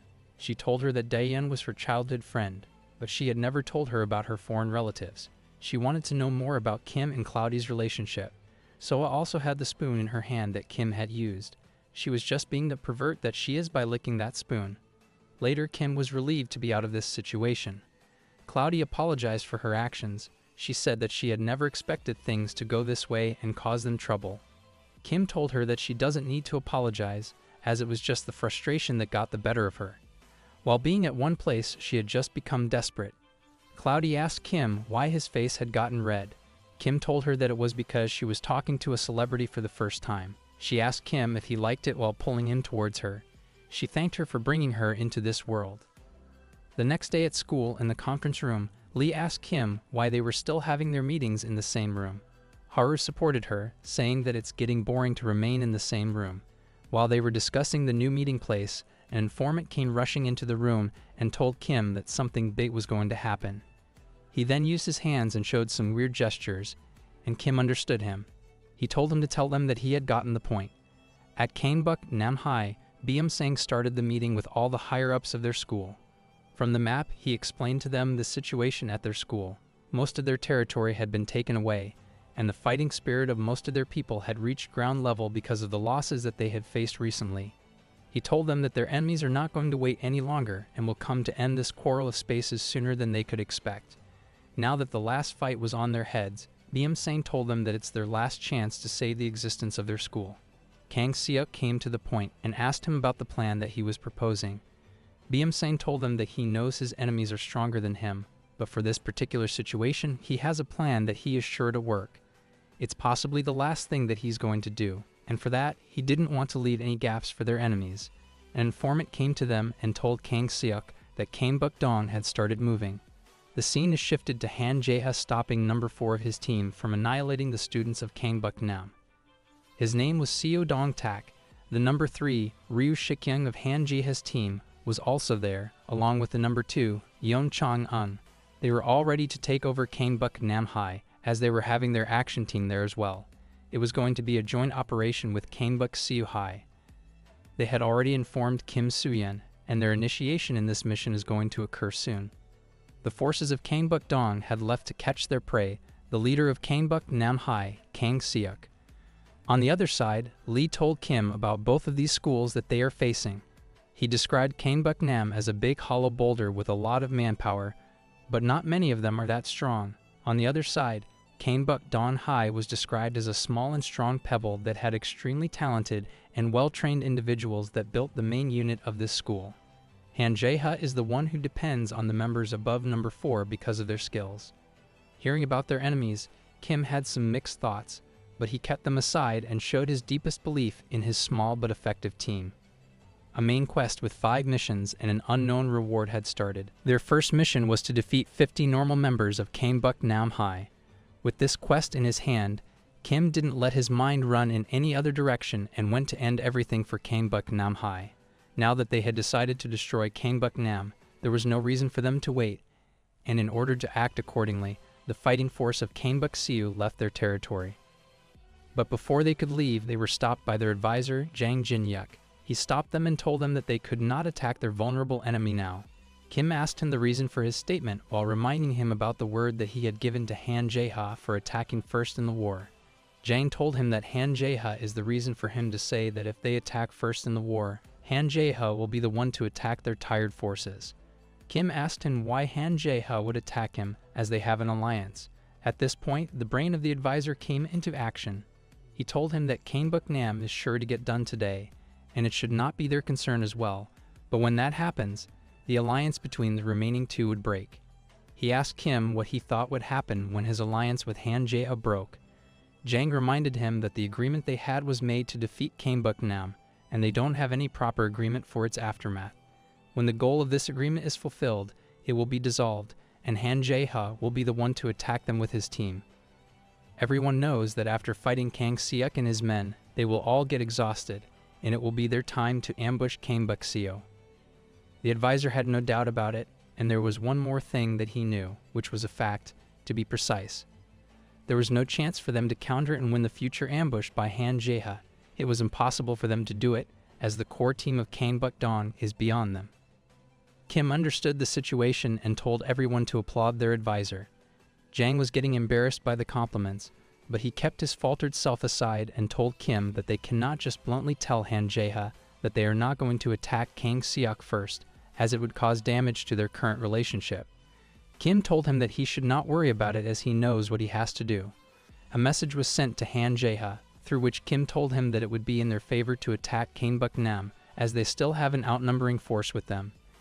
It would result in them getting attacked from behind as they would get outnumbered by the enemies. So in essence, Kim Soo-yeon wanted Han Jae-ha to start the attack. The informant, out of fear, left the place in a rush after conveying the complete message. Chang-nan was not pleased to see that Kim had understood their plan, but he still praised their advisor for predicting it. Han Jae-ha told him about Jang. The number 4 asked him if they were going to comply with Kim Soo-yeon's advice.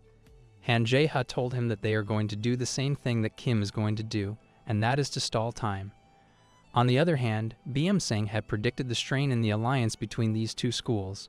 Both of them have considered Kangbuk-nam a lost team and are not giving them much attention. This ignorance of theirs is what Byeom-sang is going to take advantage of. He had decided to take his enemies down one by one when they had their guards down. Later, we see Lee fighting the forces of Kangbuk-nam with a metal pipe. He had Team catch the head with him, which took the outnumbering small fries. Most of the enemies were confused to see a team that was wearing their uniform fighting against them. He called Kim and told him about the lackeys that he had faced. Kim told him that he was in the same situation but had gotten over it as they were all weak. He told Lee about Han Jae-ha doing the same thing as they were. He's stalling time, which could delay the outcome of this war. Kim didn't like that, but there was something that Kyung-dong didn't like either, and it was the fact that Kang Seok was approaching him. At first he was not sure that the person coming to him was Kang Seok, but when he came near him, he understood that it was the end of his crusade. It was Byeom-sang's plan to use the strongest cards in the beginning, when no one could have expected him to. He knew that their enemies would be busy keeping each other in check. At that time, the higher-ups of Kangbuk-nam will destroy their scattered forces. With this method, they will be able to reduce their enemies while also increasing the morale of their own fighters. And in order to do that, Byeom-sang asked for the active participation of their leader. And so he did. Lee used his multi-hit attacks on Kang Seok, but he didn't even flinch. When he was getting ready for the second offense, Kang Seok ran into him. It was a powerful tackle that he made, which startled Kyung-dong. Kang Seok grabbed him and, using his monstrous strength, gave him a suplex. Lee was slammed into the ground with his neck bent down. He was not able to move an inch and thus lost against the leader of Kangbuk-nam. Kang Seok removed his shirt while getting ready to face the traitors. Team Catch the Head was his next target. It was the number 4 who asked Han Jae-ha a question. He asked if he, Han Jae-ha, were to fight against Kang Seok, then who would win? It was not a simple question. Han tried to shake him off by saying that the one with better war tactics would win. But this is not what he wanted to hear. He asked the question in precise terms. If they were to fight based on their raw powers, then who would be the victor? Han told him that Kang Seok goes by the nickname Rhinoceros.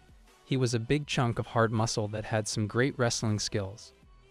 An informant told Kim that Kang Seok had gone to Lee's place. He told Kim that they had messed up gravely by underestimating their enemy. Kim told him that he was prepared for something like this to happen, and because of that, he had carefully placed his team members together. He had Haru and Jang as a single unit. For the second unit, he's working with Yakuza, and for the last one, he had Lee paired up with Heijin. The Catch the Head team ran away, seeing the monster in front of them.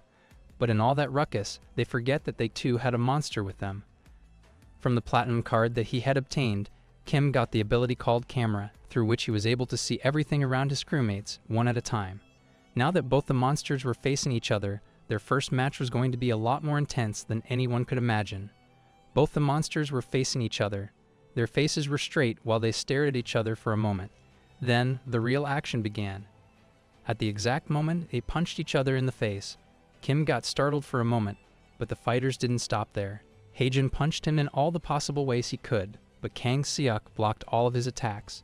They both stopped for a moment to catch a breath, and at that time, Haejin saw an opening in Kang Seok's defense and started punching him repeatedly on the same spot.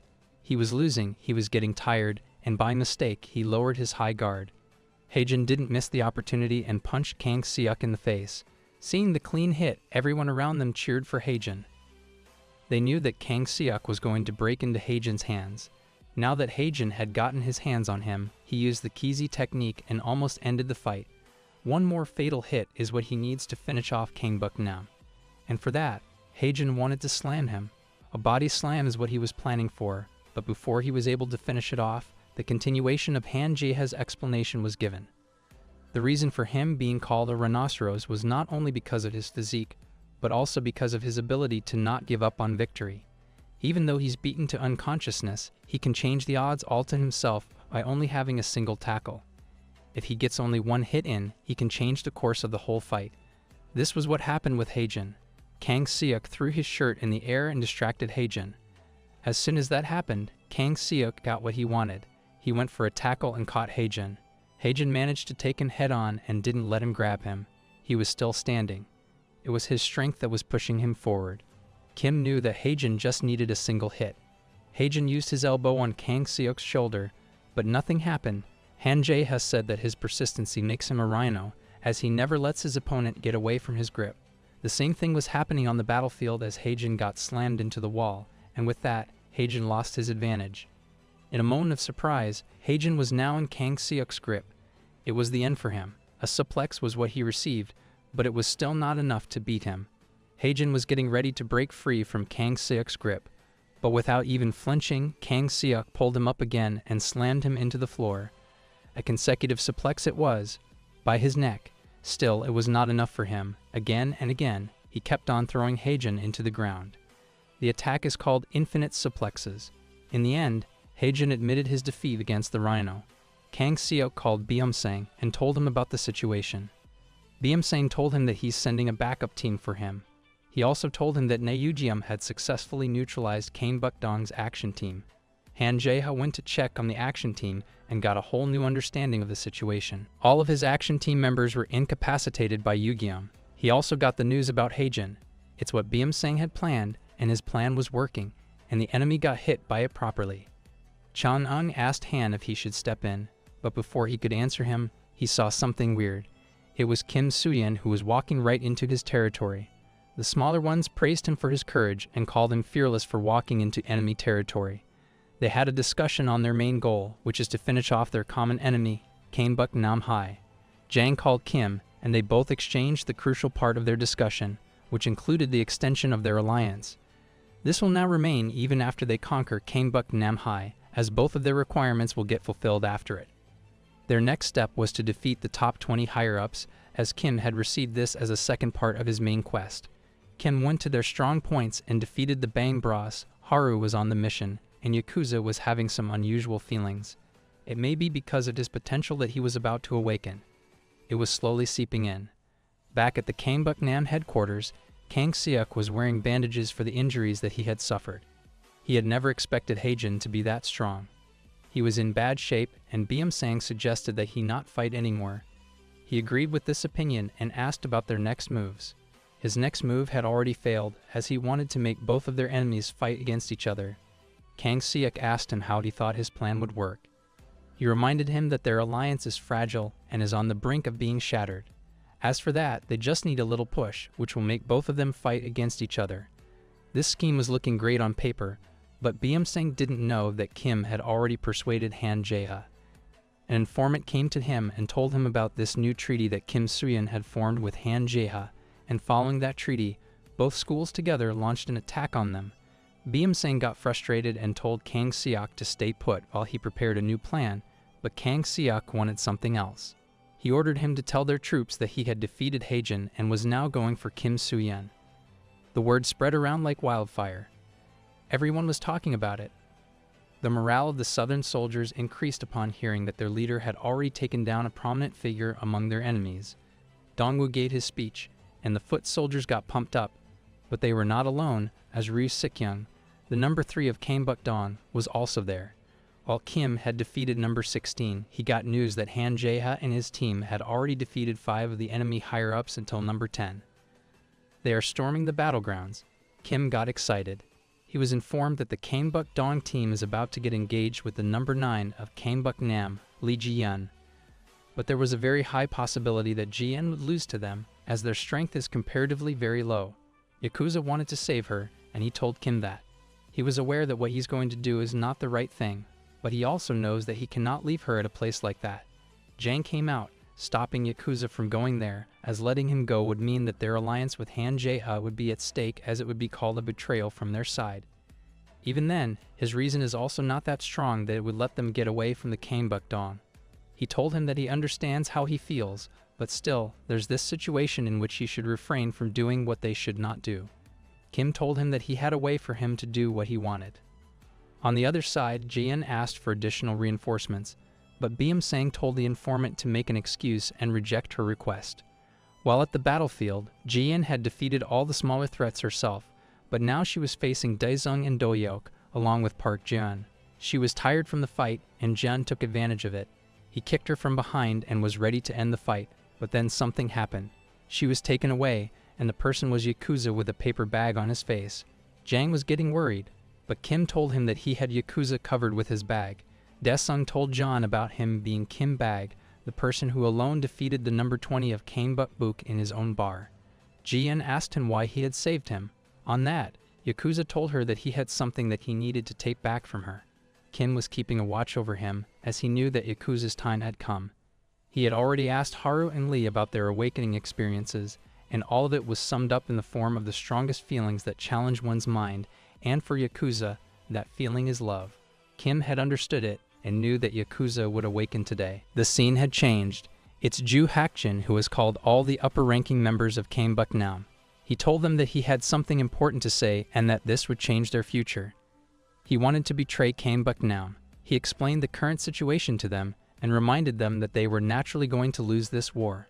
All of them would get caught if they kept on fighting. He suggested they help him for the sake of their foot soldiers, so that they wouldn't have to face the same fate. He told them to catch Kang Seok together and end the war themselves, but before he could complete his words, he got punched in the face. The person said that he's trash and reminded him that he had reached this place because of Kang Seok, but he's not just being ungrateful, but a traitor as well. He took back the troops that Hakjin had brought with him and left the place. Back at Yakuza, or the fake Kim Bag that had gone to protect Ji-yeon. From his figure, she remembered him and asked why he had come here. Is it to laugh at her or to see her get humiliated? Yakuza silenced her and told her not to look at him with the eyes of an enemy, but of a lover, as what she's seeing right now is a man in love. Now the fight has begun. Dongwu warned them to be wary of their enemy, as it's the person who beat Yang Chien-hak. Before attacking the bagman, the lackeys got a bit surprised, but then realized how weak he is. They were all beating him, while Ji-yeon realized what Yakuza meant by his words. She used her sword and protected Yakuza with it. She fended off all the others while Yakuza thought of her feelings for him. Park Jeon attacked her, but this time it was Yakuza who protected her. His speed suddenly increased and reached Dongwu, and Do-yeok got surprised. Ji-yeon was not sure if the power that he had felt was from the same person who got beaten by some random lackeys a while ago. He asked Yakuza what trip he was using.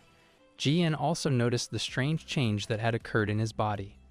At his home, there was a discussion taking place at Yakuza's house. His father wanted his mother to tell him the secret that they were hiding from him. His mother didn't want to tell him that the blood that flows through his body belongs to the strongest Yakuza of Japan.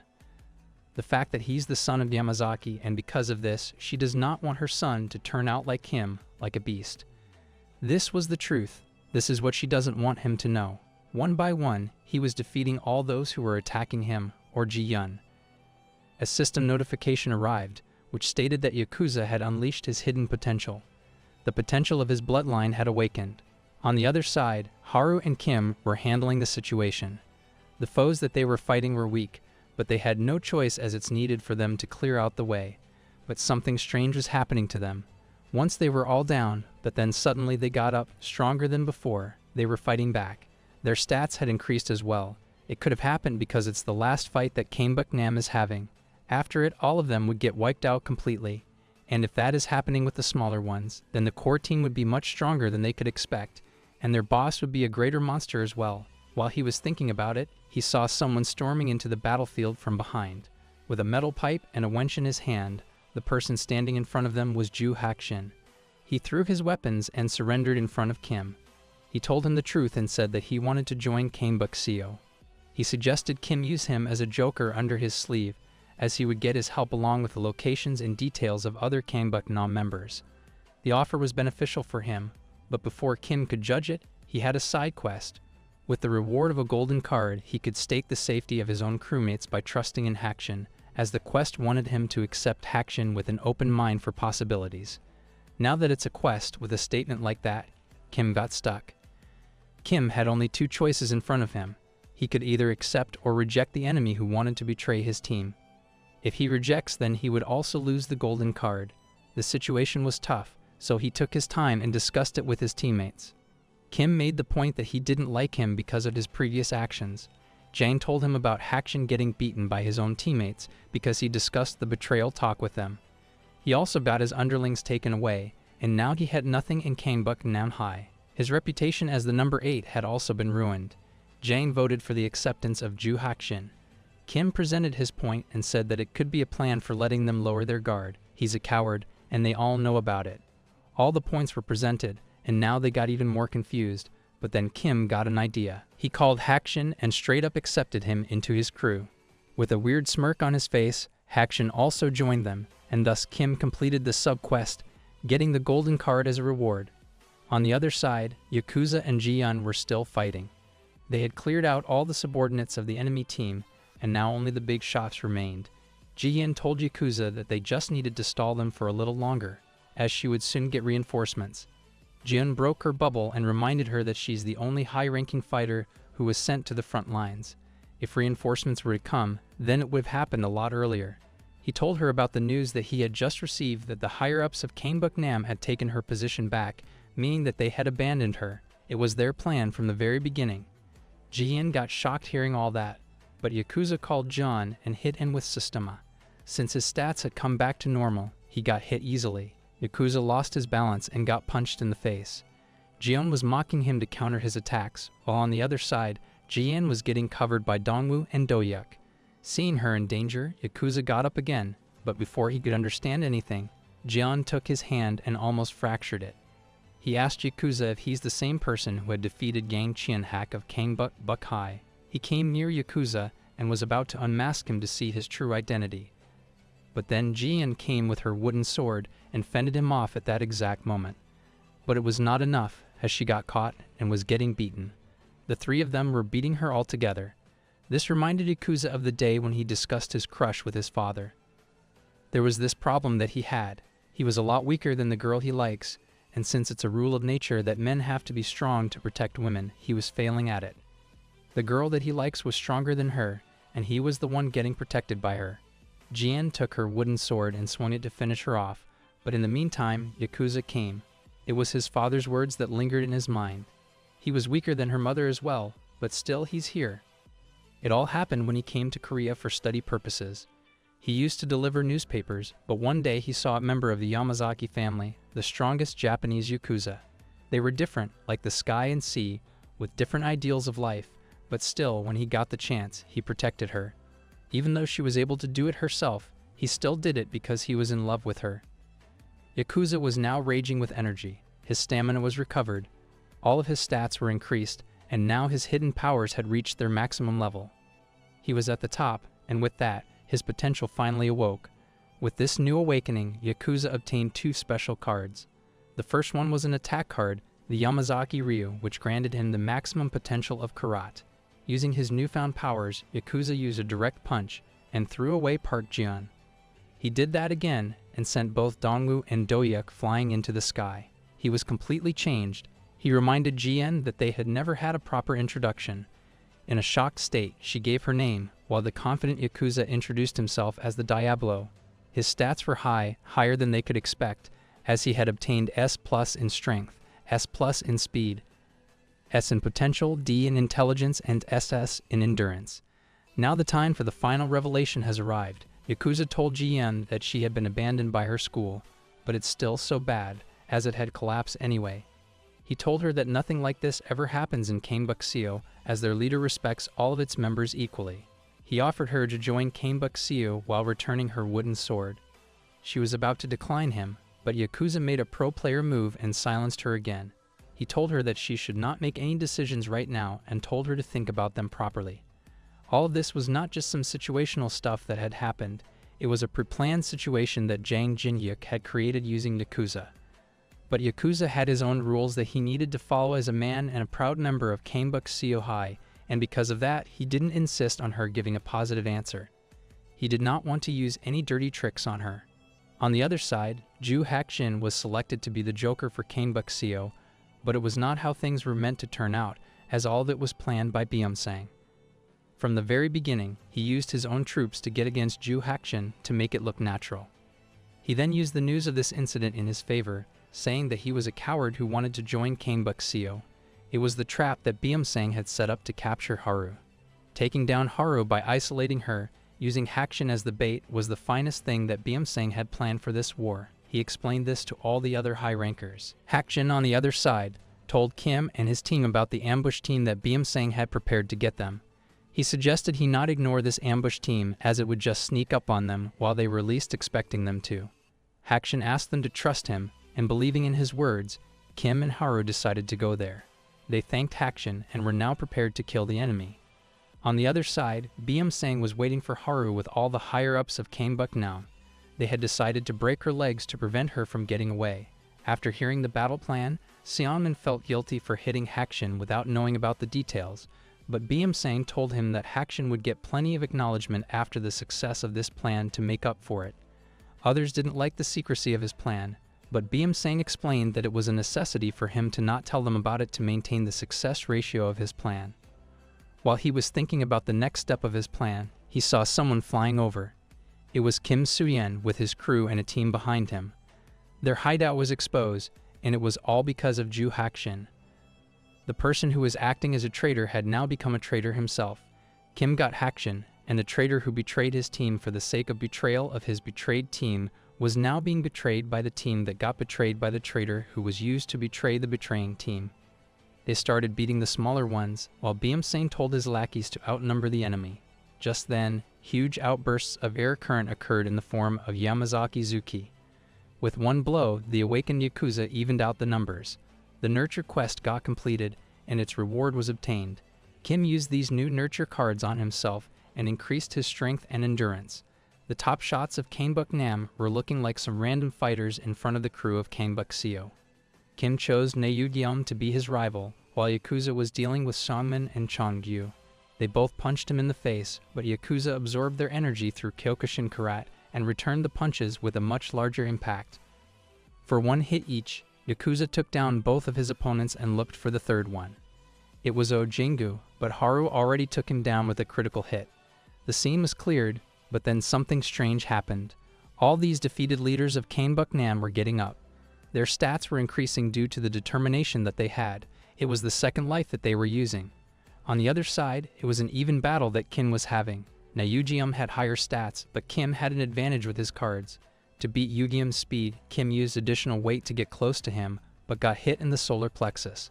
His kickboxing techniques were over the top. Kim got startled, and he took advantage of this condition by kicking him on the knee joint. He got his head up and was ready to land a captured knee kick. Just a single second before getting hit, Kim used the bean of recovery and kicked away Yugyeom.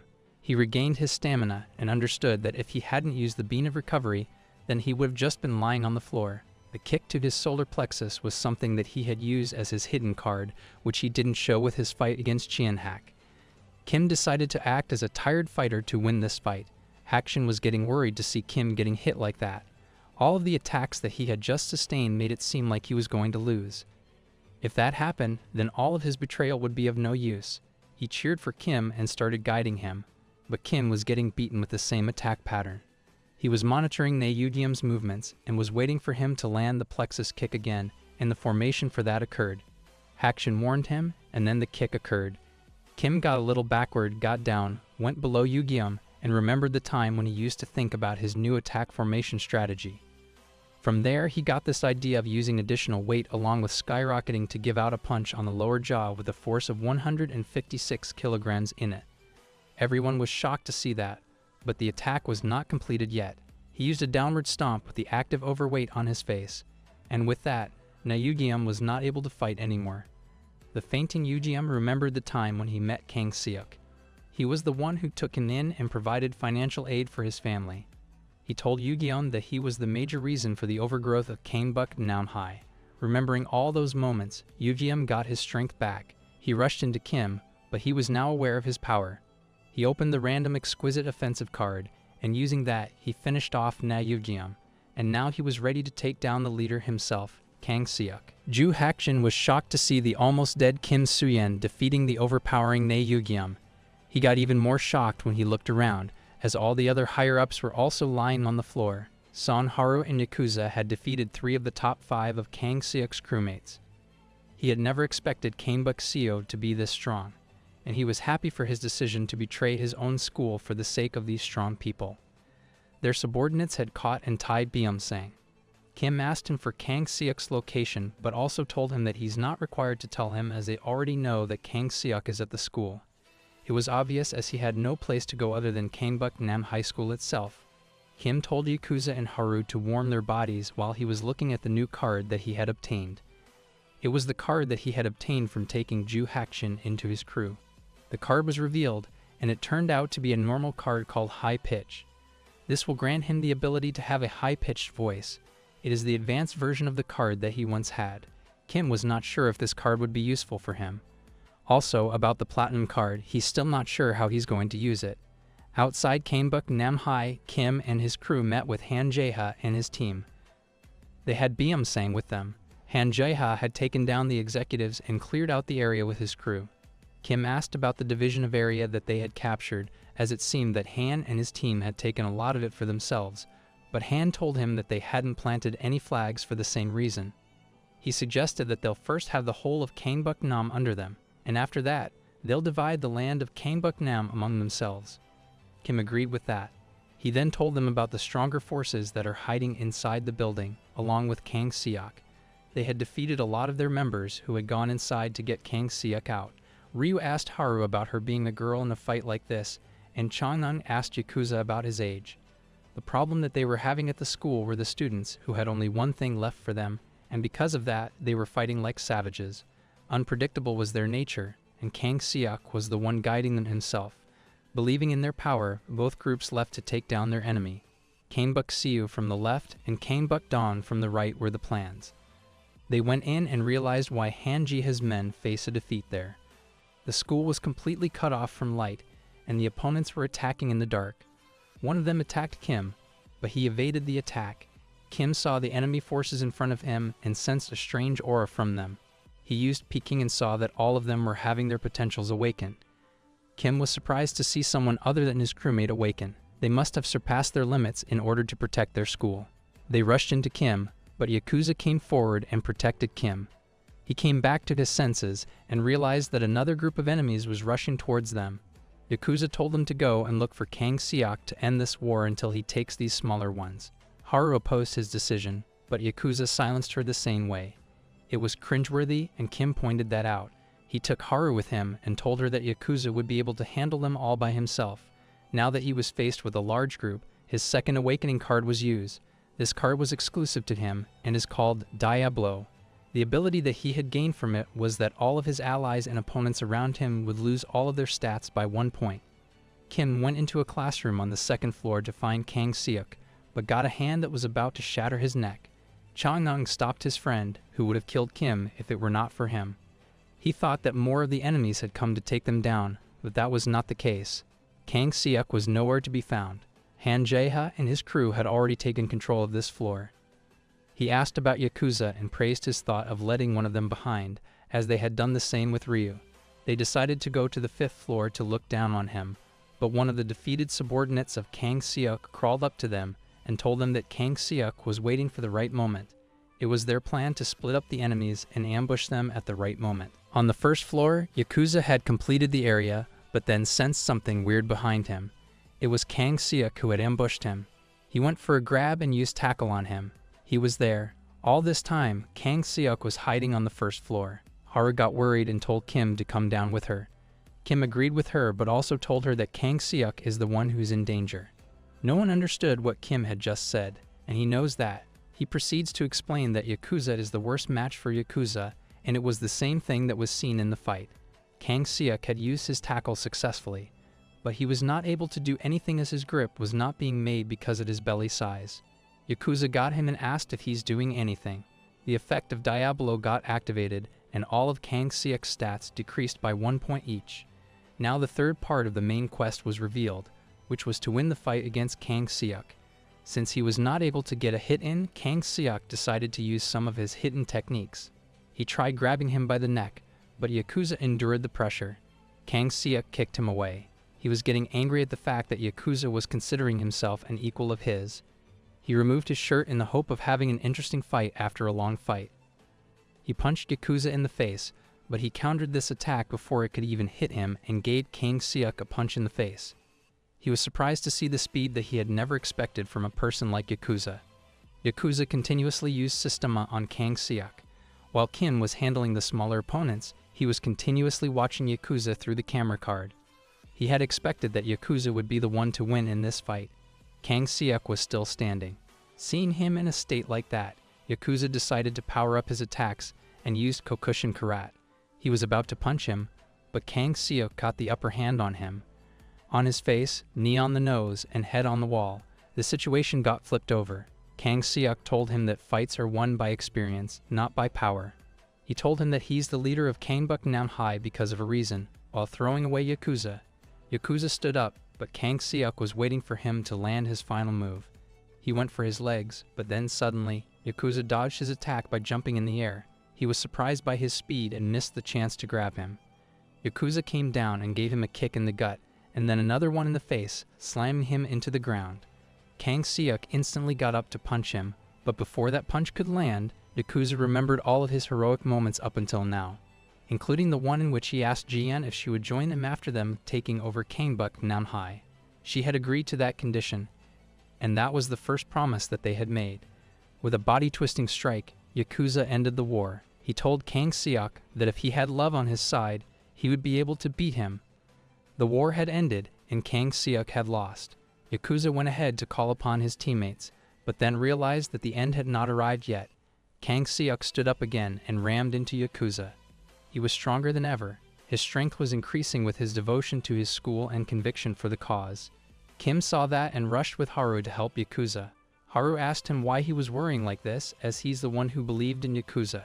Kim said that he still believes in him, but the situation of this fight has changed. They went down and saw that Kang Seok had completely punched Yakuza to unconsciousness.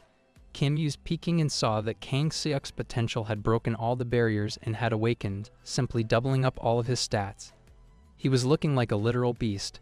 He got up and saw Kim, and just then, Han Jae-ha arrived with a kick on his face. Kang Seok didn't even flinch. His eyes opened after a very long time. Now the final boss was standing in front of them. The final fight was about to begin. The dragon of Kangbuk Nam was going to be taken down by the trio. It was the time when it started. Kang Seok started selling fentanyl. It was a side hustle that he had started to get some extra money. With Saying in mind, he scaled up his business. Soon they got money, a lot of money, more than he had expected. His small-scale business of some local anesthetic turned into a pretty big one on top. But at that time, he started getting some doubts on his mind. Money is the king, and he had it, so there was no reason for him to work out anymore or to study. It was how the world worked. All the time, money was at the center of it. This was his reason. This is what he wanted to protect. His school, his business. This was it. With a single block punch, he slammed Haru.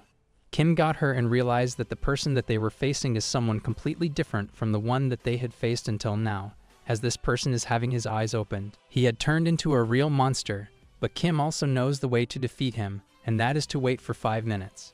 Haru asked him why he needed to wait for 5 minutes. Kim said that hope is coming for them, and Han Jae-ha continued by telling them that his subordinates are arriving in 5 minutes. This was not what Kim meant, but this would be it too.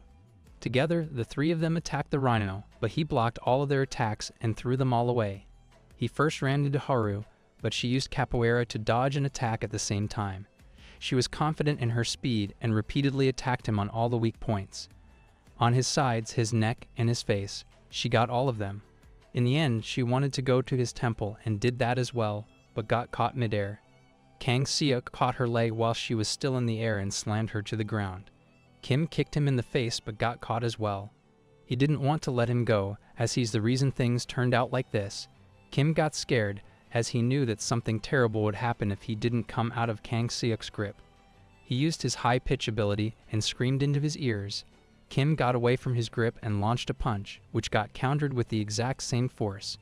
On their faces, both of them felt that, but Kim got one extra because of his slow speed and low endurance, but he was still standing there. A full power punch was on his nose, but he was not even flinching at it. He had activated the Berserker card, with which he became immune to pain. Han Jae-ha got frustrated by Kim's screams and asked him what he had planned for the next 5 minutes, as nothing was happening. The situation was getting against them as more of these awakened foot soldiers were coming, which had distracted Han Jae-ha's focus from the main fight. Kim was getting beaten and now had only 50 seconds left. He got grabbed and slammed into the ground, but was okay. Kang Seok also reminded him of the 5 minutes that he had said. He punched him in the face while pinning him to the ground. Kim was about to get killed, but someone from behind kicked away Kang Seok and saved him.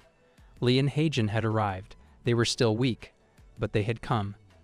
Kang Seok started laughing at the fact that Kim was waiting for these half-dead shits to arrive, and that was the reason. But little does he know that Kim has something under his sleeve. It was at that time that they were waiting for Han Jae-ha outside the school. Kim was going through his cards, and there he saw that he had the dialer card ready. Its reusability duration was reduced by a week because of the card festival. Kim used it, and all of his beaten teammates got stronger. Their stamina was replenished, and their stats have increased. The effect of that random attack card also kicked in. It was called Kaliarnis, a special Philippine martial art that had multiple weapon wielding as its center. With Handong's metal rod, he started beating the rhino. Now that the fight was going in the favor of the protagonist, it seemed that they were winning. Han Jae-ha was backed up by his crewmates from the floors above. They had all gathered up, but there was something peculiar that Dongtak had noticed, the fighting technique that Kim Soo-yeon was using. He recognized it to be Kaliarnis. He told them about it, including the fact that Kim was using it with a set of very perfect movements. It was a really surprising thing for him, Kim Soo-yeon, to be using martial arts like that with so much flow in his body. He was continuously beating Kang Seok, but then Kang Seok got a hit in. He did not miss the chance and punched in the face. Yakuza blocked it and used the potential of his regained stamina, along with Diablo and Kyokushin Karate. With a single punch, he sent Kang Seok flying to the other side. Haru took it from there, and using capoeira, she landed critical hits on him. Now it was time for the crew to gang up on the rhino. Haru got caught, and Haejin saved her with a punch on Kang Seok's face. He was pinned to the wall. With Kizi fighting style, he played his part. Then Yakuza, then Kim, then Haru again. Jang also joined them, but got punched. Kang Seok gathered all of his subordinates and ordered them to fight for the sake of their school. He motivated all of his lackeys. They were now ready for a second round, while their leader had decided to take the lead as well. Kim Soo-yeon was the one he was after. To end the war, he needs to capture the head, but the same was what Kim had to do. Like a rhino, Kang Seok rammed into Kim, but Kim kept him at bay using his metal rod. Kim was continuously attacking him, but Kang Seok had decided to get into his range of attack.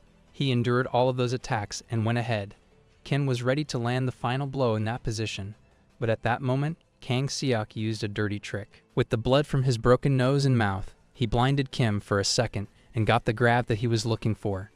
Infinite suplexes have begun, one after another, again and again and again. But when he thought that the last one would get him the end of his nemesis, Kim used the bean of recovery and escaped from his grip. Stepping on Kang Seok's chest, Kim used a skyrocket and escaped. Kang Seok was shocked, as this was something that he had never expected. Kim was standing there full of stamina, as if nothing had happened, perfectly fine. Kang Seok understood that Kim Soo-yeon is clever, But still, the fact that he was standing there without any sign of fatigue or weakness was beyond his understanding. He decided to call it an act and ran towards him to strip that act out of his face, but got attacked with the metal rods. He wanted to use the last trick again, but he didn't realize that Kim was using 2 metal bars now. He successfully took one on his face but was dumbfounded when he realized that he got hit by another one of them. Kim used a skyrocket and ended the fight with multiple blows from his metal pipes. The third part of the quest was completed. Kang Seok had been defeated. Han Jae-ha announced Kim would be the victor of this fight. The war had ended. Escapist Kim Soo-yeon was the one who took down the rhino of Gangbuk-nam. Now that the 4th quest had ended, it was time for the last one, but before it could get revealed, Haru clung to Kim's back, showing her happiness. The backup that Han Jae-ha had called for finally arrived. He was not happy with them and ordered them to move the defeated Kang Seok. Everyone was happy, but there was still the cleanup that they had to do. Now that everything's been said and done, it's time for them to do the most important thing after the war, the recruitment of the fighters from the other school into their teams. It all started with the Bang brothers. Han Jae has said that they seemed shit from their names, so he gave up on them, and thus Kim recruited them. These choices of recruitment are based on some factors. The most important one of them is the choice of the fighter to be selected. It is necessary for them to do it as they don't have any school or place to belong to, so the winners take them in and use their power for themselves. Those who didn't join any of the schools were left to do what they wanted. They could either get away from the crew thing or just lead the school as well to have a fresh start. Jang asked why Kim had chosen them, even though they were weak. His reasoning was that he needed someone to look over the smaller recruits. At that place, both of them would work. But more than his reason, Kim had selected them because of the reward. It was the last part of the quest, which wanted him to recruit better and stronger people to get a better reward. For these two, the reward was a bronze card. Both the Bang brothers were happy to be in Kim's crew. After them, numbers 15 and 16 were called, and Kim was the one to take them. Numbers 13 and 14 were also taken by Kim, as Han didn't like them. Now it's time for numbers 9 and 10. The position from which the recruitment began became interesting. It was Dongwoo and Ji-yeon. Kim and Jang liked both of them, but before taking them, they asked Han's opinion. He said that he'd take Lee Ji-yeon and give Dongwoo to Kim. He said that Lee Ji-yeon would be a better fit for his crew, but Kim didn't agree with his choice and asked for both of them. Kim asked Jang what he should do in a situation like this. He suggested they take the opinion of Lee Ji-yeon herself on which crew she's interested in joining. Ji-yeon was called forward, and both options were presented in front of her. Han said that he had number 7 reserved for her, but to compete against that, he'd make her number 1. Ji-yeon looked back and saw Yakuza waiting for her. She remembered her promise and went with Gangbuk-seo. While entering, she told Yakuza that she's not joining the West because of him. Now that they had gotten some new members, all of them were happy. Jing and the number 5 went to Han themselves, saying that they don't like Kim. They also warned him to remain careful of him. Now for numbers 3 and 4, Seongmin and Byung-sang didn't want to join any of them, as Byung-sang was tired and Seongmin was too loyal to Gangbuk-nam. Now that they had only the top 2, Gangbuk-nam, Na Yoo-jeom, and Kang Seok, it was a crucial decision for them to take Kang Seok. After a while, the recruitment ended along with the main quest. They all went back to Gangbuk-seo High. After a really long fight, they had obtained 11 new fighters for their crew. Kim was not happy that he had lost Kang Seok. Han Jae-ha, on the other side, was happy to have him. But it seemed that he had some kind of promise with Kang Seok, because of which he had joined Western Gangbuk. He was placed in the 7th position in Gangbuk-dong, but he had almost double the stats of Han Jae-ha himself. Even though they had lost him, they had Na Yoo-jeom, who was a really strong fighter himself. Lee was happy to see his crew becoming stronger as they were slowly moving towards their goal of unifying Gangbuk. With Na Yoo-jeom on 7th and Lee Ji-yeon on 8th, they had increased their strengths a lot. Kim suddenly got up and went running to the toilet. There was this last thing that he had to do. He wanted to check his card. He had to reveal the 2 new diamond cards that he had obtained. He revealed them, and the first card turned out to be an invoking card called Slime. Strange and unknown, this card was called Slime. Slime, the description was weird, and the card was unpredictable. Kim decided to activate it, and through that, a slime was summoned. It was a small and squishy green creature. Kim was instructed to give something to the slime. Kim took a money bill out of his pocket and gave it to the slime. Slime ate it. Kim was surprised to see the slime eating up his money and told him to give it back. Slime spatted out on Kim's face. Kim checked it and saw nothing to be wrong with the money. He understood that slime is to be used as an inventory with unlimited storage space. This is what the card had written in its details. While he was checking the details, Jang from outside called him out. He told him that he had something important to discuss with him. A serious problem had come in front of them, and for that he wanted to have a private discussion with him. All the other crew members left the school, and now it's just the two of them. Jang told him that they had two problems that were going to end his regime. The first one was the lack of money. They don't have any money to operate their crews. They didn't need it up until now, but they do now that their crew has expanded. Kang Seok did that with his business of fentanyl, and Han Jae-ha did that by running red light districts. Both of them have and have had their businesses, but they don't. Kim told him that he'd think of a solution and asked about the second problem. The second problem grows from the first, which is the lack of money in their hands. It will directly affect the loyalty of his crew members. It's a fact that the new members that they have recruited will continue to lose their loyalty to Kim because Kang Seok has always controlled them with money. If they fail to establish a profitable business, then there's a very high chance that these new members will leave his crew. But there are always exceptions, and this time they are in the form of Na Yoo-jeom and Lee Ji-yeon. Now, if we consider that Ji-yeon came here for Yakuza, that still leaves Yoo-geum out of the picture. His reason for joining Kangbuk-seo is still unknown. Kim told him that he had thought about it and wanted to have a thorough background check on Yoo-geum. He wanted to get close to these two important figures that he had taken custody of, as they are all now members of his family. As soon as he said that, a new sub-quest was created. With the reward of a gold card, he needs to increase the loyalty of Na Yoo-jeom and Lee Ji-yeon. For the sake of this quest, Kim asked Jang for a vacation. With the belief of strengthening their bonds, Kim wanted to go on a vacation. Jang had some similar thoughts, and thus the plan got an agreement from the advisor as well. But before ending their meeting, Jang reminded him to have an idea for a proper business. At his home, Kim was thinking about ideas for having a business. Cloudy asked him about it, and Kim explained to her the situation. While telling her about it, he got an idea himself.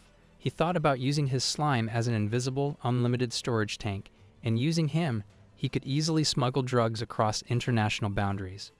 But when he thought about it, he realized that it wasn't the right thing for them to do. He decided that he would not misuse the rewards of these quests. Cloudy praised him for having such noble thoughts. The next day, all of the crewmates gathered around. Haru came as well, along with Heijin and Yakuza, but there was one more, Kim Dae-hyun. Kim asked him again what she wanted and why she was coming with them. She said that she wanted to confirm something while looking at Haru. Other than her, the main highlights of this vacation, Lee Ji-hyun and Na Yoo-jeom, had arrived. Kim told them that he had never expected them to come, but they had arrived. Ji-yeon told him that she had only arrived here thinking of it as a business trip. Yakuza asked Kim if it would be okay for them to leave their advisor at their headquarters. Kim said that if they took him too, then their home would remain empty. And if that happened, it would leave a negative impression on their rivals. For that reason, he had left Jang and Hyungdong at their home. Now that everything was settled, the group left for their vacation destination. In the end, the scene shifted to Kangbuk High's territory. The unknown higher-ups were discussing the events at Kangbuk Nam High. The alliance of the East and West Kangbuk Highs got famous, and because of that, number 2 Kangbuk High got his focus on Kim Soo-yeon. The number 2, Daniel, wanted to meet Kim Soo-yeon as he missed his old underling Haru. They came, all of them had arrived at the beach, but out of them all, Haru was the most excited one. For the whole journey, she was carsick, but her excitement came back as soon as they reached the beach. Their trip was going to last for 3 days and 2 nights. This time would be enough for them to get all the secrets out, including the one that was bugging almost all of them. It was about Song Haru's gender. She claims to be a man, but she doesn't look like it. They had no choice but to confirm it themselves. They went to Haru to give her the clothes, but she had already changed. She was fast, but Kim requested that she change her clothes one more time. She was against it, and Yakuza got the point. He stopped Kim, reminding him that they had 3 days and 2 more nights, meaning that they would get enough chances. Kim agreed with him and got away, as he had something else to keep in mind, and that was the sub-quest to get closer to his new recruits. He went to Yoo-geum and wondered where Ji-yeon could get. He used the camera on her and saw Dae-hyun changing clothes. He got disgusted and unknowingly hit Yoo-geum. He apologized and said that there was a bug in his head. Later at the beach, he was surprised to see the girls getting along well so early. Yakuza asked him why Haru was getting into the girls. it would have been because of the two monsters, as she would get crushed between them.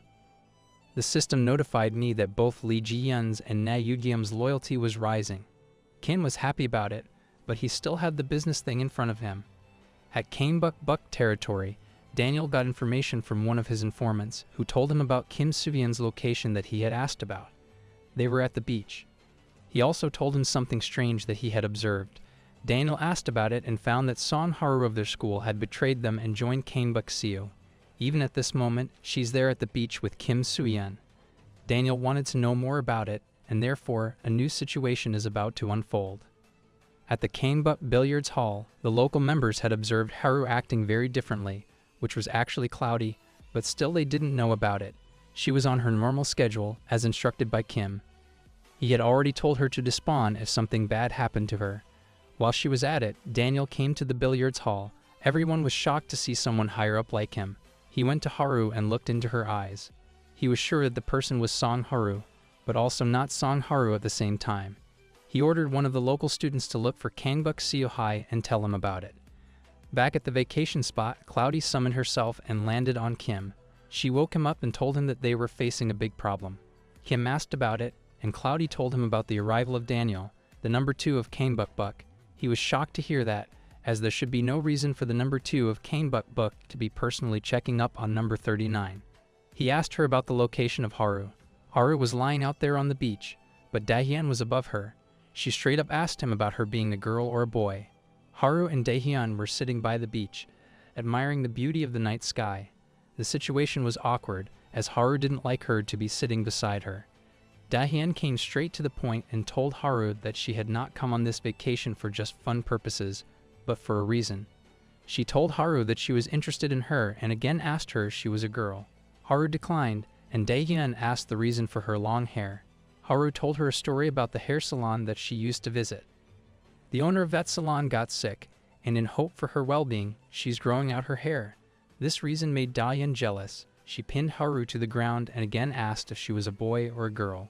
She didn't know why Dahyun was being so curious about her gender, but to end all of this confusion, she decided to give her a straight answer. But before she could say it out, Kim came running towards her and told her that they had gotten themselves into very big trouble. She asked if it was Kanebuk Dong he's referring to, but it was not, as Kim told her that it was Kanebuk that's causing the problem for them. While trying to catch a breath, he told her that Daniel of Kanebuk was coming here. Kim, Dahyun, and Haejin surrounded Haru and asked her questions about her and Daniel's relationship and the reason for him to be so obsessed with the number 39.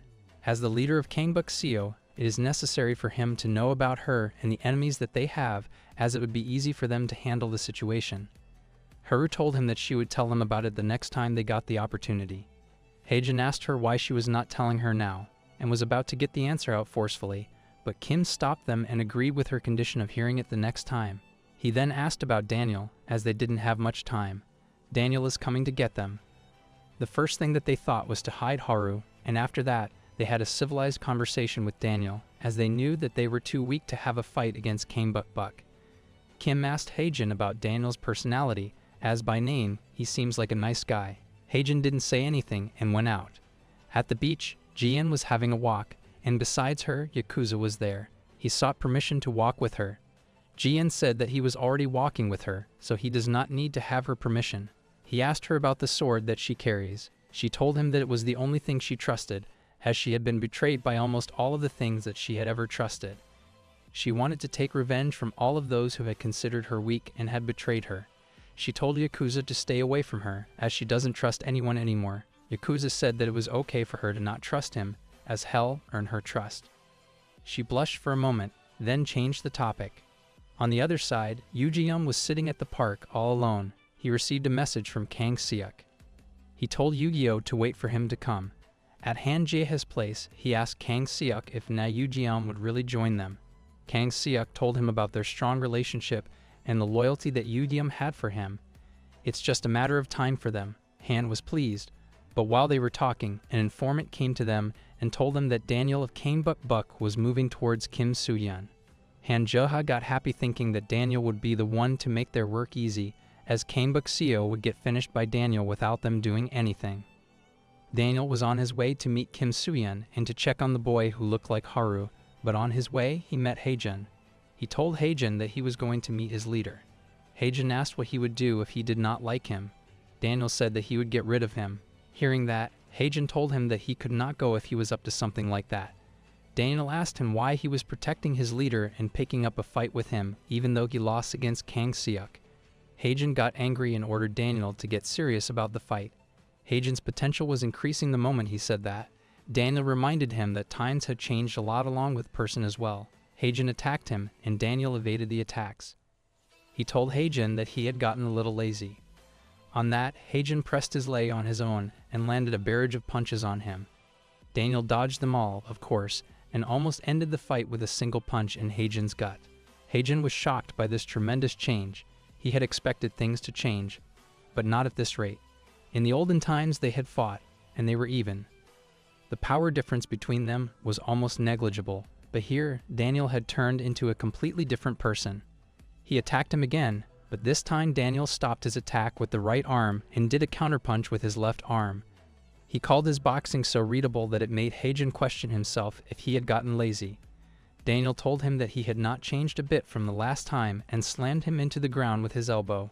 The fight ended, and Daniel went ahead to meet Kim Soo-yeon, but after not even walking a few steps, Haejin called him back. Daniel told him that all this protection legislation didn't suit him. He asked him the reason for trying this hard to protect Kim Soo-yeon. Haejin got up and told him that his leader is a transparent person who does everything to achieve his goal. He has no ulterior motives and is super confident in his actions. Daniel said he sounds like a crazy person more than a transparent one. Haejin added that he's not like any of them, as he doesn't measure people's worth. He's not as cunning and shrewd as them, as he can go to any extent to protect his people without even thinking about profits and losses. With a leader like him, he's sure that their aim of uniting Kanebuk will be achieved. Haejin used the Kizi fighting method and was ready to begin the second round of this fight. He didn't want Daniel to get to Kim. On the other side, Kim got a call from Jang, who told him not to fight against Daniel, as if they were to, Kanebuk Seo would completely get annihilated. Even if all of them come together, they have no chance of beating him. He told him that the executives of Kanebuk Book are monsters compared to those of Kanebuk Nam. They had such a hard time facing Kang Seok, so they literally had no way of surviving a fight against Daniel. There is only one thing that they can do, and that is to bow their heads as soon as they see him. Kim saw Haejin's potential increasing and used the camera on him. He saw that Haejin was fighting someone and realized the situation. He told Yakuza to hide Haru and ran away. On the other side, Haejin was getting thrashed by Daniel. Haejin was trying his hardest and was still not able to cover the situation himself. He knew that if he let him go, then his whole crew would end up in a very bad state. Haejin was lying unconscious, but still the thought of his crew was running through his mind. And with that, his conviction increased a lot. Kang Seok at Han's place was telling him how he had beaten Haejin. He said that if he had had a little more conviction in him, he would have changed the results of the fight. Haejin can get a lot stronger, and they knew it. But along with this fact, they also knew that he was going to get stronger much sooner than they had expected. He just needs a means to channel his strength, and when he does that, he could turn the whole of Kanebuk upside down. The same thing happened. Haejin's tremendous potential soared as he found the reason. He wants to protect his crew, and for that reason he got up. But as soon as that happened, he got slammed into a wall. With the last impact, Haejin's awakening had failed. He was about to land the finishing blow on Haejin, but before that, Kim arrived from behind but got slammed into a wall instantly. Their greetings were not so pleasant. Daniel went to him and asked if he was Kim Soo-yeon, the person who's going to unite Kanebuk.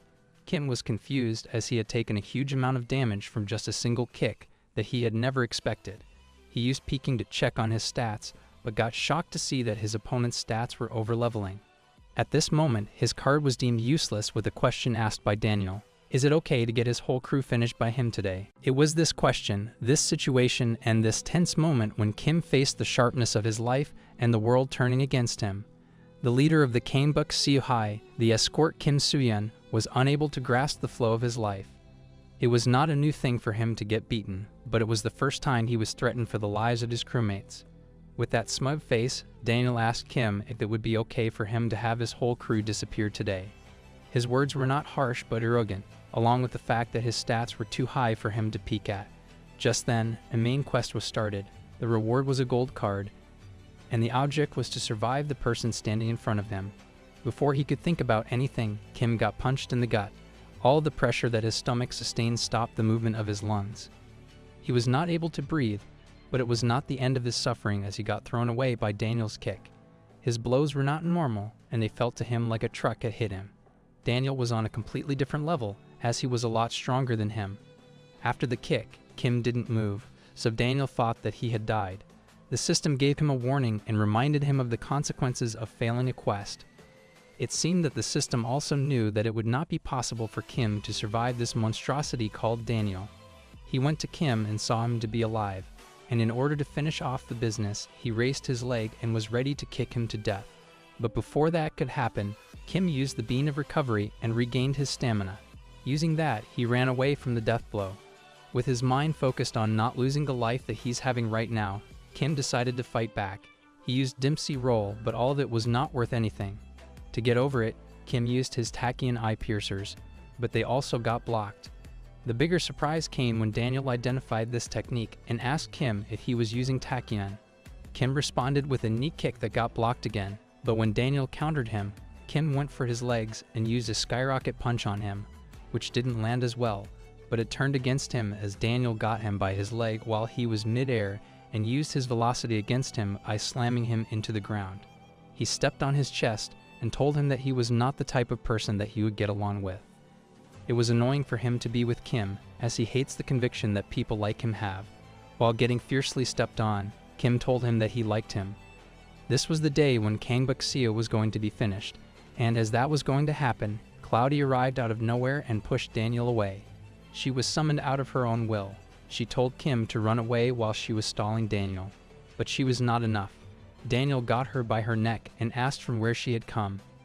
It was not the matter that he needed to be aware of, as she also got smashed into the ground. Seeing that, Kim summoned slime and took out a wooden sword from it. The second bean of recovery was used and Kali Harness was activated. Kim ran into him to save Cloudy and used Skyrocket to attack Daniel from above. But Daniel understood what he's up to and was able to feel the anger that Kim was showing. Using some unknown technique, he caught Kim mid-air with one of his arms and a leg. Heart Keto, it was called.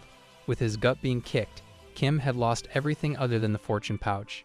It was a consumable card that would grant one of its users stats an increment to S, which also included intelligence and potential stats. Cloudy was being thrashed, and it was the last thing that Kim could have. His only choice was the one he chose. The card was used. Its effect was activated, and Kim was ready. On the other hand, Yakuza, along with Jian and Yugium, ran for the spot as they were worried about the missing Kim and Heijin. They knew that they were fighting against Daniel, but it was not the best thing they did by going there all alone. They were on their way, but Kim was there too, but at this moment he was not a victim. He was a loser who declared his defeat. He told Daniel that he should stop, as all of them had accepted his defeat. The whole Kangbuk-seo had been defeated, but according to Daniel, it was too late for this declaration to be made. He asked Kim if he was really the one who said that to reunify Kangbuk. He said that without even thinking about them, the Kangbuk high, and now he cannot take back his words. The words that he had said were not being taken back. They cannot be taken back now, but there was still one thing that Kim had to ask. If the words that were said by him, there's no reason for him to involve his crewmates and his children in it. But before he could explain the whole situation to him, they arrived. His remaining crewmates, except Haru, arrived on the scene. Kim ordered them to leave. They cannot take him down. He knows it, and he told them the same. He did not want them to get hurt because of him. The scenes of his incapacitated crewmates were flashing before him. These flaws gave him the push of conviction. An energy that was lacking was now coming to him. His convictions were increasing along with his potential, which had been increased to S rank because of the platinum card that he had used. With his potential being increased to the max, Kim got the kick. His mind was pushed out of its limits as he awakened his potential. He is reminded that he's the father of the family and has to protect his kids and his family. His stats were the highest that we had ever seen, with him having a strength of SSS, speed of SS, awakened potential of S, intelligence of B, and with the endurance of his SS rank, Kim Soo-yeon had now truly awakened. Daniel saw through Kim and told him that he was emitting the aura of an animal. With his potential S rank being unlocked, Kim also obtained 2 of his exclusive cards, one of which was an attack card called Animalistic. This card had the ability to grant Kim the power of a weasel for 5 minutes, along with increasing his attack and speed to an unnatural level. The other was an invoking card called Martial Master, which will increase the attacking power of the user based on the number of opponents that they face. Both of these cards were activated, and Kim Soo-yeon became a literal beast. With the stance of a weasel and the use of animalistic language, Kim began the attack using face swipes, but Daniel dogged it. He was shocked, but he was not the only one who was shocked. Everyone else was shocked as well. Without even wasting a single second, Kim used an organ slash and violently attacked Daniel. He grabbed Daniel's head and tore a piece of his ear. For the first time in this fight, Daniel felt pain. To counter Kim, he punched him, but Kim dodged it and grabbed Daniel's chest. He pinched them and used animal-style tachyon on him by knee-kicking him in the gut. Daniel had enough, so he fought back, grabbed Kim's collar, took aim, and landed a powerful uppercut on his lower jaw. His party members were shocked, as this was the first time they had witnessed a fight this fierce. Yakuza wanted to help Kim, but there was no place for him to even stand, as if he did, then he would be in Kim's way. Both of them were neck to neck with each other. Kim shifted all of his body weight into his palms and started hitting them repeatedly on Daniel's head in the form of axe strikes. Daniel protected himself with his own hands and was thinking of some way to come out of this situation. On the other hand, Kim was thinking about his family and the crew that he had made. He wanted to protect them, all of them. They were dependent on him. They were the ones who trusted him and were loyal to him.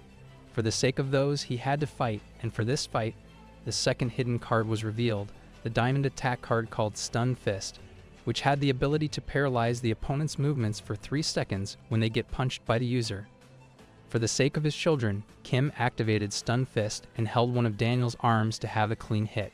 He was ready with his charged punch, but before that could land, Daniel gave him a smirk of victory, as he had seen that Kim hadn't realized that he was wide open and his opponent had one arm left for him.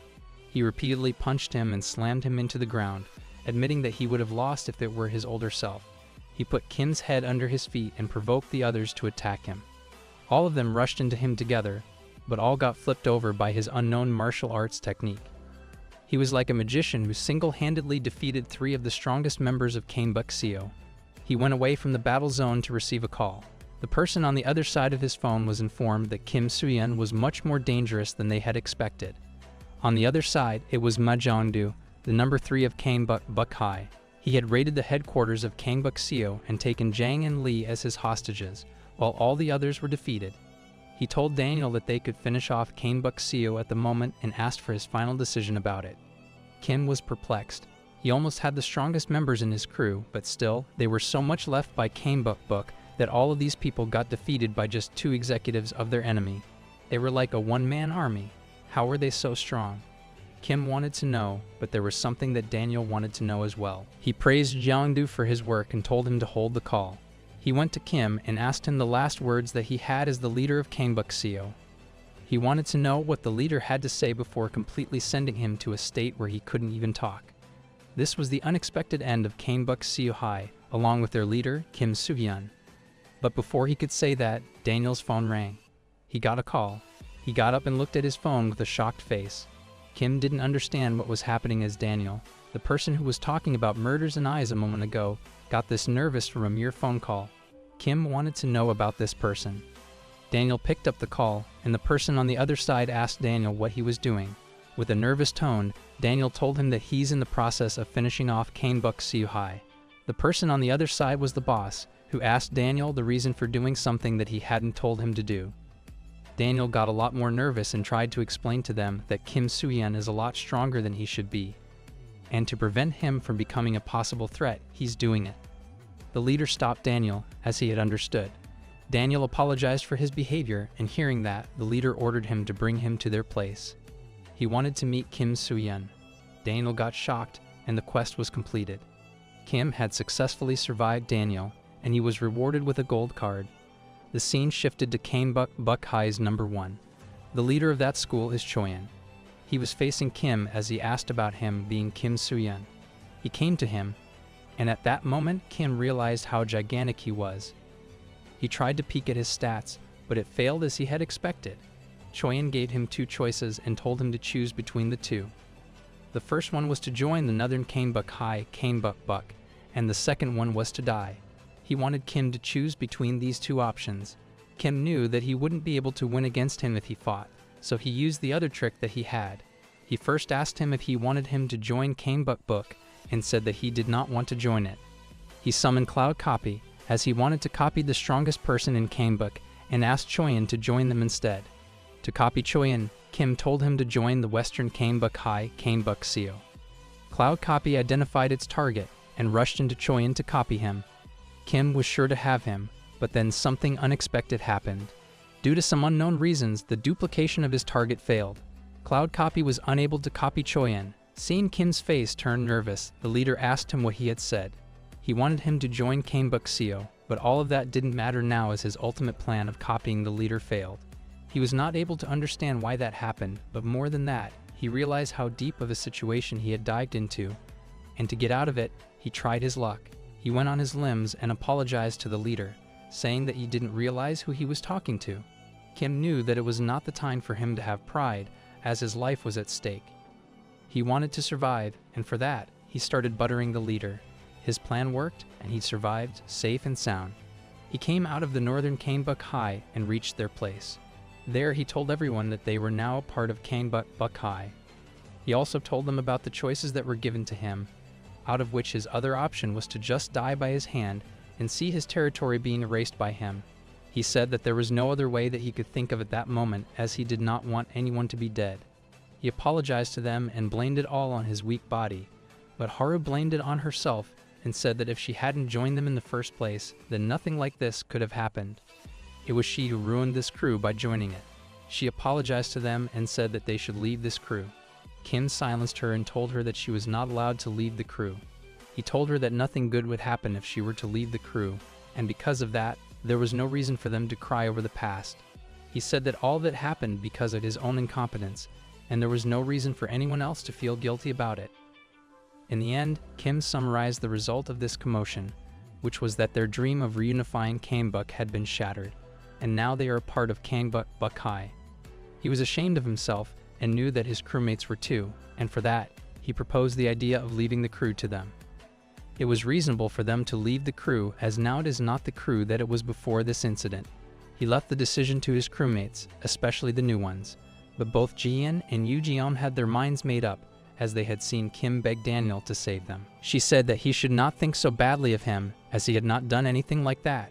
After this conversation, the loyalty of both of them increased a lot towards Kim. They were just a single step away from clearing the subquest. Kim didn't understand the reason for this to happen, but he let it slide. Back to Canebuk High's number 1, Daniel was summoned. He asked the leader his reasoning for letting Kim Suyen join their crew, and told him that he would become a major threat to them. He asked him the reason for not letting them destroy Western Canebuk High, also the jobs that he had thought of for Kim, and the question that related Kim Suyen to the former leader of Northern Canebuk High. But at this question, the leader finally spoke up and asked Daniel when he had allowed him to question him. Daniel apologized and said that he had unknowingly crossed the line. The word spread like wildfire, and in Canebuk Dong High, everyone knew about it, including the minor details as well. Han Jeha was surprised to hear that, but Chan Nun confirmed it to be true. He told him about Kim getting on his limbs and beginning his life. Kang Seok also understood the situation and deemed it to be the most unexpected turn of events.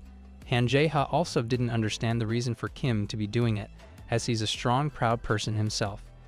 There was something that Kim would have thought of, something that they wouldn't think of. The scene shifted to Canebuk Seo, where everyone got the rumor that their school was standing under the authority of the Northern Canebuk High, along with the one that described Kim Suyen as the coward who begged for his life when he was faced against the leader of Canebuk Buck. Kim's plans for reunifying Canebuk were all threaded by these rumors. While he was walking down the dorms, he saw his advisor, Jang, with his bags and luggage packed on his back. Kim asked him if they were not having a meeting today.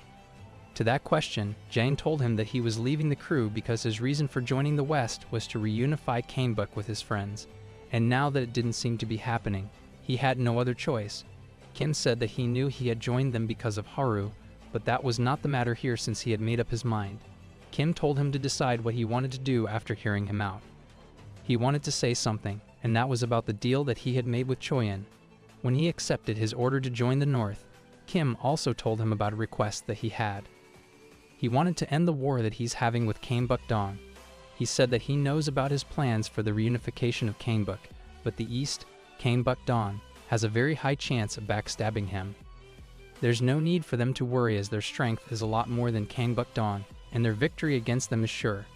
But then, there's no need for them to waste their strength on Kanebuk-dong as he, along with some monsters of Kanebuk-buk, would be enough to end the small fries like Han Jae-ha and Kanebuk-dong. He used a common Korean idiom on him, saying that one does not use the same knife to kill a chicken that he uses to kill a cow. With this persuasive tactic, he managed to get Choyeon's permission to invade Kanebuk-dong with the help of the northern executives. And when that happens, he will be the one with the East under him. Using the strength of their enemies, he'll then betray the North and take back what belongs to them, their dream of reunifying Kanebuk. Jang, who had heard everything, fell on his knees and took Kim as the Prince Yubi of Kanebuk. With this plan of his, he was flattered and gave his life in the hands of his master. Kim knew that would happen, and because of that, he wasn't worried much about it. But the other thing that he was concerned about was the card that he had obtained by convincing Daniel. That card was not some random gold card, but a welcoming card, the challenge card with which he could meet with the highest grade of cards. It's the second time Kim has received this card, and now he knows what he needs to do with it. He went to a secluded place and activated the welcome card. The highest grade card appeared in front of him and told Kim that he had grown a lot since the last time they met. He told Kim to ask anything he wanted him to answer. Kim had a lot of questions that needed to be answered, but he wanted the sane old voice to talk to him. The one who had conversed with him the last time. The card agreed, but before the old voice could come back, the card asked him what he wanted to discuss with the old voice. Kim told him that he had a deal that he needed to discuss with him. The deal that needs to be made in order for him to keep up with his enemies. This was an interesting proposal that the card had not expected. He joined Kim with the old voice with which Kim had to discuss this deal. It was the same voice. The person on the other side praised Kim for successfully taking down Kanebuk-dong. Kim reminded the voice about his own words, which stated that he would believe in him once he defeated both the East and South Kanebuk high schools. Now that Kang Seok is down, only Han Jae-ha is the one who remains. The voice remembers its words, and for that, Kim told him that he has a problem now. He told him about him getting under the jurisdiction of Choyeon of Kanebuk-buk. It was not because he wanted to, but because of the circumstances that came in front of him. He had no choice but to kneel before him as the copy cloud failed in front of him. But now that he was dragged into this situation, he wanted to make the best of it by exploiting the North, using their own strength combined with that of their enemies, the East. But this is the side where his positive thinking is working, as when he starts with his negative thoughts, the first thing that comes out is the question of taking down the North. He knows that he's weak and also knows that the North is tremendously strong, and in order to sort out this situation, he sought help from the voice of the card with which he was talking. He wanted the voice to lend him strength. The card asked him the reason for him, the card, to be doing this. Kim said that he had thought about it, and the reason came out to be the mutual benefit of both of them, as the quests that he receives are not only for his benefits alone, but the card gains something from them as well. The voice praised his intelligence and told him that what he said was not wrong, but there are a lot of things that he cannot explain to him right now. But as for this moment, he had something for him, a promise of a relationship from which both of them could gain something. Saying that, the card decided to grant Kim what he wanted. The voice told him that it was moved by his word, and because of that, he had decided to help him out. This help will be a special chance for Kim to change his destiny, as the voice will upgrade one of his cards to the highest level possible. The maximum level that a card could achieve and a person at his state can't. He told Kim to choose a card that he wanted him to upgrade. Kim had to choose. Out of those really beautiful cards that he had to choose, and Kim chose the one that he thought to be the most useful for him. The situation has been settled, and the scene has shifted to the meeting room with Jang, ready to proceed with the meeting. The first one was after they lost their freedom. It was supposed to be the last day for them to be called Kanebuk-seo, but there was a catch. Due to Kim's quick thinking, he prevented the existence of their crew from disappearing. It's still here, but as a part of the Northern Kanebuk High. As for their objectives, they are still the same. The one that they had before the incident with Daniel. To take down Kanebuk-dong, and in order to keep the promise that Kim had with Choyeon, they need to get on their objective as soon as they can. But there is still a catch, which came in the form of stalling this plan. According to him, he should not attack the Eastern Kanebuk right now. Kim asked why, and Lee told him the reason for it. The one for whom they are working is a really unpredictable guy, and the possibility of him taking them as a disposable army to take down Kangbuk-dong is really high. And when they are done with them, Choyen could just finish them off, and if they don't want things to go that way, their top priority must remain the recruitment of strength. It would be the best thing that they could do before attacking Kangbuk-dong. Kim stopped Jang and looked back at Haru. She was having a really depressed face, and to cheer her up, they all juggled her and told her not to feel guilty for something that had already happened. She smiled and told them to stop. Jang came to them and asked Kim about the business idea that he was going to figure out, and if he hadn't, then they had the choice of borrowing it from Choyen. Kim told him not to worry, as he had implemented something that would help them earn money. It was with the new ability that he had gained. The scene shifted to Kim's house where no one was there. He checked it out, and after confirming it, he decided to check the enhanced card that he had obtained from the voice card. The card that he had decided to enhance was Cloud Copy, and after it reached the master level, Kim is now able to summon 5 clouds that can each work individually. He summoned all of them and asked Cloudy about the difference. She told him that it was not like before, where he could summon only one person at a time, as now he could summon 5 at once. An infinite amount of possibilities had now been opened, along with her having some friends to spend time with. It was because of the challenger card who had done this much for him, and now he could even use these cards for his business idea as well. Kim decided to name them all, but before that, he wanted to copy people with it. Kim remembered the time when he asked the challenger card for a way for him to become strong. The card assured him that Hell would get strong, but Kim didn't know how, as he had already awakened. The card told him that awakening was just the process by which his hidden potential had been released. It's the beginning, not the end. Kim asked him how, and the card told him that his growth had not been limited by awakening. And still he hadn't even obtained a master card yet. The master cards are those who really pull out the true potential of the user by giving them the ultimate strength, and if he is able to get one, it would be possible for him to wage a war against the North all by himself. His stats would increase too, as this is just the start of his journey. Kim asked him how and when he would get the master card, but the challenger card didn't tell him, and he took leave, and the discussion was over. The next day at school, Kim was thinking about the words that the challenger card had said to him. He was lost in thoughts while Charon saw him and thought about his weirdness from the past couple of days. It seemed to her that something bad had happened to him, and the rumors were there as well. She didn't know why she was so concerned about him and thought of eating spicy things when she was feeling down. As for the spicy, she had tteokbokki at her home, which is spicy. She woke up from her thoughts and invited Kim to her home for the tteokbokki. Kim, who was lost in thoughts and in a rush, asked her why he needed to come to her place. After a moment, he realized that his words were bad, and as soon as that happened, the system started a main quest, which was to kiss back Charon. It also had a condition that indirect kisses would not be considered valid. Kim got nervous and started rushing things. Charon said that she was just asking, and it was all up to him to come or not.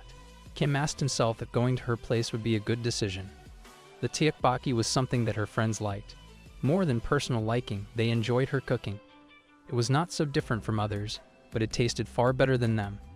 It's something that she had heard a lot about from her friends, but now it's not her friends who's going to try it out, but someone who could be more than a friend, Kim Soo-yeon. In her house, Sharon was still thinking about her decision to invite Kim over to her place for the tteokbokki. She wanted him to have rejected her request, but it turned out the other way, and he actually agreed to it. While she was at it, she got a call from him, asking for directions. He had reached her home, and she was blushing as it was her first time having a guy at her place. She didn't know what to do. Everything was weird and awkward for her. Her body was tingling while she was getting Kim inside her house. Kim, on the other hand, was having some similar feelings. He was nervous to the extent that he was not able to walk properly. He questioned himself about whether getting into a girl's house like this was really a good thing. But this nervousness was partially because of her house, as the other part causing it was the quest that he was having. It was a main quest that he couldn't even skip, and it also wanted him to do it directly. He sat on the chair and asked her if she needed his help with anything. She did, and it was in taking down a large bowl from the shelf. Kim went there and took it out. He praised the smell of the food and turned back to give her the bowl, but at that moment, she came near him to take it from him. They got so close to each other, but nothing happened, and because of it, they both blushed away. Kim went to the table and sat there while Charon brought the food for him. He told her that he had not expected her to know how to cook. She told him not to talk and to start eating. The atmosphere around the two of them was getting wilder, as there were only the two of them and no one else to intrude. Kim took the first bite and found it to be so very delicious. He praised the food a lot and asked her if she had put fentanyl or some other kind of drug in it. He told her that she could even sell it at a store or something. After the meal, he washed the dishes and praised the food again, saying that it's been a long time since he had a tteokbokki this good. He asked her where she got the fentanyl for this dish. She told him not to mess with her, but with genuine curiosity, she asked him why he was washing the dishes. Kim said that it was natural for him to wash the dishes, as she had fed him. She praised the manners that he had and asked him if he was going after them. He was, but there was this quest that was still pending. Kim was not able to find a way to put it to her, as he himself was not able to understand how he could do something like that. He was done with the dishes, and it was now time for him to return to his home. Sharon asked him if he remembered his way back, and he does. She wished for him to reach his home safely and told him not to fight again. Sharon had told her friend about Kim before he arrived. She was shocked to see back Sharon inviting a guy to her place with tteokbokki as an excuse. In reality, it was not the matter for which she had called her, as she wanted to know what she should do in a situation like this, as her whole body was trembling. Her friend told her to make her move, as there's nothing else she can do now. She knows that she likes him, but he doesn't know it, and he will never know it until she steps up. And if she doesn't, she will remain his female friend for all of their lives. Timing was the key to it, and she told her that with the example of Yang Sova. She provoked her and said that she couldn't give up on him like that. She remembered this conversation, stopped Kim from leaving, and asked him to hang out with her for some time. They sat on the couch and turned on the TV. It was an awkward situation for them, as Sharon wanted to make her move, but Kim was still unaware of the situation. He was sitting there only because she had asked him to come back. While they were at it, Kim realized something strange. Sharon's hand was touching his. At first he thought that she was unaware of it and wanted to move it away, but then realized that this was not the first time their hands had met, so he should not overreact this much to it. Sharon asked him if he watched the drama that they were watching. She seemed aware of the situation and wasn't bothered by it at all. He was a regular for this drama, as it was getting popular. He told her that it was about two friends who started seeing each other as more than friends. He then presented his point and said that the theme of this show was bland, as a person cannot see their friend as a lover. Sharon countered his point and said that it seemed pretty normal to her. Kim asked her if she would date a male friend. She said yes, if they are both right for each other, and said that in the end, both of them are men and women, and it's natural for them to get that way if they like each other. She remembered her friend's words and realized that Kim would actually never know about her feelings if she didn't express them all to him. And for that, she asked him a question. She asked him what he would do if she said that she was interested in him. The whole situation got tense as Kim snatched back his hand and told her not to mess around with him, as there was no way for her to be interested in him. She asked him what he thought of her and why he thought she could not be interested in a person like him. Kim's reasons came. He said that she was popular, beautiful, and had a lot of followers, which is enough for her to understand why she couldn't be interested in a boring person like him.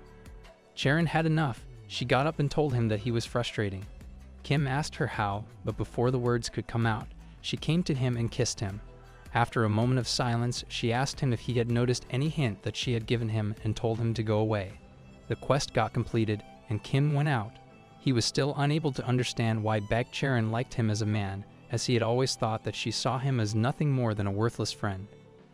After his thinking session outside her house, a new quest was created. It was something that shocked him, as he had not expected himself to do it right now.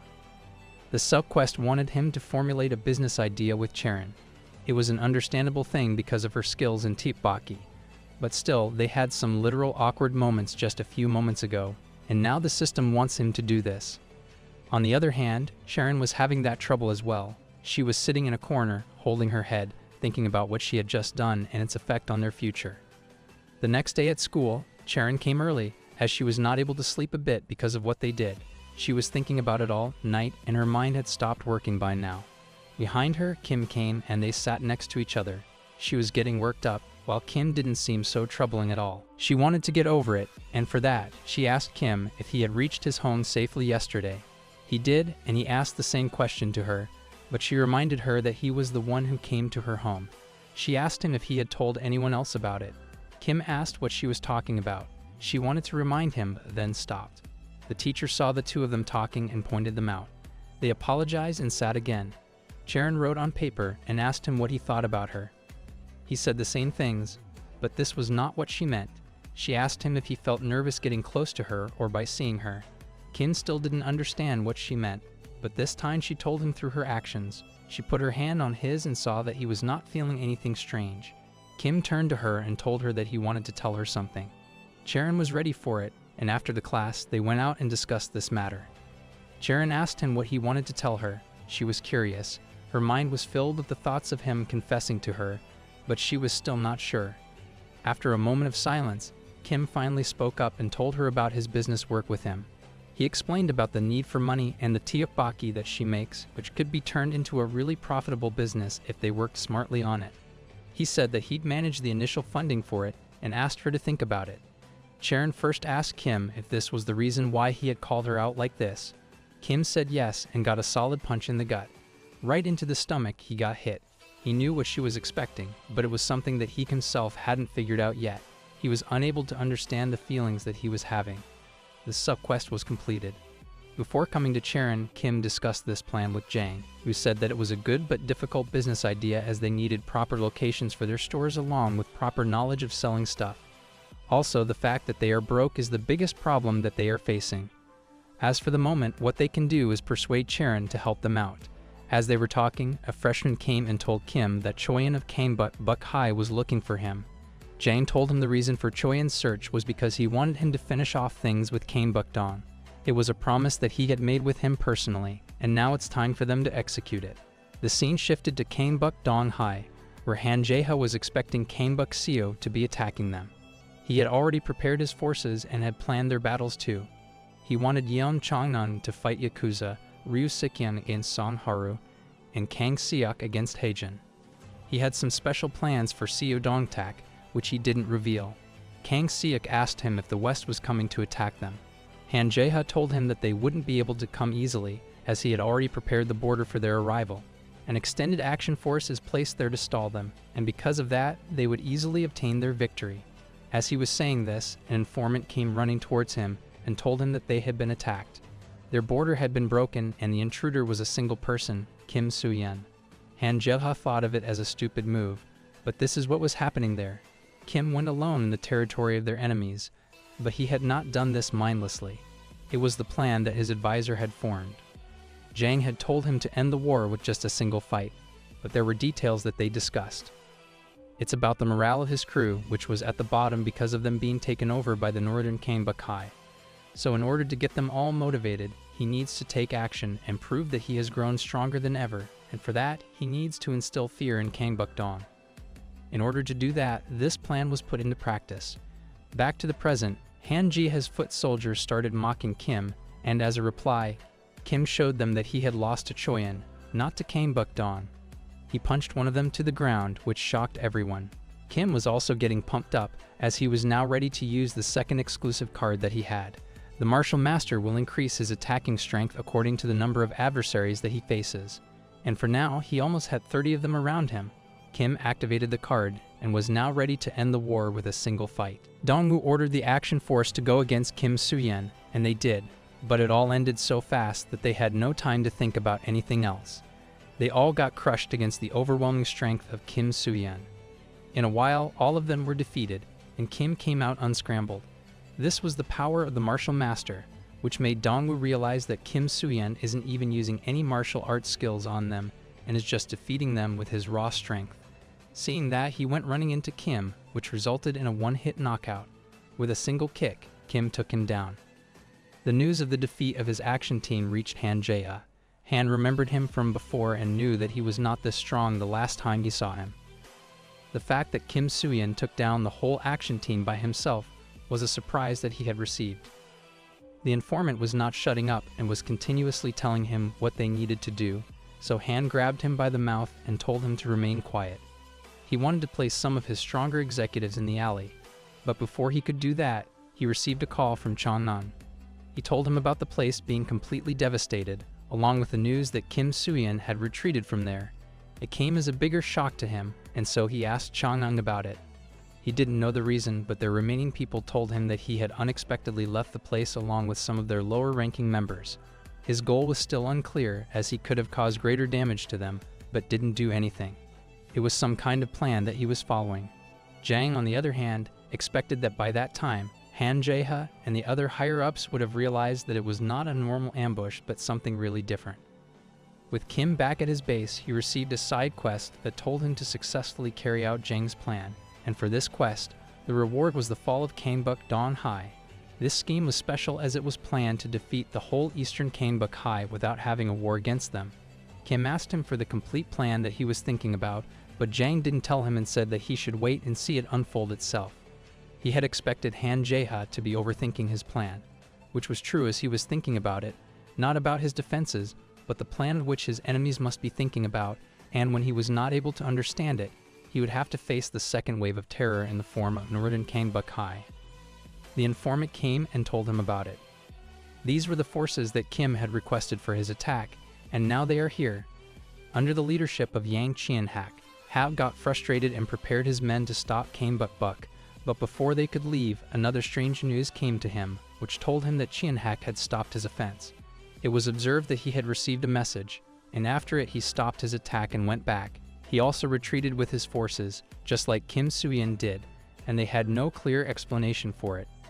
They still don't know why they did that. Han started brainstorming about it, as it was not natural for the two of them to be doing the same thing. While he was thinking about it, he noticed something. It was fear, the feeling of fear and terror on the faces of his underlings. They were worrying about the future of Kanebuk Dawn, and then Han Jae-ha understood what Kim and his advisor wanted. They wanted this fear to be instilled in the hearts of the members of Kanebuk Dawn. It was a plan to make the West surrender in front of them, and if this plan were to fail, then they would have to take care of Han Jae-ha's 10 illegal establishments before finally reaching him. That would not only waste their time but also exhaust their troops, and in that time, Han Jae-ha would not sit idly and would plan something else to take them down, or to stall them at the very least. His counterattacks would hit them pretty hard, and in order to avoid all of this, they are using this scheme. Kim had one question in his mind, which he asked, as it didn't seem to him that the eastern side would surrender that easily. No, the answer was no, but for Han Jae-ha and some of his executives, other than them, it's pretty natural for everyone else to surrender or abandon Kanebuk Dawn, because of the fear that they would fill their minds with, will get the best of them. Out of these fears, one will be the one that Kim had to send alone, and the other will be the one that Northern Kanebuk High will send. Now that they understand that Kanebuk Dawn was against two strong forces, it is natural to assume that they have no chance of winning against them, especially the weaker soldiers of Han Jae-ha, and thus they will end up abandoning their own territory. Even though Han Jae-ha had some of the very finest leaders, they would not be of any use if they had no one to lead, and thus the demise of Kanebuk Dawn would occur. On the other side, Kang Seok understood that all of these attacks were being done on the orders of Jang Jin-yuk, the advisor for the West, as he was the only one who could think of something so tactical. There is no one else, and Kang Seok was confident about it as he was the same person, because of which his crew and his territory got demolished. He was someone who foresaw all the plans that Beom-sang had made and prepared counterattacks for all of them. He wished that he should have taken care of him before, as if he had, then Kanebuk Nam would still be there. He asked Han Jae-ha what he was going to do next. Han had something under his sleeve that he was about to reveal in the form of Kanebuk Dong's strength, and Ryu Sik-young was going to be the face of it. The scene shifted to Lee and Jang, who were waiting for the news of victory as all of their members were working at instilling fear into the hearts of Kanebuk Dong's forces. Only these two were the ones who were not fighting anyone, as they did not need to leave their inner territory. There was no one to come here, and this was the mistake that they made. They let their guards down, and because of that, Ryu and his men successfully ambushed them. The easy one they took was a pretty long one, but it worked in their favor as no one was able to radar them, and thus Kim lost. Lee was defeated, and his advisor was taken away while he was fighting. He received a notification from the system that the subquest he was working on had failed. Both Lee and Jang had fainted, and the one on which he was dependent had been kidnapped.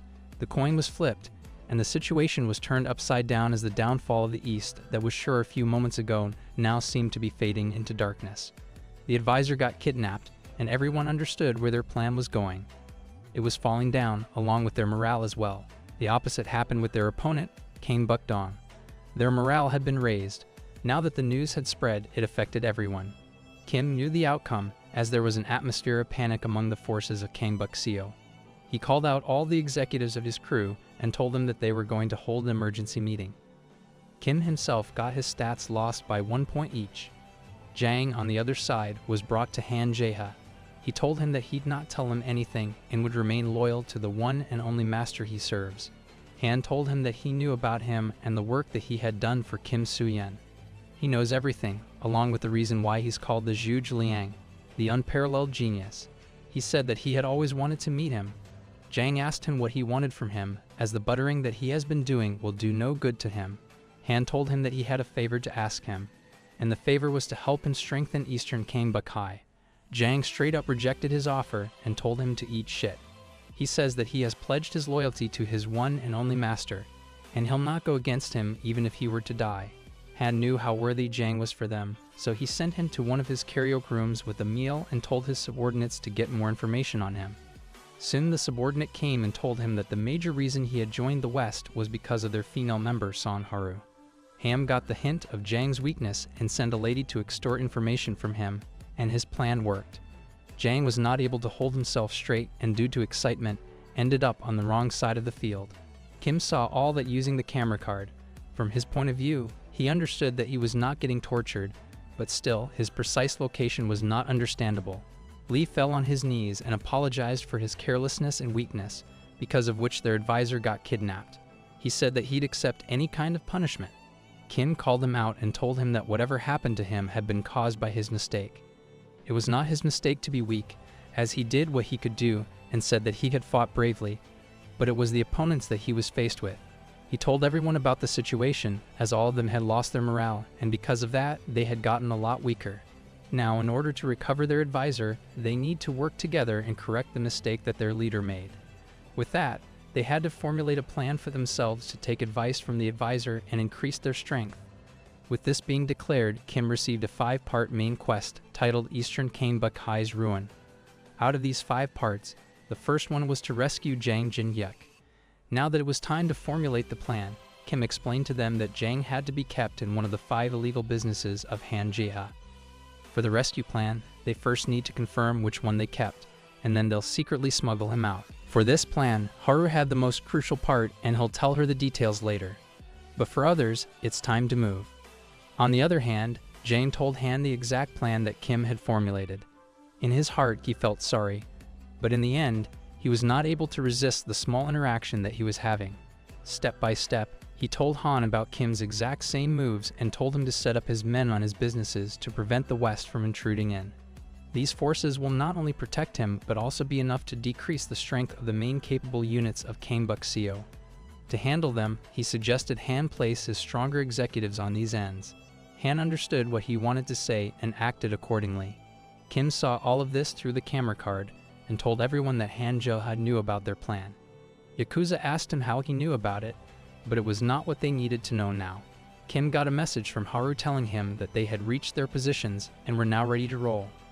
Han Jae-ha also worked according to the plan and told his subordinates to place the executives according to the enemies that they were assigned to take down, while he had chosen Kim as his target. As for Jang Jin-hyuk, he was placed safely at the karaoke, but then an informant came to them and told them that the karaoke room had been attacked. They didn't understand how, but the West had played their game, and the person attacking them was still unknown. They went to the karaoke room and found their men lying on the floor. One of them told the others to look out, but behind them a girl came who was told to remain out of place 7 as it's under attack. The girl kicked him and told him that she was not a girl, it was Haru, and all of this was part of the plan that Kim had prepared. He made Haru cross-dress again, as she's the only one who can save them. The Eastern forces would get alerted if the actual force of the West was seen getting into their territory. But they wouldn't have anything to do even if they saw the cross-dressed Haru. Haru didn't want to do it but had to when Kim requested it. She remembered what he had done for her, and as a repayment she agreed. On the other side, Han Jae-ha was informed that the assassin was identified as Son Haru of Kangbuk-seo. Han Jae-ha got relieved as he had placed the right person in the karaoke room, and it was Ri Sik-young. The battle between the two speedsters was about to begin. While defeating the smaller forces of the East, Haru admitted that for one day she's a girl. It was the plan that they had formulated. Its only aim was to get their advisor out so that they could have the morale of their forces along with the plans back. This all sounded simple, but it was not. Haru followed the plan and finally found Jang on the lap of the women who had extorted all the information from him. Haru entered the room, and Jang acted like he hadn't even told her anything. He told Haru that he hadn't told her anything. Haru was happy to get him back, and now it was time for them to start the second part of this plan, which was to get the advisor out of enemy territory. Haru held his hand and ran away, but before she could get out of that place, Ryu stopped them. Haru told Jang to find a way for himself. She started attacking Ryu, and after a moment, Jang made up his mind and made a run for his life. Ryu told her that he's letting him run away because he wants his men to deal with him. The whole alleyway was filled with the soldiers of Kanebukdong. Jang realized that his end had arrived and accepted it. But at this time, Haru told Ryu that she had let the advisor escape by himself, knowing that he had his forces waiting for him because she was told to do so by her leader. Jang was attacked by the enemy forces, and this was the moment for him to use the trick that he had under his sleeve. He used the change card and exchanged Jang's stats with his own. With the improved stats, Jang defeated all the low rankers. He shook every one of them. One by one, he defeated every single one of them. Jang was able to feel the strength flowing through his body. His heart was pumping, but it was not enough, and the strength took over his mind, and he told them to bring Daniel to him. Kim saw all that and was happy to think that he was going to get his advisor back, but there was one thing that he needed to do, and that was to hide himself as he was having Jang's stats, which were next to nothing. But before he could do that, he got kicked away by Han Jae-ha. Han Jae-ha, the worst person to be presented, had arrived to personally greet Kim Soo-yeon. Kim understood that he was in very big trouble. It was Jang who had told Han about his location, which turned out to be true.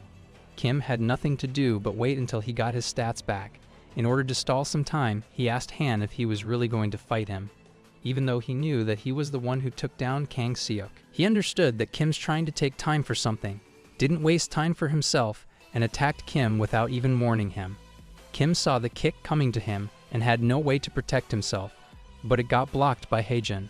A fight between the kings, but this time, Haejin wanted to be the king, and now he's the one who's going to fight the number 1 of Eastern Kanebuk High, the former number 1 of Western Kanebuk High.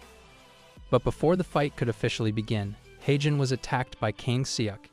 He was here too, and now the fight is going to be the same way in which Han Jae-ha was going to fight Kim, and Haejin will be the one facing Kang Seok. Kim knew that he could not handle Han Jae-ha along with an awakened Kang Seok. He wanted to get his stats back, but Haejin had something else on his mind. He told Kim to leave him as his conviction was increasing. As a revenge for his defeat against Daniel, Haejin's conviction was now going to awaken his potential, and with that, the energy of the Overlord started swirling around him. Haejin attacked. Kang Seok dodged and did a counterattack, telling him that he did not have the reason that would propel him to victory. The desperation that one needs to achieve his goals was lacking. Kim wanted to help him, but he still didn't have his stats, and because of that, there was nothing he could do about it other than watch their fight. Han Jae-ha saw the opening and attacked Kim, for which he had nothing to say himself, but then Haejin took the hit and told him to think of a plan until he defended him.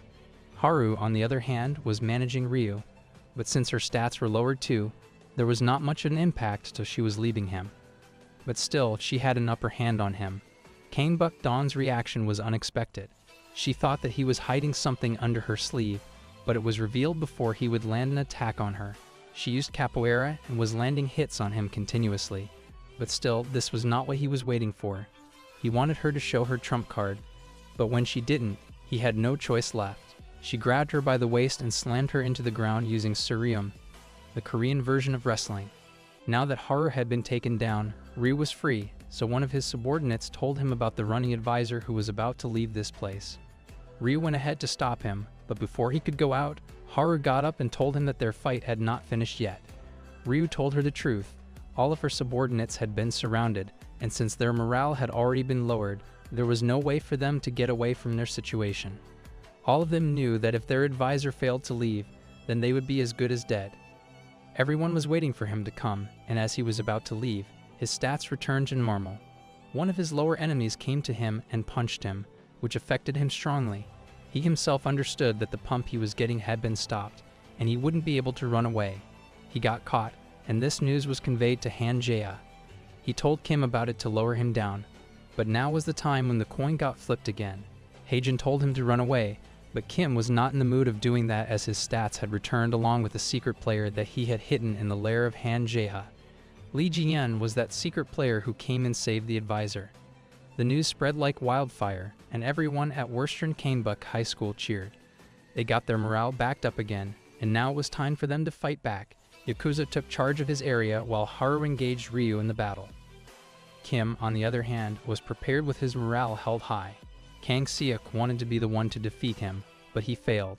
Behind him, Han Jae-ha came too, but got flicked away as now both of them were dealing with an animalistic Kim Soo-yeon with the maximum stats that he could have. He slammed Kang Seok into the ground and slashed Han Jae-ha using the abilities of a weasel. With that attack, Han Jae-ha was taken down. Kang Seok was shocked to see this, along with the other members of Kanebuk Dawn. Kim completed the third part of this quest before its turn, and because of that, he was awarded a platinum card. The second part was to take over Han Jae-ha's 5 illegal businesses, and now there's no stopping for the Western Kanebuk High as the enemy leader has been taken down.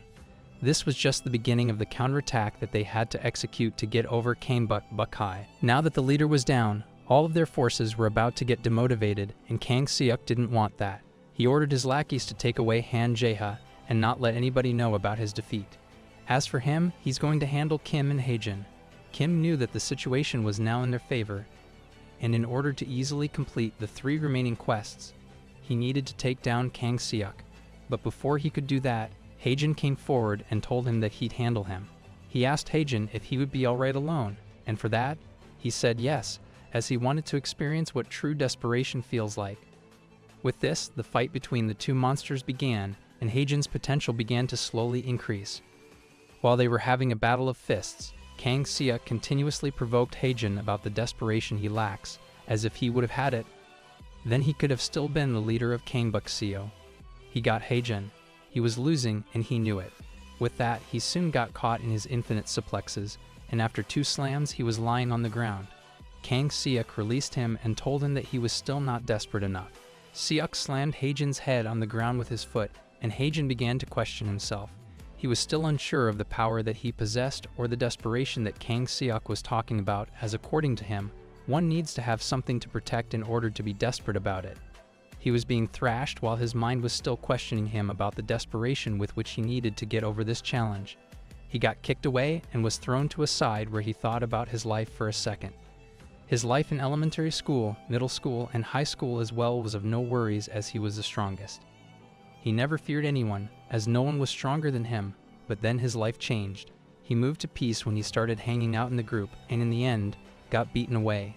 Not even once, but multiple times, and because of that, his desperation to be at number 1 left him. So in the end, he remained the strongest until he was alone. But now here, he's alone as well, so he should be strong here too, right? Yes, this was the case as the hidden potential of Ko Haejin had increased and had awakened. Like the time when he was the strongest, he's the strongest now. This was his desperation. This was the situation about which Daniel told one of his subordinates. He was described as the one who lost to Kim Soo-yeon, but the reason for it was his friends and the relationships that he had made, and if he was not holding back for those, then what everyone had thought about would become a reality, as he could be the one to reunify Kanebuk. It was his past that strengthened him, and if he went back to being his past self, then there would be no one to stop him, as all of the Kanebuk would be turned upside down. Something like that had already happened, as Kang Seok was about to witness what Haejin was hiding as his potential. His stamina was recovered, and his exclusive card was obtained. Kang Seok rushed to get his lack with a tackle, but Haejin punched his face mid-air. Continuous blows of the Kizi technique were landed on him, and the exclusive card, Overlord's Return, was activated. Kang Seok had fallen down, and Haejin got ready with his monstrous aura. He told all the remaining soldiers of Kang Seok to tell everyone about Kang Seok's defeat. Kim got the notification and realized that Haejin had done what he wanted to do. His stats had become monstrous, and he was feeling like shit as he had the strength of SSS, speed of SS, and endurance of SS as well. He had now become an equal to Kim Soo-yeon and had even surpassed him in some aspects. Back at his hiding place, Han Jae-ha woke up and asked his subordinate about the situation and the reason why he was lying here. He told him that he fought against Kim Soo-yeon and fell when he attacked him. He realized what had happened and broke the table with a punch. He was unable to understand what and how Kim had gotten this strong. The subordinate told him that Haejin had defeated Kang Seok as well. They were all waiting for his commands. Han understood that now there was no redemption for them as they were matched against both the North and the East. Now that he didn't want to face the same consequences that Kang Seok had to face, he told the subordinate that there were no orders for them. He ordered him to tell everyone to brace themselves and fight till the end. The Eastern Kanbuk High had lost, and what remains are Han Jae-ha and his executives, the top 5 of his crewmates, who had to cause as much damage as they could to their enemies. On the other side, Haru told Kim about Ryu Seokyeong, who was acting strange. He didn't even fight with her seriously, and when Jang left, he could have easily caught him. But he decided to disappear. He just went somewhere and never returned. Because of that, Jian was able to rescue the advisor. On their way, one of their subordinates stopped them and told them about the current situation. The northern and western forces were pairing up against the east, but they were not backing down as well. Their resistance was strong, and because of that, it was tough for them to get over them all. One of their illegal businesses was taken down as well. Kim asked him about their executives. Out of them, Na Yu-gyum was facing Yeon Chang-nan. At the scene, something was strange, as they were literally facing each other and were not doing anything. Even though Yu-gyum seemed to be enough to take down any one of them, there was something that was bugging Kim off, and it was something that he was not telling Haru. Back at the fight, the lower fighters were confused as both of them were just facing each other and not fighting. Chang-an asked Yu-gyum if he was going to keep his promise with Kang Seok, the one that he made that night. Kang Seok told him about the next war. The war was going to be their chance to escape. He told Yu-gyum to play the role accordingly, which is to betray the West and merge up with the East, as if that happens then they would get higher chances of getting their southern Kanbuk High back. He wanted him to stab Kim Soo-yeon when he was least expecting it. It was something that he wanted Yu-gyum to do, but it was not what Yu-gyum wanted to do as he kicked Chang-an in the leg. His response was clear, and now that he had betrayed Kang Seok, the actual fight between the West and the East began. Na Yu-gyum, who was considered Kang Seok's sword, was now betraying him. He was not following what his former leader had said and is now working on the orders that were given to him by his mind. It was his loyalty toward Kim Soo-yeon that's been working here. Those moments when Kim begged Daniel to let his subordinates go were the ones because of which the loyalty of his crewmates towards him reached such heights. He didn't say anything and continued his attacks. Low kicks on Chang-an's legs. This was what he was doing to damage his legs and to make himself distant from him, as he knows that Chang-an is a short-range player. His legs were long, and he was taking advantage of that length on his side. He was attacked, blocked, and continued with his attacks, which were somewhat unblockable. But then the distance between them got lowered, and he got a punch on the face, an uppercut on his lower jaw, but that was not enough to stop Yu-gyum as he continued with his low kicks. Again and again, Chang-an understood that he needed to do something to get away from his attack range, as he would get his leg broken if he didn't do anything. And it was something that Yu-gyum also understood, so for his next attack, he hit an overhead kick in the form of a low kick. Chang-an realized that it was a fake, and because of that, he was able to block it off. Yu-gyum made a mistake, which was not going to be a mistake, but it turned out to be. Everyone got their heads turned as the sound was unusual, a lot different from the one that was coming normally. The kick got blocked, and Chang-an bent himself backward to show him what a real fake attack looks like. He propelled himself to the front and hit Yu-gyum with a solid headbutt. This headbutt was powerful enough to throw Yu-gyum to the ground. This was something that was expected, as the advisor had already told them about it. The unique structural arrangement of Kanbuk Dong was something that makes them different from the fallen Kanbuk Nam, where they had the executives arranged on the basis of their strengths. In the East, Han Jae-ha is the advisor and the leader of the crew, but in reality, everyone other than his executives is stronger than him. And since it had to be this way, the one that Yu-gyum was facing was the strongest of them all. It seemed like the fight had been concluded, but then someone came from behind, the Diablo of Western Kanbuk High, Yakuza. With his Diablo card activated, Yakuza came forward and helped Yu-gyum. It was the moment for which Chang-an was waiting, as Yakuza was the one he had to defeat. With Yu-gyum on his side, it was now a fight between the two number 2s. Yakuza ordered his subordinates to fight alongside Yu-gyum, as it was him who was now going to defeat the enemy. The fight between the two began as both of them exchanged blows, but something was different as both of their attacks had to be of similar power, but Yakuza was faster. The effects of Diablo kicked in, and this situation was tuned in because of it. Chang'an had not expected Yakuza to be this fast based on his body and shape, but he was faster. This speed and the strength that he was showing were something, but the technique was something else, something that he had never expected from a person like him. This was the fighting experience that Yakuza had learned from Kang Seok. From their last battle, he learned this one thing: he should not let his guard down even for a second until he confirms that his enemy is dead, and when he does, he will not have to turn back to him. He repeatedly attacked Chang'an. Without a break, even for a break, he kept on striking until his enemy was about to touch the ground. Chang'an was forced to lie on the ground, but before that could happen, he used his elastic headbutt again and told Yakuza that he had let his guard down. But this was not the case here, as Yakuza took the hit right on his face and hadn't even flinched a bit. He caught Chang'an by the shoulder and landed the 8-hit Shokuzuki. He ended his attack with a kick to the face following a body twist strike, which threw away Chang'an. He was lying on the ground, wondering why and how he lost against someone like Yakuza. Yakuza, on the other hand, thanked Yu-Gi-Um, saying that he wouldn't be able to defeat him if he hadn't tired him out. But Yu-Gi-Um had some weird expression on his face. He pointed his finger in Yakuza's direction and he looked back. Chang'an woke up with his potential unlocked, and he straight up punched Yakuza from behind. Yakuza took that on his face, along with a repeated barrage of punches. He used a tackle on him and told everyone to take Yu-Gi-Um and run away from this place, as he had understood that there was no one who could take this beast of a Chang'an with his awakened potential. There was just no way for him to stop him as he started attacking on his back with his knees. Yu-Gi-Um saw all that and remembered the time when some of his subordinates discussed the reason for his aphasia, the condition in which a person loses his ability to speak due to a mental trauma. It was heard that he got his house on fire, and out of that, only he survived. It all happened when he was a kid, and its effect was still there, engraved in his mind. He was taken in to use as someone they could abandon at any time. This idea was given to Kang Seok by his former advisor, Jong Byung-sang. Kang Seok was doubtful about it, but the facts presented by Byung-sang took the best of him. They ended up deciding to use him as a scapegoat by placing him up to number 2 in their crew. That way, they did their drug business without any fear of getting caught, but all of this conversation got overheard by Yu-Gi-Um. He wrote it in his diary about the people who just wanted to use him. But then all of it changed when he met Kim Soo-yeon, his new leader. Someone who wanted to work with him did not use him.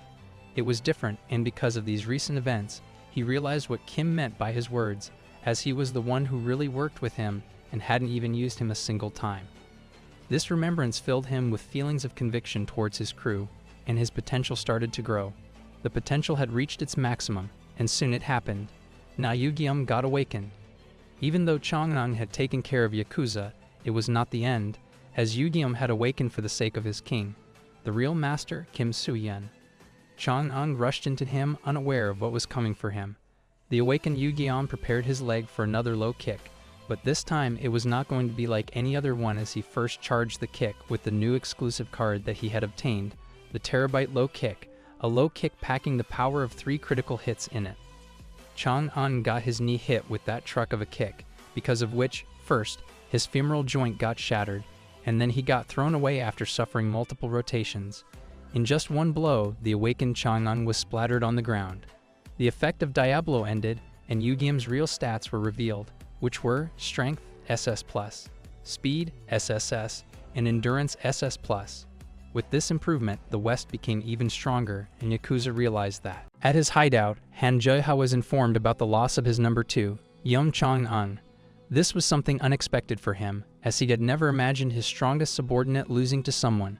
He asked the informant about the person who had defeated him. The informant told him that he had won the fight against the Yakuza but lost against Na Yu-Gi-Um of the West. Now that one of his top men is down, Han asked about the others, of which Ryu Sik-young is missing after his fight with Seon Haru. It ended with Siu Dong-tak, who was also engaged in a battle with Lee Ji-yeon. Han punched the wall, and with a face of madness, ordered the informant to tell Dong-tak that he would personally kill him if he lost against Ji-yeon. At the fight, Dong-tak was disappointed with the enemy that he was fighting. She was getting dull, and Dong-tak said that he would have preferred to fight Seon Haru over her. Ji-yeon was weaker than him, but still, the effect of his mockings was pushing her forward. She had realized that if she kept on blocking and stalling his attacks, she would just end up in a corner, having no room to make a move. She attacked him, but he dodged it all and did a counterattack in return, which Jian blocked. She told him not to worry about her gender and to fight her seriously. She just wanted one hit to finish this fight. She dashed into Dongtak and was ready to land that final blow, but Dongtak saw through that and dodged her attack. But it was not all. Jian extended the reach of her sword and drilled its tip through Dongtak's foot. While he was in pain and had dropped his guard, Jian took that opportunity and landed that final blow on his face. Dongtak was down, and Jian was the winner. It almost seemed like a clear victory until this potential started increasing and reached the point where it was awakened. Dongtak got up and held Jian's sword. His stats have reached the equality of SS all along. With his new and increased strength, Dongtak attacked Jian. First hit to prevent her from moving away, and then a barrage of fists in her guts. He didn't stop until Jian had nothing left in her, and when he did, he ended the fight with a finishing blow, right in her stomach, slamming her into the wall. The fight had ended. Li Jian of Kangbuk-siu had lost, but since Dongtak had nothing else to do, he went to Jian and reminded her of her own life story, which he had learned before their fight. The reason she had started wielding the wooden sword was because of her mother. She wanted to protect her helpless mother from the abuse of her alcoholic father. She even succeeded in that until her mother decided to leave her for the same abusive father. By that time, she was broken down. Now that he had won the fight, Dongtak decided to end her life as well and punched her with all the strength that he had. He wanted to prove that a woman can never beat a man. It had happened in the past, and now the past was about to repeat itself. But this time, Jian had something to say. She blocked his punch with her sword and told him that her master had never said that. Even so, he had told her about the technique with which one could beat anyone.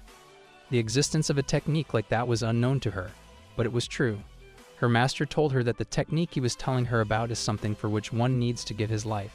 It was a very difficult sword art that was based on the principle of ending the fight with the first blow. With this technique, the only thing that matters is the level of perfection with which it is executed. It was sure for the master of this technique to defeat anyone he wanted, no matter the size or strength that their opponents possessed. This was the technique that Jian learned, and now she was ready to use it. She threw away Dongtak and took the stance for her attack. Dongtak came back with a fierce dragon kick, believing that whatever Jian was doing was going to fail against his technique. But in all of this commotion, he forgot to see the increasing conviction of Jiwan's heart. She was fixed on her single blow technique that she was about to use. Her belief in the technique was so strong that it ended up increasing her potential to the maximum, which in the end, got her awakened. Li Jian's potential was awakened. She regained her stamina along with the increased stats and the exclusive card. This card was called Jijin Ryu, based on the Japanese sword art that her master had taught her. In this technique, all the endurance points are lost and strength and speed stats increased by 3 stages. With one hit from Jijin Ryu, she was able to defeat Dongtak, following the rules of her master to always avoid and never block the enemy, which was the philosophy of Jijin Ryu. With this ability activated and her potential awakened, Li was now the master of the strength of SS A+, speed of SS, and endurance of F. Now that 4 out of 5 of Han Jaeha's illegal businesses had been taken down, it was time for Kim to get the final nail in the coffin. He was standing right in front of the last building in which Han Jaeha was hiding. He knew that this victory would mark the demise of the Eastern Kangbuk High, but he still needs to be careful about it, as Kang Seok did the unexpected and got awakened in the last moments, so it is very possible for Han Jaeha to be doing something like that. It was something that Kim didn't know. Han Jaeha had already awakened his potential. With their awakened stats, both leaders were ready to face each other. At the entrance, Kim saw 2 guards and wondered why there were only 2 of them protecting the final boss. He was getting ready to defeat them, but before he could attack, one of them told him to go inside. Kim asked him if they were plotting something to trick him in, but he said that Han Jaeha was waiting for him inside. The main quest was updated, and the 4th part told Kim to defeat the newly awakened Han Jaeha within an hour. This quest had a timer, which had almost never occurred in any other quests, but it was not what Kim was worried about but the sneak attacks that could come at him in the dimly lit building. Kim went in and across the long corridor, saw Han standing right in front of him. He ran towards him, but Han escaped into another room with the same long corridor. Kim rushed in but got attacked by 2 of his goons. Kim reflexively blocked the attack with the metal rods that he had withdrawn from Slime. In a very short moment, he realized that Han had placed his men in every room of the hotel, and now in order for him to reach him, he needs to check all of them. He remembered about the time and decided to finish this off quickly. All the opponents that he was facing had awakened their potential. Knowing that the fight they were having was the last fight for their school, Kim activated Kali Arnis and defeated all of them. It was Han's plan to set up all of his stronger subordinates in this building to exhaust Kim until the end so that he could have no energy to face the leader. The same happened as Kim got tired after clearing out the first room and thought of using a bean of recovery, but again he thought of using it against Han Jae-ha and went to the next room. The goons in the next room were expecting the exhausted Kim to come, but it was some little kid. And in another room, there was a big muscular guy. The fighters in that room questioned him about whether he was a part of the Western Kangbuk High. He was, and Cloudy was the one who had brought these people in. They were the copies that she had gathered to strengthen their crew. The little boy was Yu Soo-jin, a professional gymnast with a short temper. His speed, combined with his strength, made a deadly combo, which was proved on these awakened soldiers of Han Jae-ha. Using his combos, he defeated almost all of the fighters that were in the room. The big guy, on the other hand, was Hwang Yuksa, a bodybuilder with very high strength and endurance, which was topped by his friendly and polite behavior. In a very short time, both of them cleared all the rooms and went with Kim to help him out. At the boss level, Kim had reached the final room where Han Jae-ha was standing. An informant went there first and told him about Kim and his hidden subordinates that came out of nowhere, along with the fact that Kim was totally fine. Kim kicked the informant out and peered at Han Jae-ha. Han was having his metal knuckles on as he told Kim that only one of them was going to live after this fight. His clouds were ready to take him down, but Kim was shocked to see his stats. They were not high, but monstrously high, as Han had SS in strength, SS in speed, and an S+ in endurance. Kim was shocked to see the sudden change in Han's stats. He was expecting it to be similar to that of Kang Seok, but they were different, way more different than he had even imagined. Now that it has already happened, there is also a possibility that he has received some exclusive cards because of which his stats had increased this much. Either way, he had no choice but to fight this monster of a Han Jae-ha. While Kim was still thinking of a strategy, his clouds initiated the attack. Kim tried to stop them, but got late as Han used his speed on them. He kicked away Yuksa and slammed Yujin into the ground. He again tried to get up, but Han crushed him under his feet. He grabbed him by the head and punched the life out of him with his silver knuckles. A table was thrown at him, but Han broke it with his kick. Behind the table, Yuksa came rushing into him. He tackled Han and told him that he had lowered his guard. Han grabbed a microphone from its stand and started hammering it into his shoulders while sarcastically telling him that he would not lower his guard again. He jammed the mic into Yuksa's mouth and kicked him away. He landed the final blow on him, but Kim blocked the attack with wooden sticks in his hands. He used a palm strike and pushed Han back. Han balanced himself and asked Kim why he wasn't talking to him. Kim understood that it was time for him to get serious and give out everything that he had. There was no space for error or carelessness for him in this fight, as this was really going to decide the death of any one of them. It was a life or death situation, and Kim wanted it to turn in his favor.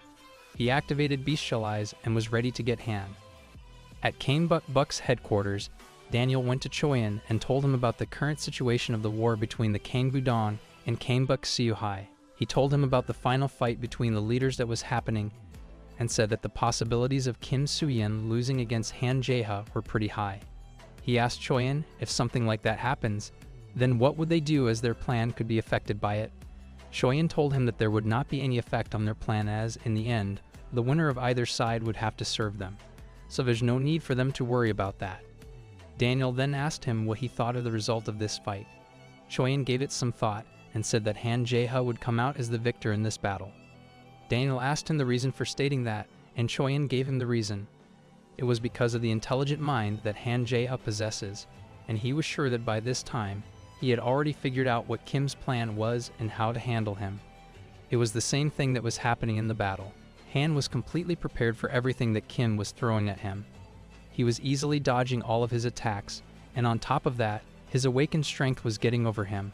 Kim knew that he couldn't stall him because of his speed and just wanted to have a hold on him to get the situation to favor him. But since Han had a longer reach, Kim was unable to get what he wanted. As soon as he tries to get Han, he gets kicked away. Even though he was blocking it all off, the collateral damage was getting him. Kim understood that he couldn't get Han from above because of his taekwondo, so he decided to go for his legs. He did but failed, as Han had already expected that. He again dodged Kim's attacks but got cornered. Kim thought of it as a good opportunity to get him, as he would not have any place to dodge his attacks. Han seemed tensed, but it turned out that all of it was his plan. As soon as Kim jumped to attack him, Han punched him in the gut with his silver knuckles. He then kicked Kim in the neck with a spinning taekwondo kick. Without wasting a moment, he kicked Kim again and again. It was a 3-hit combo with which Han obtained the higher ground. Kim was lying on the floor, and Han was ready to give him the final blow. The system warnings for failing the mission started occurring, and Kim had nothing left at that moment until... The scene shifted outside the karaoke building where the crew had finally arrived, but before they could enter the building, they saw someone standing in front of them. Haru recognized this person, and she was right. The person blocking their way was Ryu Sik-young. He asked them if only the 5 of them were here to take down Han Jae-ha. And so it began. Jae-in went ahead and told Ryu that he would defeat him first, then go inside. But Ryu stopped her and told her not to waste energy in a useless fight, as they are not enemies anymore. He took out a lollipops and suggested they come inside with him to watch the final fight between the 2 schools and the 2 leaders. Inside, before landing the final hit, Han told Kim that he was someone who had caused him a lot of trouble. From the time of the Canebuck meeting, he had started all of this, but now he's ready to end all of it. He prepared his final death blow and hit Kim, but at the exact moment, Kim took the bean of recovery and dodged the attack. This was something that Han had expected, as it happens all the time with him. It's still a mystery to him how Kim is able to recover with this speed after getting this much beating. Even though he got up, Kim had no choice but to stall Han, as his super high stats are something that he's unable to match. The combination of his speed and strength is deadly, and his intelligence is failing all the tactics that he was presenting. But still, Kim was sure that he would be able to secure a win if he was able to get a single hold of him. The thought of using Berserker crossed his mind, but it was something that would get him done if it failed. Even if it were to work, he would still have the last quest to finish, which would become impossible if he fainted, and therefore the thought of using the Berserker card was dumped. Kim dodged his attacks by weaving and decided to form a second plan. He continued to dodge his attacks and realized that simple tricks of his would not work for him. Before he could think of something else, Han told him about a bad habit of his, which is to dodge all the attacks to the left. Kim realized that and observed that he had been cornered by a wall. Han said that it was the very fact because of which he was able to do that. He then gave him another spinning kick, which Kim blocked with his right hand. Han told him that it was a foolish move to use his arm to block that kick. Kim also understood why Han said that. The bone of his arm was damaged pretty badly, and now Kim is not able to use it again. Han lit up a cigarette and told Kim that the next kick would be his last one, which was going to conclude the fight. Now it's up to him to decide if he's going to sacrifice his arm or his head. Anyway, it was going to be a victory for Han in the end. He used the second spinning kick and landed a clean hit on Kim's arm, but then something strange happened. Kim blocked the kick with a shield on his hand, which was invisible to Han. It was something that Kim had not revealed by now. The platinum card that he had obtained from defeating Han Jae-ha as a reward for clearing the quest early was this attack card called Guard Fist. With this, the user is able to block off any one attack in a single day. Han Jae-ha was shocked to see Kim not have his arm broken. Kim asked him if he had liked his acting. Now that he had Han off guard, Kim didn't waste a single moment and used Stun Fist on his other arm. He successfully landed a hit with Stun Fist, making Han paralyzed for 3 seconds. On the other hand, the crew reached the room where all of this was happening. The entrance was blocked with a lot of furniture. Haru decided to move it all, but then stopped as she heard something. She got away from there and saw Han Jae-ha flying out of the room. With the abilities of all of his cards, Kim was beating Han Jae-ha to the fullest. He had overweight activated along with the strong is weak and weak is strong cards. His strength reached SSS+, and with Dempsey roll, he attacked him continuously. Kim switched to bestialize, and with a skyrocketing uppercut, he got Han into the air, from where he gave Han an overweight smash, which finally defeated him. The system gave the notification, but the quest window was not updated. Han tried to get up, telling Kim that the fight had not ended yet. This was the power of the unknown strength that was pushing him forward. Kim thought that he was going into the second phase like Kang Seok, but that didn't happen here as Ryu Sik-young, from behind, declared that Canebuck Dong had lost. Han saw him and angrily asked him where he was. He said that he didn't have a good answer for this question and ended up saying that he went for a walk. Han got furious and attacked Ryu, saying that he had to take a walk in a situation like this. But Ryu slammed him into the ground and asked him why he hadn't raided the room even after being this smart. The last part of the quest was created. It was a choice that was given to him. Kim could either help Han Jae-ha or Ryu Sik-young. For helping Ryu, Kim is to obtain 2 diamond cards, but for helping Han, he will be rewarded with a master card. The scene shifted to the past when Han Jae-ha, a professional taekwondo athlete, got bored with all the rules and regulations of this sport. In a match, he hit the vital organs of his opponent, because of which he was disqualified, but this loss was just a push that let him get himself out of the world of sports. The decision was solely based on his will to live freely. Soon he came to know about his seniors, who had started karaoke rooms for themselves and were making a handsome amount from it. Han gave it some thought and decided to get the karaoke for themselves. He took Chang-un with him and took away that place from his seniors. This was the start of his business. In his search for freedom, Han got money, girls, and the perfect life that he had always wished for. Now that he had all of it, there was no chance for him to give it all away this easily. They came back to the present, where Han attacked Ryu, and he dodged. Claiming his authority over everything that the Eastern Canebook had, he kept on attacking Ryu, but Ryu, without even flinching, just slammed him into the ground with his bare hands. Ryu said that all of this is his fault, as if he had lived a quiet life, then nothing like that could have happened. From the floor, Han Jae-ha asked him about his true identity. Now that the matter had almost cleared out, Ryu decided to tell them, but before he could have said that, Yang Chien-hak came from behind and told them that Ryu is an executive of the Canebook High. He told them that the identities of most of the elite northern executives were hidden, and because of that, he was unable to get him the first time he saw him. He introduced himself to Ryu, and they both got familiar, but on the other hand, Kim was shocked to see that an executive of Canebook had been disguising himself as an executive of Canebook Dong High. Ryu confirmed the statement to be true and told Kim that this was an order given to him by his leader, the head of his crew, Choyan. In the past, Choyu had ordered Ryu to become one of Han Jae-ha's subordinates. His task was to gather information about all the parts of Canebook that were not under their control. At that time, he had said that the only person to unify Canebook was Han Jae-ha, as Haejin was not interested in it and Kang Seok was not smart enough to reunify anything. This was the reason why Ryu Sik-young was made a spy for the North, but soon after that, the Canebook Siu incident occurred, in which the leader, Ko Haejin, was defeated by Kim Soo-yeon. Ryu reported that to his boss, but Choyan, on the other hand, knew about all of it. He even predicted the future and told Ryu that Kim would be the one to take over Kang Seok's territory. Ryu was surprised to hear that, as it was something that Han Jae-ha hadn't dared to do. Choyan ordered him to stay close to Han Jae-ha and to keep a watch over Kim Soo-yeon as soon as he'll go against Han and start a final war, taking over all of the southern part of Canebook. He also told Ryu to get the best one for them, as if Kim Soo-yeon fails to get over the other 2 schools, he should keep Han by his side, and if not, then the order of Han Jae-ha's personal execution was given to him. This was his plan from the very beginning. He had predicted everything, including the defeat of Han Jae-ha and Kang Seok, with his hands. The fall of the other 2 schools and their businesses was all predicted. Kim was unable to understand how a person like him could do this and think so far ahead. Ryu went to Kim and told him to return to the north, as he had promised, but Kim still had that last part of the quest remaining for him. He had to choose between them, but it was the rewards that mattered to him the most. He thought of choosing Ryu and getting 2 diamond cards, which he could merge and turn into a master card. He was not sure about it, and because of it, he doesn't want to lose this chance of getting a master card with surety. The challenger card had told him that if he were to get a master card in his hand, he would get strong enough to wage a war against the North, and this is what he's planning to do. While Kim was thinking about the consequences and further proceedings of his choice, Kang Seok attacked Ryu but got thrown away. Chang-un also attacked him, but it was of no use as he got crushed by Ryu.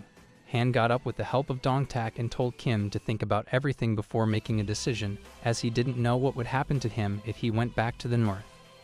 Han also requested that he help them, and in exchange for that, all of the eastern forces will join his crew and become a part of the western Canebook High. Ryu heard all that as well and decided to silence Han Jae-ha himself. But before he could do that, Kim made his decision and decided to help Han get a master card as a reward and Canebook High as the enemy. He went to Ryu and attacked him, which he dodged. He asked Kim the reasoning for his actions, and he said that something really doesn't feel right to him about the North.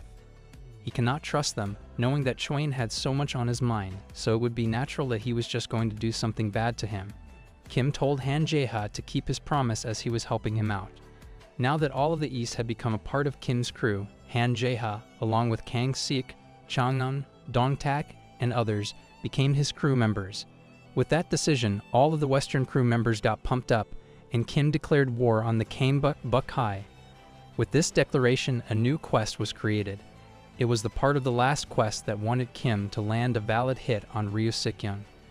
Ryu took out the lollipops and told Kim that the war he was talking about was going to end before it could even start. And at that moment, Ryu Sik-young's awakened stats were revealed. These were some unheard stats, with him having strength of SSR, speed of SR+, and endurance of SSR as well. The three leaders united against a single formidable enemy. Shin Hak also got ready to help Ryu, but Ryu, with an intimidating tone, asked him if he was doing that. Shin Hak apologized to him and wished him luck. He went in between his enemies and told them that things had always gone according to plan. But now that they aren't, it's time for him to make his own decisions. The decision that he has made right now is to exterminate all three of them. The West, East, and South are all going to disappear. Kim told all of them to keep their guards up as Ryu had started moving. He first went for the smaller foes and took down Changnan, Dong-tak, and even Yakuza 2. Yu Yeon came to the front lines and used his terabyte low kick, but Ryu used all of his body to reach the air, dodging the kick and getting over Yu Yeon. He said that it was really a dangerous attack for him and told Yu Yeon to use it as a sneak attack. Kim was shocked to see his strength as 4 of their top awakened fighters were down with just single hits. Han was having similar thoughts, so he asked Kim if he had any way of winning against this monster. Kim told him that they only needed one valid hit on him. Han didn't understand but complied with him. Kim, on the other hand, knew very well that the only way to protect themselves from Ryu is to obtain the Monster card by landing a valid hit or miss. While thinking about a way to get Ryu down, Kim got an idea. He used everyone that he had to get a proper hit. Haru went first and used capoeira. She landed a hit, but it was not considered a valid one. Ryu wasn't moved by it at all, but before he could do anything, Heijin used his strength and punched him in the face. Ryu blocked the attack, and Heijin understood that if they were to land a valid hit, they needed something bigger as their attacks wouldn't even be counted as hits because of his toughness. Ryu got back from his position, grabbed Heijin by the waist, and slammed him into the ground. Haru ran to get him, but Ryu stopped her and said that she shouldn't rush as she was in the next line. As soon as he reached her, Han Jae-ha attacked him using his exclusive card called Self-Hattered, which had temporarily increased his stats. Ryu dodged his attacks and understood that all of them were really eager to get a proper hit on him. He's still unaware of the reason for it. He then thought about the strongest person present in this room. The one who's going to have a chance against him is Kang Seok.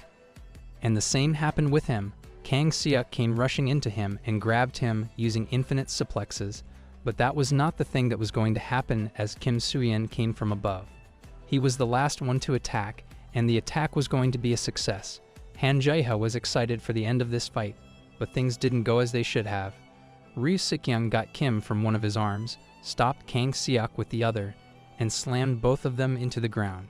He told them that he had understood their plan before their attack began and knew that there was no one stronger than him, and to use up his strength in a proper way, he must come in the end. All of it was pre-planned, and Kim understood that this is the strength that one achieves by getting above SR. Kang Seok got up again and grabbed Ryu by his torso, getting the lower half of his body. He decided to finish him for good, but before he could do that, Kim got his arm from the right and Han got it from the left. Ryu thought that the three leaders were going for a 3-man suplex, but that was not the case as Kang Seok hadn't had his leg. He told them to show him the trick that they were going for. But Han Jae-ha cleared up the situation and told him that it was not a suplex that they wanted him to feel, but something bigger. Their purpose is to just lock him in the position so that the strongest person can land a hit on him. The strongest person was Lee Ji-yeon, who's going to end it all with her one-hit kill, Jigen Ryu. She came in front of him and used her attack, with which she completed the mission. The quest was completed and the Master card was obtained. This card was called Mana Drain, and Kim finally had it in his hands. Mana Drain, a card that was literally of that level to be called a Master card. The ability that it had granted them was the ability to drain the opponent's stats, along with permanently increasing the user's stats. Kim was shocked to see that, but Han Jae-ha brought him back and told him that the fight had not ended yet. Ryu got up again and told them that their plan of hitting him with a wooden sword while three of them were grabbing him was not that great. He slammed Kim into the ground and was trying to choke him, but at that moment, Kim used Mana Drain. He realized that he was not going to get any other chance, as if he missed this one, he would just pass out. The effect of that card kicked in, and a weird energy transfer occurred between them. Kim was absorbing Ryu's stats, and Ryu felt it. He kicked Kim away, and the effect of Mana Drain was interrupted. Both of them felt the weird sensation where Kim observed his endurance increase from SS to SS+. He looked at Ryu and saw that he had gotten a call. It was his leader, Choyen, who ordered him to return to their base. This is what he had planned somehow. The south had been completed, and understanding the situation, Ryu complied. He congratulated them for their good luck, because of which they have been saved, but now that his leader has proposed a new plan, he has nothing to do with them, at least for now. He wished for them to become stronger the next time they met each other. The next day, at Kanebuk Seo High, everyone in the school congratulated Kim for unifying the South. They bowed their heads and saluted him. Lee and Jang congratulated him as well and told him that his new crew members were waiting for him in the conference room. It was not something that he or anyone else had ever expected. Those people who were his enemies had now become a part of his crew. Kim approached Han and had a handshake with him. Han pulled him towards himself and said that he'd keep his word because he had said it, but he should also keep their positions in mind. Kim told him that if they want to maintain their old reputations, then they should have to work accordingly. Han reminded him about the North that is about to come for them. The formidable enemies that they have avoided for so long are now coming for them.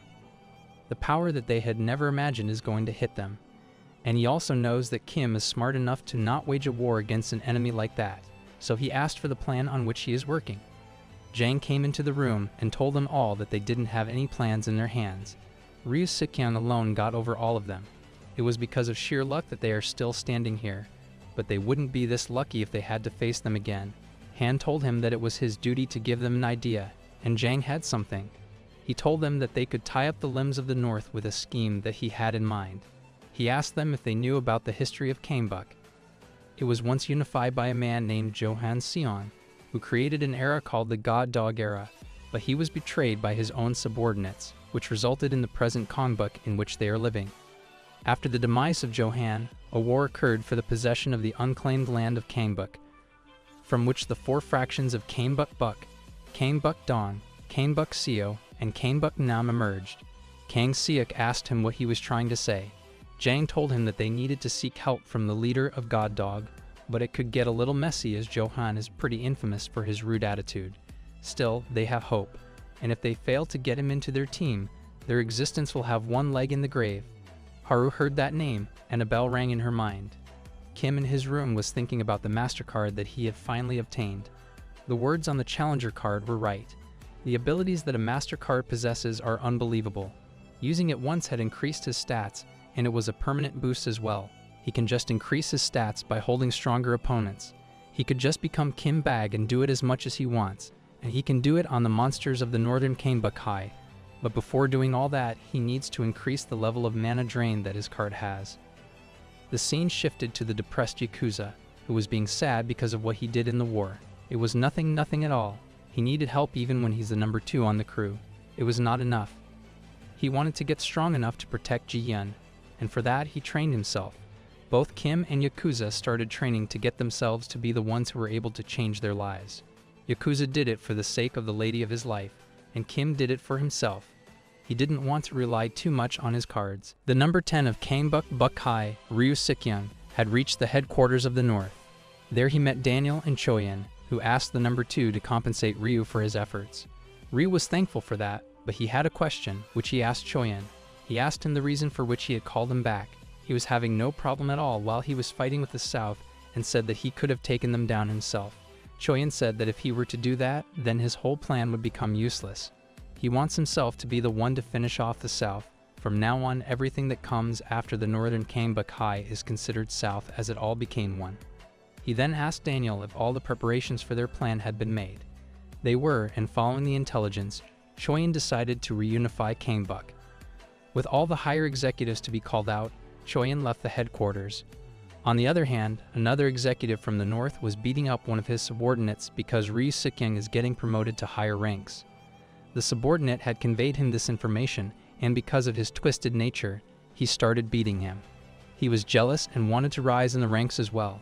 Another informant arrived on the scene and told him that the war against the South had begun. Their head had decided to reunify Kanebuk, and the orders for all the executives had been given out. He asked the subordinate if the main purpose of this war was to take down the leader of the South, Kim Soo-hyun. It was, and that was going to be the main fight that was about to be witnessed by everyone. And if that were the case, then he could just defeat him himself and take him back. That would be something that his leader would like, and because of that, he could even grant him a promotion as well. With the hopes of getting a promotion, Hyo Jin-tae, the number 11 of Northern Kanebuk High, was ready to get into action. At Janggang Park, the trio of Ji-yeon, Jang, and Lee had arrived. They were looking for the god dog Johan. Ji-yeon thought that it would be a very difficult task for them to find a single man in a place like this.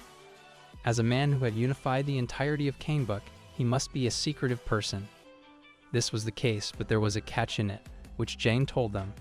Johan Seong, the leader of God Dog, raises dogs and has a habit of coming to this park at a scheduled time, so it will not be a very difficult task to find him. Ji-yeon asked Jang the reason for him to come out without any guards or protections, as he must have had a lot of enemies. Jang said that there was also a reason for it, and it was the confidence that he had in himself. They found him sitting on a bench. Jang approached him and asked him if he's Johan Seong, the person who unified Kanebuk in just one day. Jang told him that he had a request for him, but before he could further proceed, Johan told him to go away. He was not interested in unification or anything else. The aura around him was very dense, up to a point where it was getting difficult for them to breathe. He got up from his seat and walked away. Just then, an informant came running to them and told them that the North had invaded their territory. Their number 11, Hyo Jin-tae, and his subordinates have gotten in and are attacking in two groups from different directions. Because of their strength, they were getting in very fast, and only senior members like Han Jae-ha and Kang Seok were able to keep them at bay. They were also having a lot of problems because of their sheer number. He asked Jang what he was going to do, and his answer was to keep moving to a safer place, but he got interrupted by Gu Jin-seok, the number 31 of the North. He had come to take them with his army, and was weirdly happy to see the advisor in a place like this. Lee and Ji-yeon backed away from Jang and told him to run away as they couldn't let their advisor get harmed. They were against the North and had no idea how strong their forces were, but still, they had no choice. Ji-yeon was ready for Jig and Ryu while the northern forces started rushing into them. But before hitting impact, Jin-seok stopped all of his forces. He was scared and was trembling with fear. It was not because of Jig and Ryu, but because of Johan, who was standing right behind the South. He came forward and told Jang that he's going to help him only this time.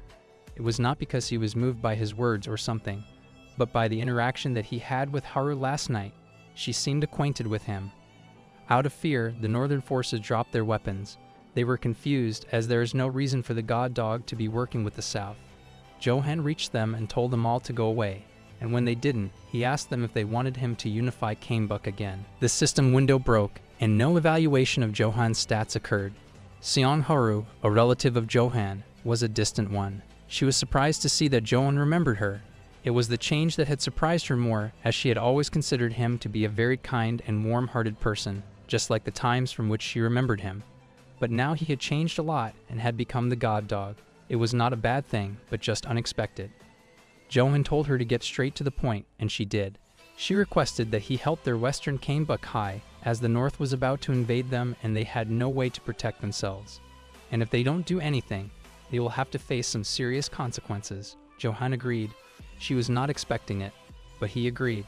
He said that he was going to help her only because he had a favor to return to her mother. Haru didn't understand what he meant by that, and for that explanation, Johan told her to ask her mother herself. After this one time, she and her crewmates need to take care of things themselves.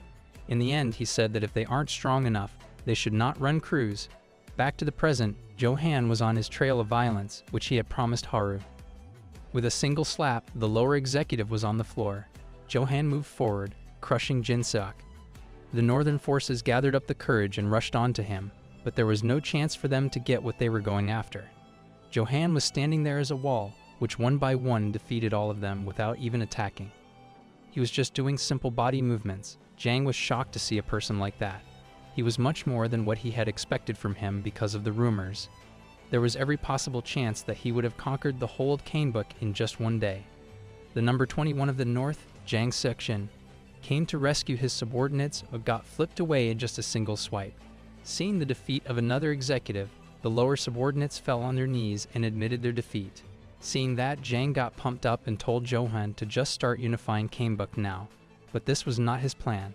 He told him that it was a one-time thing that had already happened, and now he was not going to do anything else for them.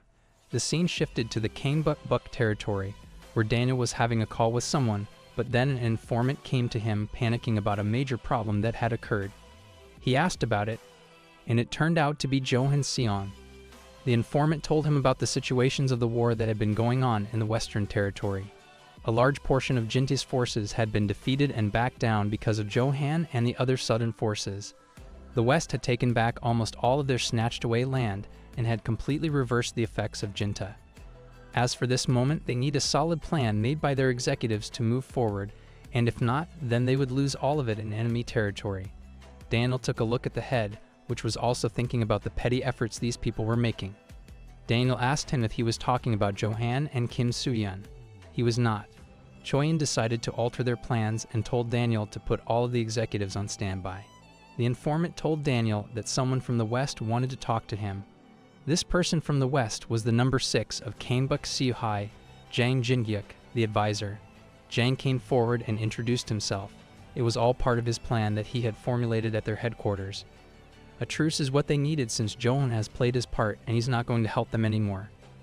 They were safe for the first wave, but there is no guarantee that the North will send the second wave of their forces, and if that happens, they will not have anything to protect themselves. Jang reminded them all about the difference in skills that they in the North possess. They knew about it, but a more important question occurred. The North should have a reason to accept the truce offer. It was a valid point, and to use it to their advantage, they must have somewhat equal firepower to that of the North. For this point, Han Jae has said that they should just use Johan Seon for themselves. The fact that Johan had helped them only once is what only they and Johan know about. No one other than these two parties knows about it, and this is what they should take advantage of. They just need to act like Johan is with them for the war and use him to intimidate the North. With this, there is a very high chance that the North will accept their offer for the truce. For this truce, Johan Seon will be their key.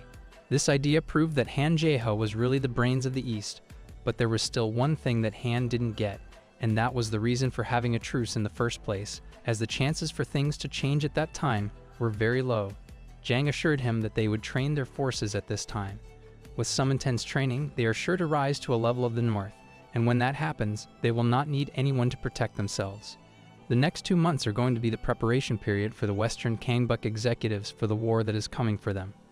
Back to the North, Daniel rephrased Jang's words. Jang, on the other hand, reminded him of the strength that the god dog possesses and tried to scare them with it.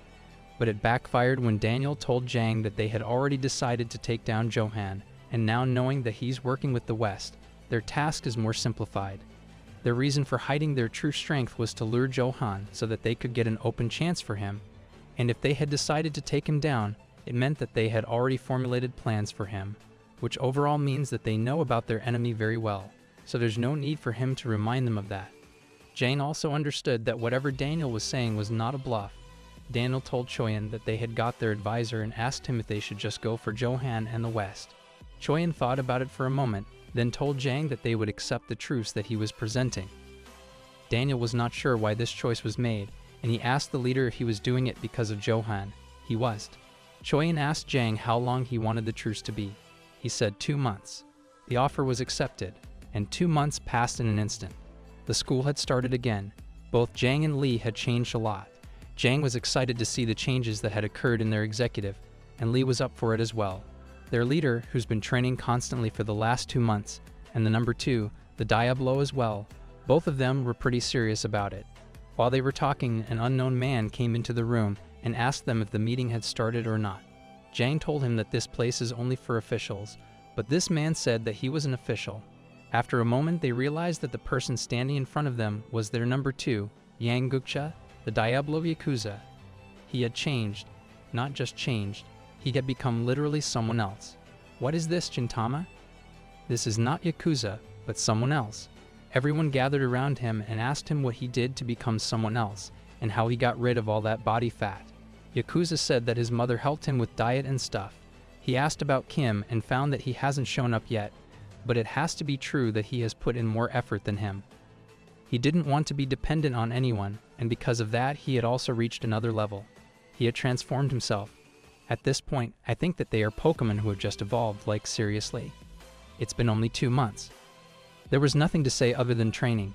Both the top executives of Western Kanebuk High had changed so much that it was impossible to believe if they were the same people that they used to be. Kim said that he didn't think he had changed that much, but he was, and everyone was able to see it as clear as day. He had a more mature presence and had grown a lot as well. Even Yakuza too. But then the other members started coming. Hejin and Haru came, and they hadn't changed much. Following them, Yugiam and Jien came too. They were the same as well. Han Jaeha and Kang Seok came too. They were not able to believe that the person standing in front of them was their leader. Both Lee and Jang got pumped up as the crew reunited with a new flow of strength in them. Now that the reunion was done, the meeting had started. Kim remembered all the stuff that he did in the last 2 months. He exercised a lot and revived Kim Bag, with whom he terrorized the knights of all these crews. He drained the mana of almost everyone that he had met, but in that process he realized something that shattered his soul. Every time he used mana drain on anyone, he not only sucked his opponent's stats, but also the life force that they had, meaning that he was slowly killing them off. He found that out when he decided to check the limits of that card. It was an experiment that went horribly wrong. The opponents that he was sucking were dying in front of him. Prolonged use of mana drain can kill people. This is what he observed. While he was thinking about it, Jang came to him and called him out. Kim got scared, but Jang told him not to daydream at their conference. Kim understood it, but the thought of using mana drain was not going out of his head. The scene shifted to a casino, where Jinty was causing a ruckus because of his failure 2 months ago. His plan was going well in all the possible ways until Johan interfered with it. He wanted to defeat Kim Suyen and offer him to his boss. He was dying for his boss's attention. A man came to stop him, but got slammed into the ground and punched until unconsciousness. A subordinate of his came and told him that the leader had arrived.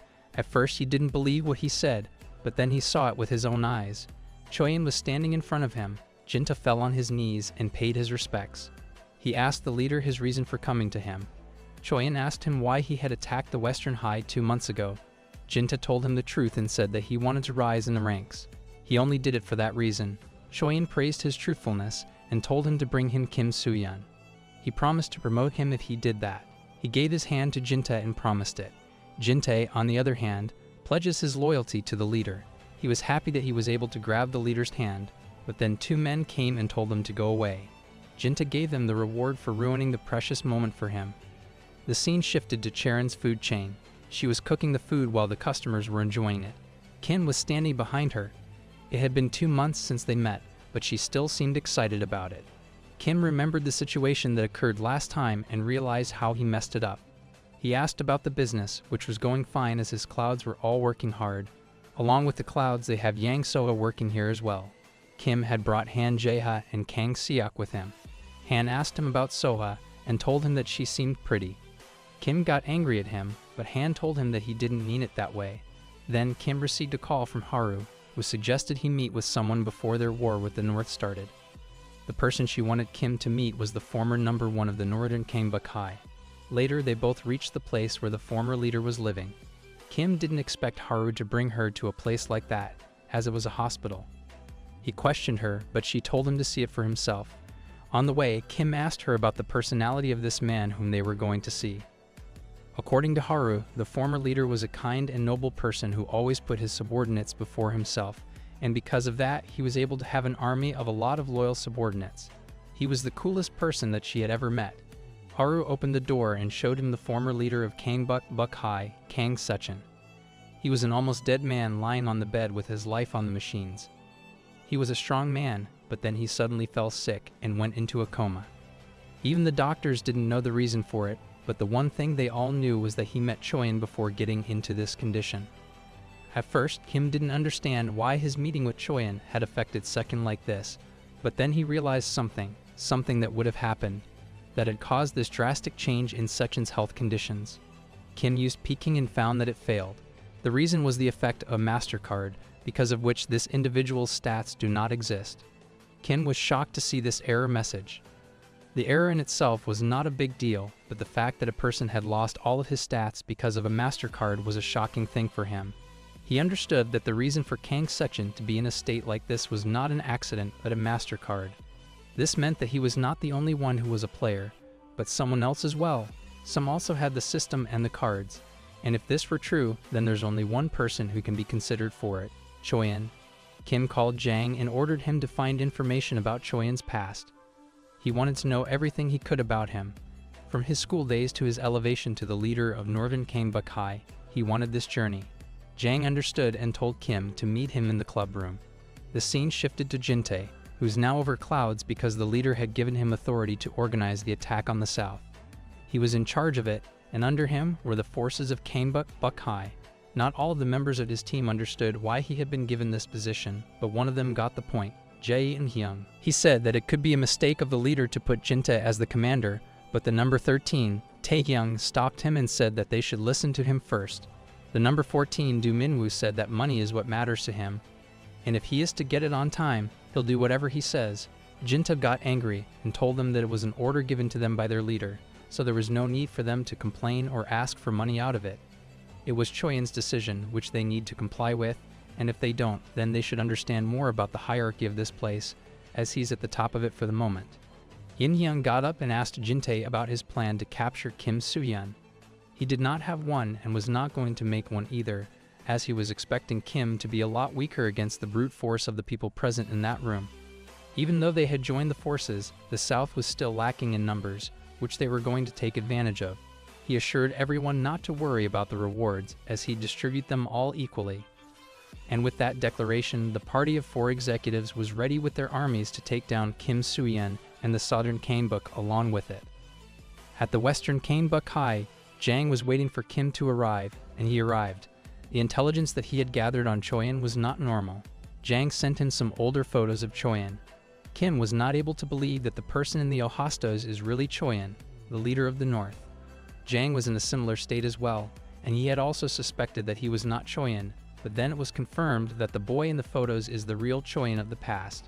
He was an almost ideal student who excelled in every subject and was too into studying. He always carried a book with him and never got into any fights. Hearing all that, Kim asked him the reason for his drastic change in personality from a studious, ideal student to the strongest person in the North. On this fact, not much information was available, but one thing that he had found was that Choyan did all that in just a single month. In just 1 month, he took over Northern Kangbuk High. No clear explanation was found about it, and it is also impossible to get this strong by just training for 1 month. Any type of training makes it impossible for anyone to become the leader of the North in just 1 month. Han Jae-ha, Kang Seok, and Haejin came as well. Han said that he must have some kind of secret because of which he was able to do that. He then asked Kim about it, as it seemed odd. Just like Choyan, he had also changed himself rapidly. Their ways seemed similar. From the victim of bullying to the leader of all of the South, it resembled Choyan's way of succession a lot. Kim was not able to say anything, and before anything else could happen, an informant came rushing into the room and told everyone about the trouble that was coming for them in the form of Hugh Jinta and the army that he had prepared to invade them. To all of them, it seemed like a worthless trick that Choyan was playing by sending Jinta to them while he could just end the war by himself. From this statement, Kim got an understanding of the situation and told Jang that they should attack Jinta before they could come for the West. Jang asked him what they would do if Choyan came for them. To this end, Kim assured them that Choyan would not come, and to confirm that, he was going to confirm it. The scene shifted to number 15, Hong Baki of the North, who was informed about the losses that they had faced. Before they were attacked, the southern forces ambushed them and took over from all directions. On the battlefield, the pair of Haru and Ji-yeon had to take down the enemy forces, but there was this thought in their minds the entire time. Why had their leader planned an ambush at a time like this? They were not able to understand it, but Kim, on the other hand, had realized something. He went to Kang Sechin and asked Choyan if he was seeing him or not. He was seeing all of it.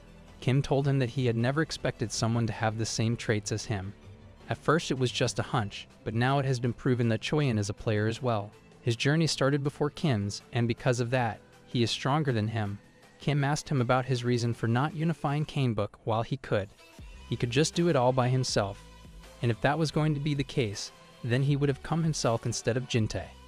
Kim told him that he knows he must have more attack cards than him, along with various ways to destroy the South, and the reason he is holding himself back is because of a quest.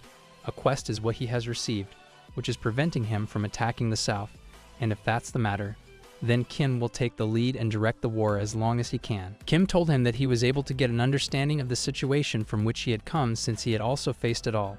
Maybe it was the reason he started getting quests, but even if that's the case, it's not allowed for him to do anything like this. It is not something that he can do to humans. The moral line that no human should cross is crossed by him, and now Kim has understood the reason why he's getting quests. It was to stop him, and he's going to fulfill this reason until only one of them remains. Kim went home and told Cloudy about all this. She first considered it one of his crazy theories, but then believed him. Kim told him that Choyin is waiting for him to get stronger so that he could drain the stats out of him and do the same that he had done with Sechin. And since Choyin is getting the quests a lot before him, he must be in possession of a lot more powerful cards, and because of his twisted nature, he has every chance of taking him down. Kim was afraid. He still didn't know if he could win against a person like him. Cloudy comforted him and said that she would always remain by her side, and they would not back away from any adversaries. Kim got his courage up, and he took his words back and wished for a better future for them. The scene shifted to Western Canebook High, where a new meeting was about to begin. The Western forces that had ambushed the Northern Territories had successfully defeated numbers 26, 27, and 28 of the Canebook High. They had also successfully recruited the Northern soldiers into their team, and Kim's prediction became true as Choyin did nothing. Kim said that he wouldn't do anything for some time as well. He assured them that Choyin might join the war later, but for now he's not going to do anything, and this is their chance to exploit them. He said that he's getting a feeling of it, which is a very strong one, and moving on to it, they should take advantage of the situation along with Choyin's vulnerability. Jang said that it won't be this easy for them to just take over the North, as a main portion of it is under the control of the Five Greats. The Northern executives from number 11, Hyo Jinte, to number 15, Hong Baki. These five are the executives that reside in the Central Territory of the North, and since they protect the center of their land, they are called the Five Greats. Their fighting powers were equal to those of Ri Sikyang, and they all possessed a group of strong men of their own. In order to get to Choyin, they first need to handle these five. Kim asked them how they were going to deal with them. Jang proposed the plan of handling them all one by one, and for that, they will place their men equally among all five of these groups. If they tried to fight them while they were unified, it would be impossible for them to get over them. Kim understood that the plan that Jang had formed was made to prevent the Five Greats from creating a unified force. Kim asked Han Jae-ha about it, but his thoughts were different. He wanted to launch an all-out attack on Hyo Jinte so that they could take the commander down, and when that happens, they'll have the whole group's morale down. Han suggested not stalling this plan and attacking them all at once, but Kim had another thought. There is a very high possibility that the remaining four greats could get together and attack them. But also, Kim was the one who suggested that they should get the most profit out of it. But then, Kim received a main quest. He was given the choice to go with either of the plans that they had formulated. He could either join Jang or Han Jae-ha. Depending on his choice, the next quest will be created. The choice was his. He could either get a bigger land on the risk of an ambush by the four executives or settle for a safer option with Jang's plan. In the end, Kim chose Jang's plan and agreed on splitting their forces and taking down the Five Greats one at a time. Their movement will be slow, but they are going to leave a lasting impact on their enemies. The quest was updated accordingly, and Kim adjourned the meeting.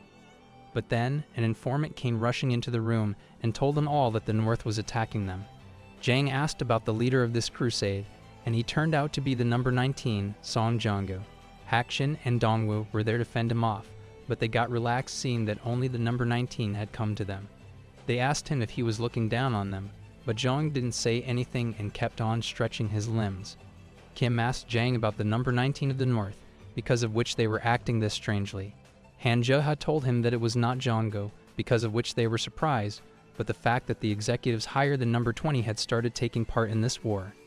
Kim asked the reason for it, and it turned out that the true strength of the North starts at number 19. And if the higher members had started getting into the war, it meant that the North was considering them a serious threat.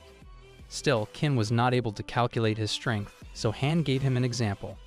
The strength of North's number 19 is equal to 10 clones of Yang Qian hack working together. And that was the same thing that happened as the Southern executives lost in an instant against the beast. The forces of the South understood that they had no way of getting out of the situation, so they admitted their defeat. Han knew something like that could happen, so he sent his best fighter to take care of him, and this fighter was Chang'an. He grabbed Zhonggu and was ready to land his deadly headbutt, but before he could do that, he was thrown away. Chang'an's legs were swept away, and he was treated with a deadly Muay Thai knee kick on his nose. He had lowered his guard, and because of it, he was going to get defeated. A side kick was coming for him, but it got blocked by someone that Kim had sent, and this someone was his number 2, Yakuza. A foe is now an ally. Zhonggu asked him who he was, and for that, Yakuza said that he's someone who's not going to lose again. The monstrous Diablo of the West had come to defeat the enemy. Diablo Yakuza had now matched the level of the monsters of the North. His strength had become SS a plus, and his speed had risen to SR, along with his endurance of SR plus. He was now ready to fight Zhonggu. It was Taeyang who informed Jinte that he had sent Zhonggu to the south. It was only meant to check the firepower of the West, and if the rumors were correct, then Zhonggu would be enough to take them all down. Jinta didn't believe his words, but Taeyang reminded him that Zhonggu is not some random student but the winner of the National Youth Muay Thai competition. Someone who had represented the country at a national stage, even though he's just number 19 in the North, his strength is not something to be taken lightly. He was also informed about the fighters in the South, so he would not have any problem handling them. Yang Gukcha of the South was rumored to be the invincible fighter of his territory, but it was all just considered rumors as no person can be invincible. On the battlefield, Zhonggu was beating Yakuza, and he was enduring all of it. With no sign of fighting back, Yakuza was taking it all. Seeing him, his subordinates worried, and the opponents mocked them for being so weak at number 2. But then one of them noticed something strange, and it was Zhonggu's condition. He was sweating a lot. He was getting tired as he was not able to get past Yakuza's endurance. His strength and speed of SR were not able to break Yakuza. And when he started showing exhaustion, Yakuza showed him the power. He first blocked Zhonggu's punch, then struck him with his palms. Zhonggu started questioning the information that he had given him. His strength was not supposed to be this much, knowing the fact that he was given the rank of number 2 because of his connections with Kim Soo-yeon. But it was all being proven wrong here. It was the hellish training that Yakuza had endured to reach this position. Every single day he worked hard to change himself. He practiced with the determination of not losing ever again. Zhonggu was blocking his attacks with his arms, waiting for a chance to attack him, but Yakuza saw through it and used Kyokushin Karate strikes on his arms. The first hit was critical damage. This was something unheard of, as this explosive strength is not something that a man like him possesses. It was the result of his consistent efforts, because of which he was able to take his stats from S+ to SS, and with that, another critical hit. They went from SS to SSS, another critical hit. He practices it all on a tree until it breaks, and he reaches the strength of SS+ and the endurance of SR+. All these critical hits that let him break the trees were able to let him break the arms of his opponent. The same arms that Zhonggu was using to protect himself had now broken, and the final hit was landed on his face, which was a critical hit too. These critical hits were the result of Yakuza's exclusive card, 3-star Yamazaki-style Kyokushin Karate, because of which any opponent that has a lower endurance level than Yakuza will suffer critical damage. And with that, Yakuza won the fight. All of them cheered and Chang'an praised him. Yakuza thanked him for his efforts as well. All of them wondered how he was able to change so much in just the span of 2 months. Chang'an told him that the morale of the North would fall after the defeat of Zhonggu, and Yakuza would gain popularity out of it. He thanked him and called Kim to inform him about the victory. Kim said that it was just natural for him to win, but she also told him that it was just the beginning of the war. He told Yakuza to take a break as their fellow executives are going forward for the South.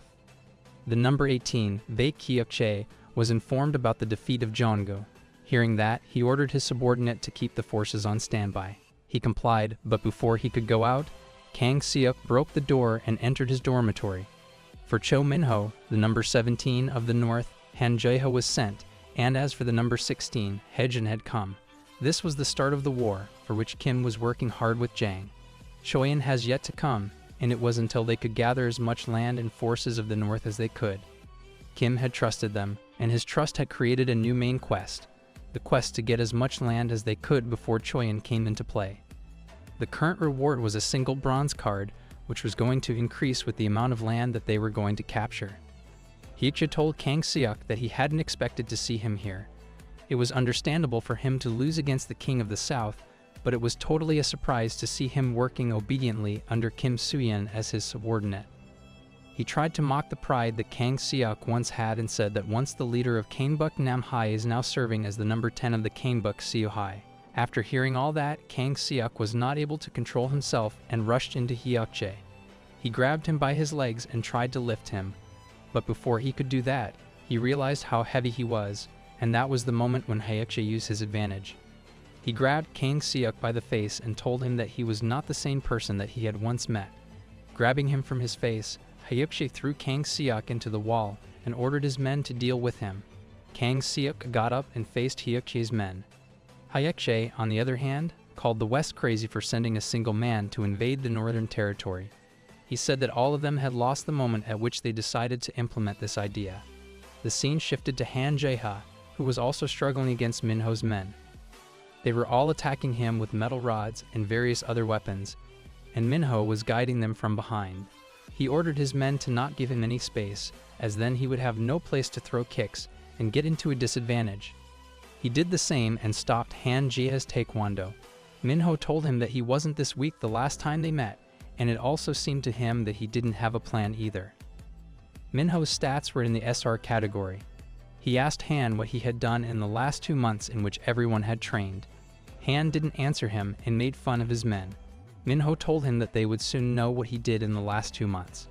Haejin, on the other hand, was also caught up in a similar situation where he was facing back Chanho's men. He told his men that no matter who they were facing, Haejin was just a boxer. He told them the trick to beating boxers, and that was to maintain the distance between them. His men were using long metal rods and were keeping Haejin at bay. Chanho told Haejin that he should have fought with someone else, as his men specialize in defeating boxers. Chanho's stats were slightly better than the other two and were at the level of SR+. All of his men rushed at Haejin, while Chanho asked him if he could get out of this place alive. Back at the Western Kanebuk High, Jang told Kim that he was getting worried for their executives. He said that he should have sent some reinforcements with them, as the opponents they are facing are not some normal executives, but the stronger monsters of the north.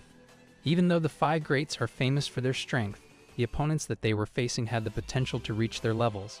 He said that they should have formulated a plan before sending their executives there all alone. Jang deemed it a reckless decision and suggested Kim send reinforcements for them.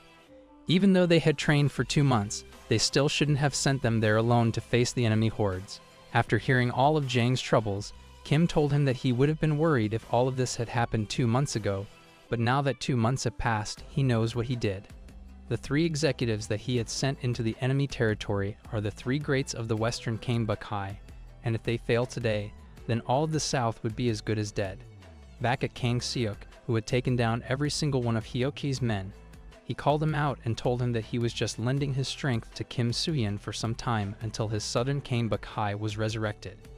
Kang Seok again dashed into Hyukja and tried to land his infinite suplexes, which Hyukja underestimated.